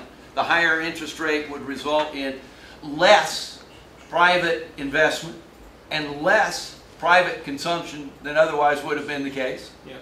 And the same kind of multiplier effect take place for each of that reduction associated with the crowding out. Now, there's also the possibility those bonds imply higher future taxes, don't they? True. That you're going to have to pay back those bonds, or at least pay back the bond holders. Even if you never pay the bonds off, you're going to have to pay the interest on it. So if the bonds imply higher future taxes, do you think people might say, hey, look at this size of this debt. That's going to mean our taxes are going to be higher in the future, and they might cut back on their private consumption and investment, anticipating those higher future taxes.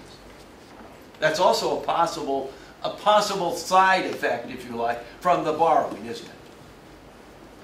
Right? Yes. Okay. So when we look at it in terms of whether it's adding stimulus or not, it's at least questionable whether it is. But that's really not the point I want to get at in terms of thinking with you in terms of the monetary side of this. What I want you to think about is that as the price of this debt increases relative to the size of the economy, is that a problem? And I think the answer to that question is yes. But why is it a problem? It's because the higher debt is going to lead to a greater burden in terms of levying the taxes to pay the interest rate, etc. And conceivably it could lead to such a high burden that the politicians might say, man, we simply cannot raise higher taxes in order to pay the interest on these bonds or pay off the outstanding bonds. Now, next kind of follow-up question is we think about whether or not this is a problem or not, and if so, what kind of problem. Do you think that the U.S. government, our bond rating was recently downgraded, everybody knows all about that, right? Okay. Do you think that the federal government of the United States at some point in time is going to say to the bondholders, no, we're not going to repay you? I don't think they're going to do that. Hope not. Never.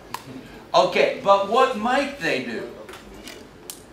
They might, working through the Federal Reserve, say rather than us repay you by levying taxes on our citizens to make those interest payments, what we're going to do is ask our central bank to repay your bonds, and when the central bank repays those bonds, where does the central bank get the money?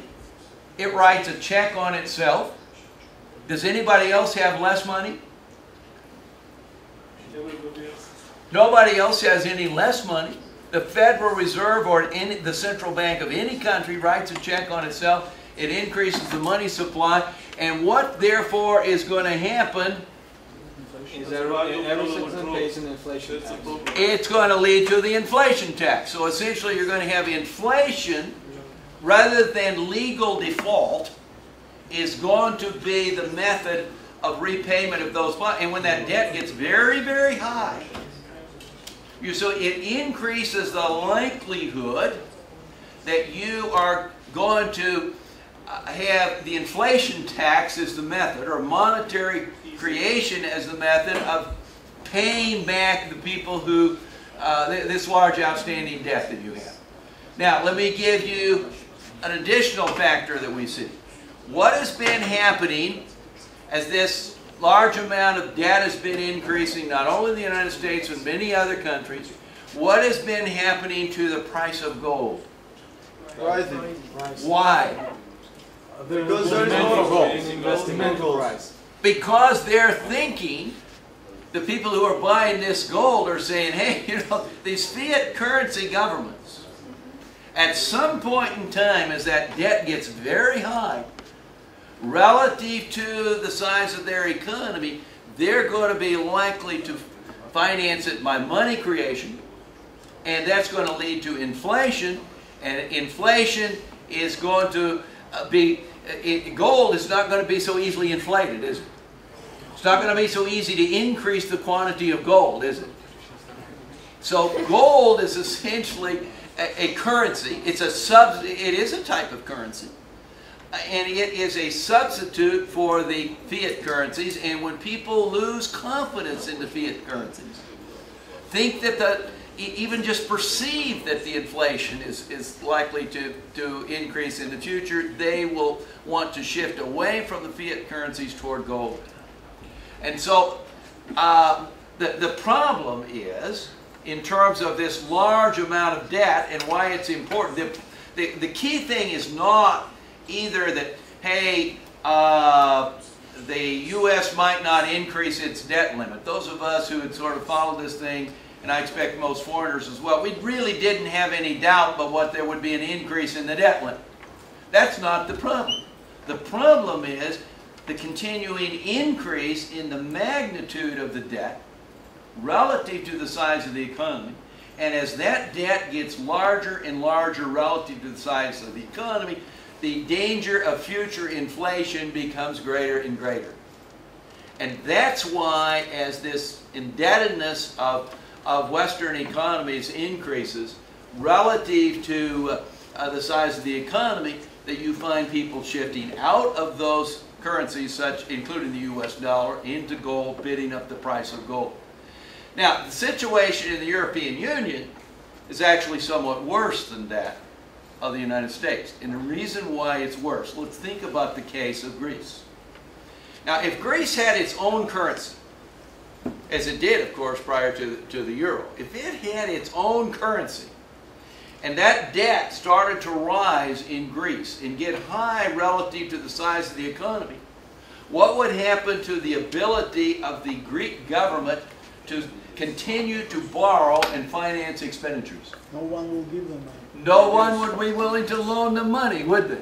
Yeah. So there would be limits upon the spending of the Greek government relative to its levying of taxation, and that would at least, now they might overspend that and end up having to, devalue the currency, and of course governments have done those things in the past, but at least there would be some consequences to the Greek government that would take place rather quickly, and you wouldn't find that you're going to get to the point where people are going to say, hey, we're not going to loan additional money to Greece, and Greece is not going to be able to continue doing that.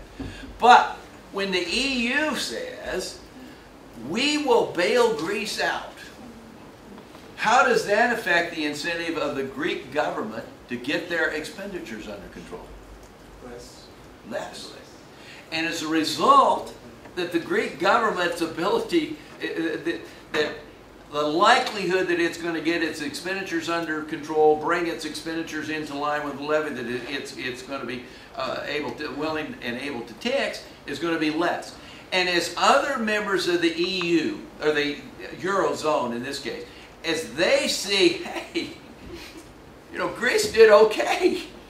They continued with this high level of spending and continued running these budget deficits, and they were able to continue borrowing funds because the European Central Bank bailed them in. How is this going to affect the fiscal policy of countries like Portugal?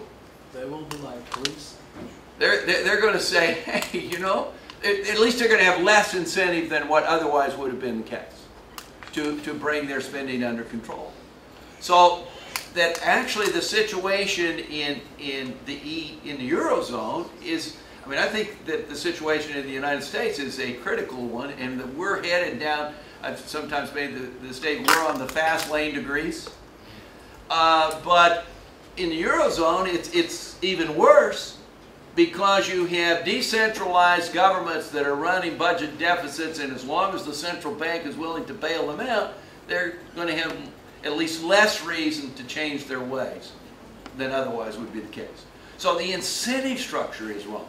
And I must say, I really do not understand why the EU and the European Central Bank is willing to go down this bailout route. It seems to me that it's clear that it's going to end in a destructive kinds of financial catastrophe. But that's sort of another issue. But in any case, if they do go down that route, as they have to date, it's sending the wrong signals. Now, I've tried to tie together a lot of things related to, you know, the importance of maintaining monetary stability, and what the monetary authorities can really do. The only thing they can really do is create the environment for growth and prosperity. They cannot create growth and prosperity by expanding the supply of money. And that if we look at this issue of governments to spend more, than a very strong incentive, Randy touched on it, in fact more than touched on it, is that there's a strong incentive for governments to finance their expenditures with borrowing, because borrowing does not levy a visible cost prior to the next election, and use the borrowed funds to spend to try and buy votes in order to do better in the next election. And when governments continue down that route, and it results in a very high level of debt to size of the economy, that it is an unsustainable situation.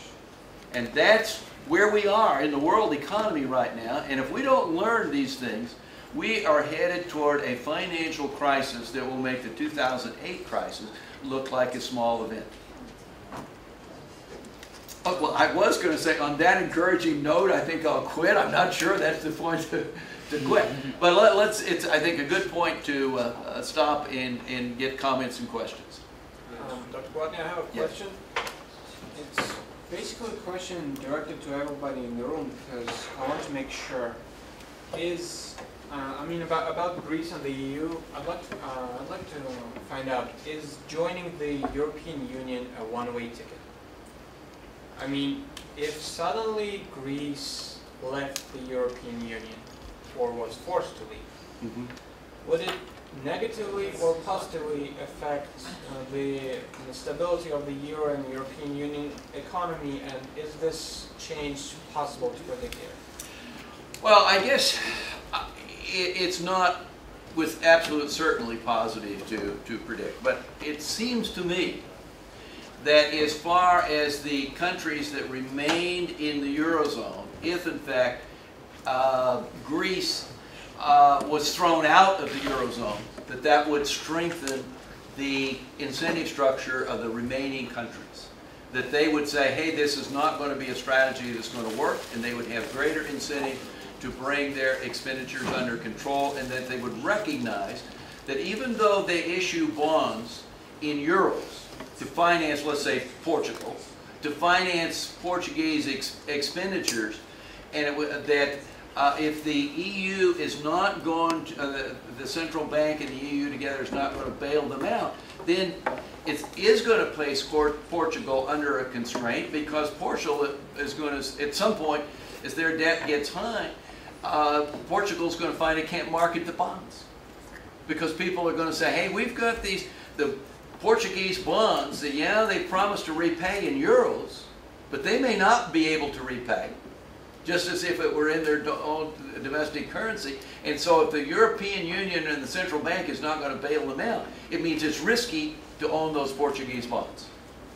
Right?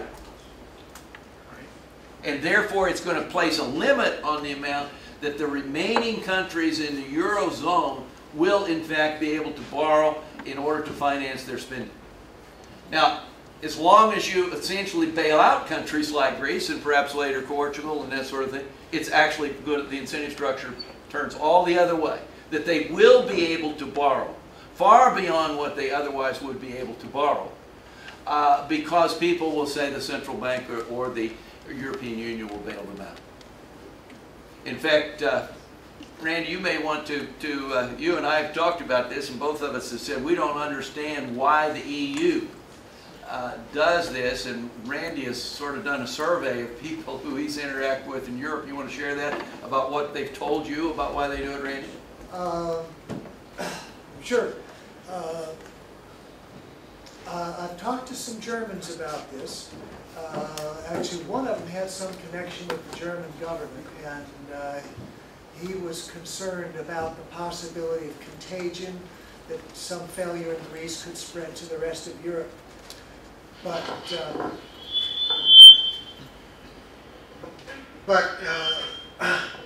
most Germans that I talked about, first of all, didn't seem to be in favor of the bailout. And maybe I'll just talk loud and turn this off. But most Germans that I talked about said the reason that Germany was involved in this was, and I heard this term so many times, German guilt. That they still feel guilty about World War II, and that they felt that if they weren't willing to bail out Greece, that wasn't being European. So that was one answer I heard from a lot of Germans. I was talking to somebody from Portugal about this, and the Portuguese person I talked about said that he felt that the smaller countries in the Eurozone were at some disadvantage, financial disadvantage relative to the big countries, that if the EU wasn't willing to bail out Greece and maybe Portugal, that the interest rates that Greece and Portugal would have to pay would go up. Well, that's just what Dr. Courtney said. The interest rates that they would have to pay would go up. And so he thought the solution was to have the EU issue bonds, not the individual countries. And so the EU would issue bonds, and Portugal and Greece and the rest of them would use these EU bonds, essentially creating a subsidy from the other countries in the EU to Portugal, which he recognized. And I said, well, you know, if you do this, what you'll be doing is giving up your sovereignty to the EU. So Portugal will sacrifice its sovereignty to become a part of the EU, and the EU will be dictating policies in Portugal. And he said, yes, I know, I think that would be a good thing. So anyways, this like Portuguese economist I was talking about accepted the idea that by going down this road, Portugal and I think Greece, they're all going to end up giving up some of their sovereignty to the EU, and thought that would be a good thing. And I think when you and Georgia are thinking about would it be a good idea to join the EU, there's a question of how much of your sovereignty that you want to give up to the European Union. And I think a lot of the benefits that you could get would be in the form of being in the free trade zone, and maybe also some national security benefits, if you felt threatened. But a lot of those benefits I think you could get if you could strike a free trade agreement without having to sacrifice too much in the way of your own economic policies.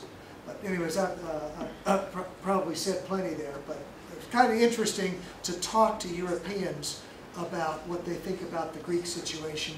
And at least the Germans I've talked to seem to be uniformly, except for one case, uniformly against the bailouts, but they say, well, we have to do it. It's this German guilt left over from World War II. And really concerned about separation of various countries or parts of Europe from the rest of it and wanting to maintain that unity. I mean, it's another kind of interpretation of that, that argument. Okay, next question.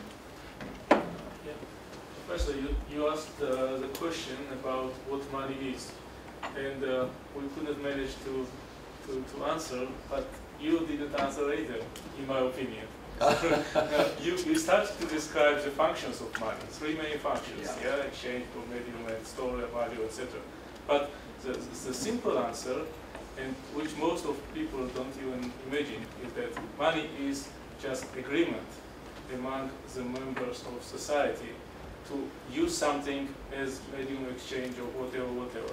It can be physical thing or it can be just abstract. You are speaking about fiat money, paper money, or commodity money. It can be anything. M1, N2, N3, N4. It can be gold or silver or whatever. But the main idea is it's about agreement. And here is the answer, in my opinion, of problems of currency around the world. That if we use, if we design the system of money free of debt, as it is registered right now, then a lot of problems will just dissipate and disseminate. The problem is that when you mentioned that the US government is borrowing money right now, it is not borrowing maybe from China or from Russia or... Oh, it is borrowing from China. No, I mean, yes, but I am saying maybe.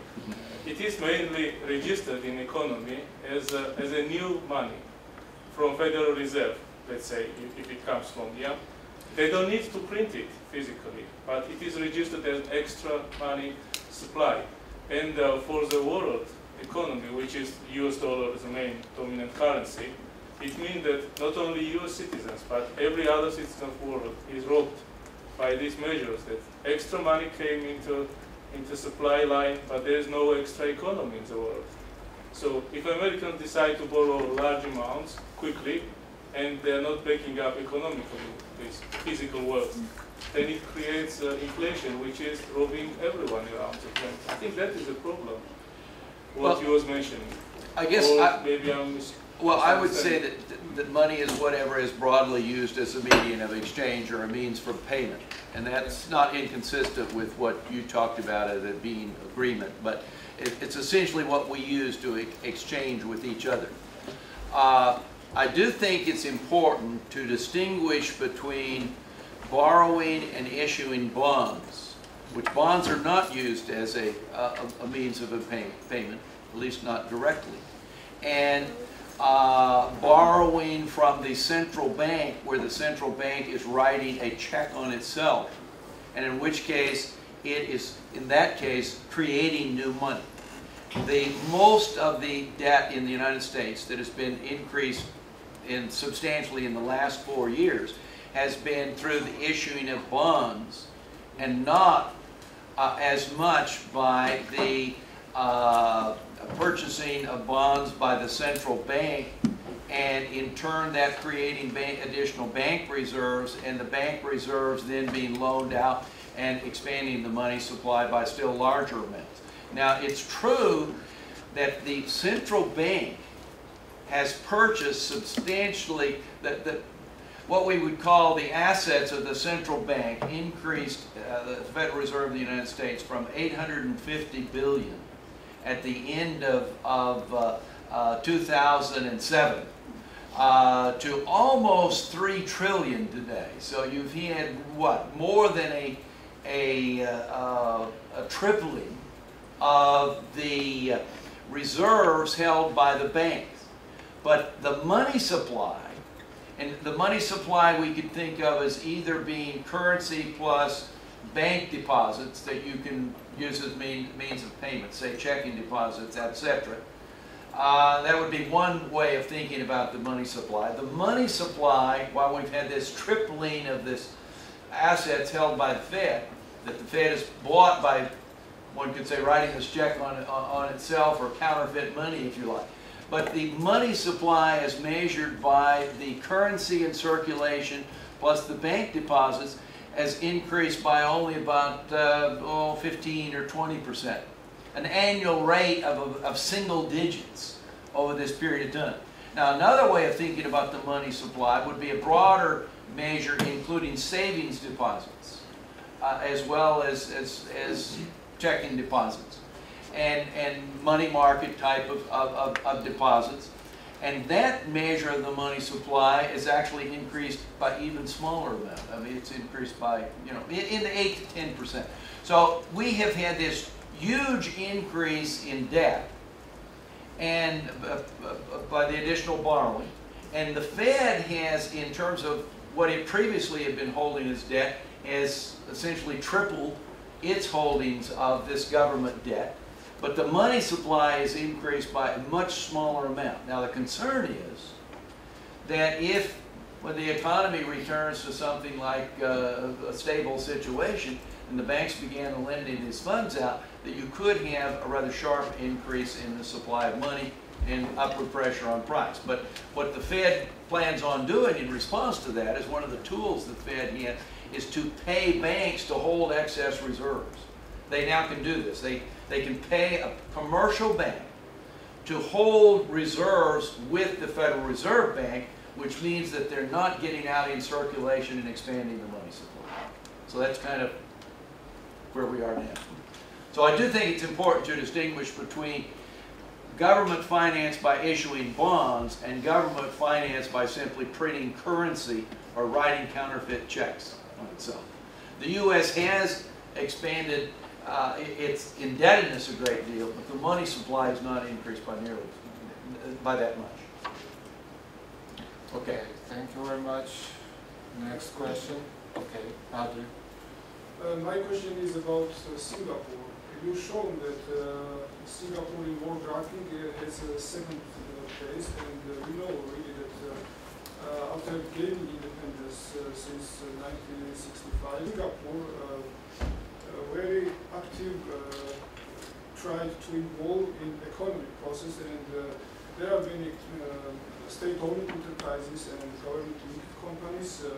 For example, Yuan Pound Corporation, Temasek Holding, and also Central Provident Fund, which is some kind of pension fund which is enforced, which has enforced contributions from the population for working force to this fund, and they are restricted to use this fund.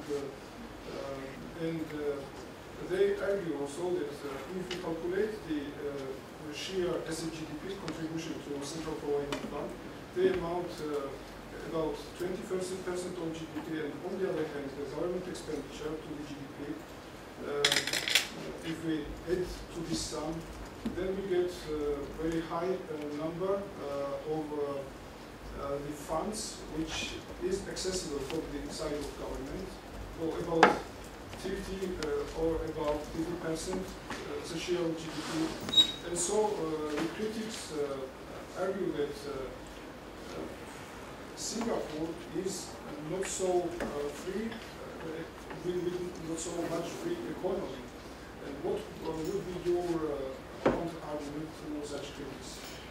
Well, we have actually struggled with the issue of the difference between mandated savings into a, what they call in Singapore, the Provident Fund, or what in Chile is essentially a Social Security retirement kind of system.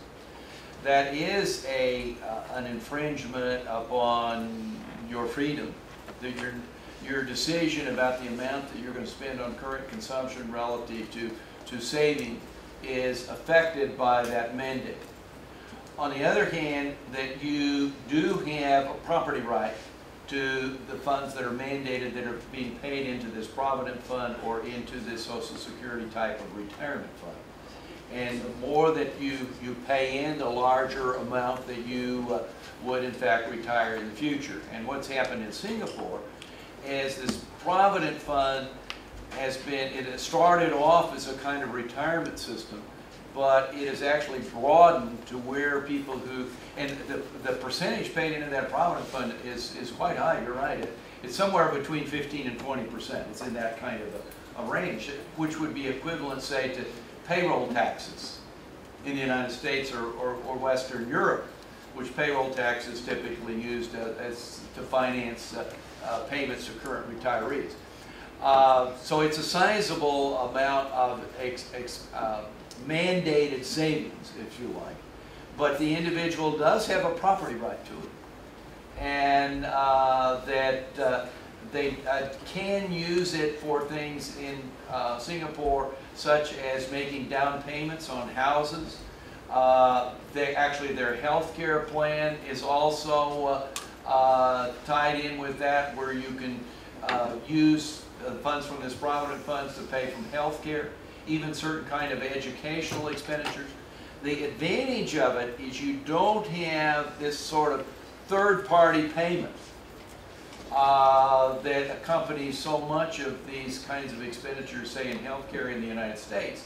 And you don't have the sort of tax levied on one in order to make the retirement payments to the current generation.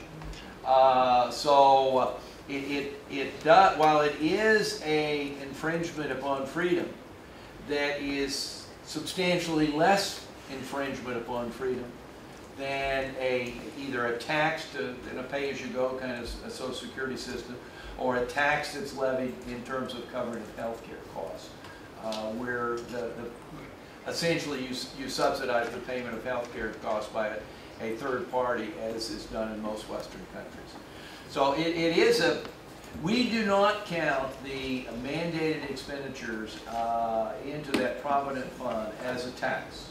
And if we did count it, Singapore would have a lower rate. You're right. Yes, it's really impossible to know precise number what part of contribution from Central Providing Fund is spent by government, because according to some constitutional amendments, the government can spend in Singapore from Central Providing Fund money in such way that they are not accountable even to elected president, not only to parliament. So it's some kind of secret, we can say, and it's some shadow to economic freedom, can you say? Yes, I don't disagree with that. I would say that essentially what they've used it for in terms of the spending is the government has used it to invest in private firms. That they essentially purchase the ownership, the stock, if you like, of private firms, of the funds in that provident fund. But it's the government that is making a lot of those decisions, and it is the kind of situation which, frankly, is a bit of an invitation to corruption, isn't it? That the government essentially saying, hey, we'll buy a lot more of this stock than... Yeah. Unfortunately, I also don't know which part is spent by government, because it's not accessible even for Singaporean researchers, but I don't agree with critics that we have to add so the number of Adri, excuse me, yes. I must interrupt you. Okay. And excuse me no for problem. this. It looks like debate between two people. Okay, well, happy to. So okay, we have time for one question, or is our time gone? Time is gone, and we has come to the end. And I would appreciate students to cordially applaud.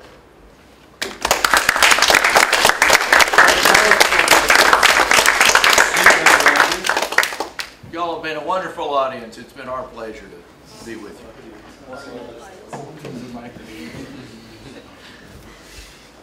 So thank you very much. Thank you very much for coming in Georgia. Jim, it's pity that we could not meet with the president of National Bank of Georgia. I think that he would start to think about monetary policy different way. But we will meet you next time when you come back in Georgia again. Thank you very much, both Jim and Randy, for coming. Many thanks to Amy, also for coming in Georgia. Many thanks to students for coming, having time. I think that we both, you and me, you are students. I am a student, but also I gained much information here. I learned much also with you here. So, thanks for organizers of this meeting, the owner of this university, to Mr. Mohamed Difidze. And we still will have about 10-15 minutes. We will have coffee break. So before we leave this building, you also have a chance to speak with our professors. Thank you very much. Yes, if you have any questions, want to discuss any point, we'll be happy to stay as long as you want. Make moves.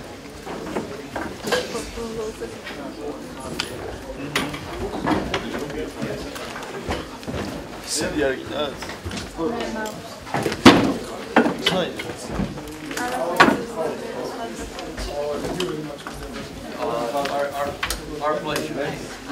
And are you your student? Oh, okay. You are a student.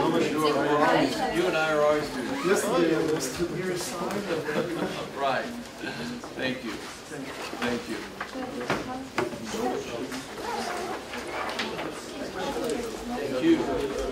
It's great being there. Okay. And your name? George. Okay, George. Okay, good. A different. Okay. Did you get my coat?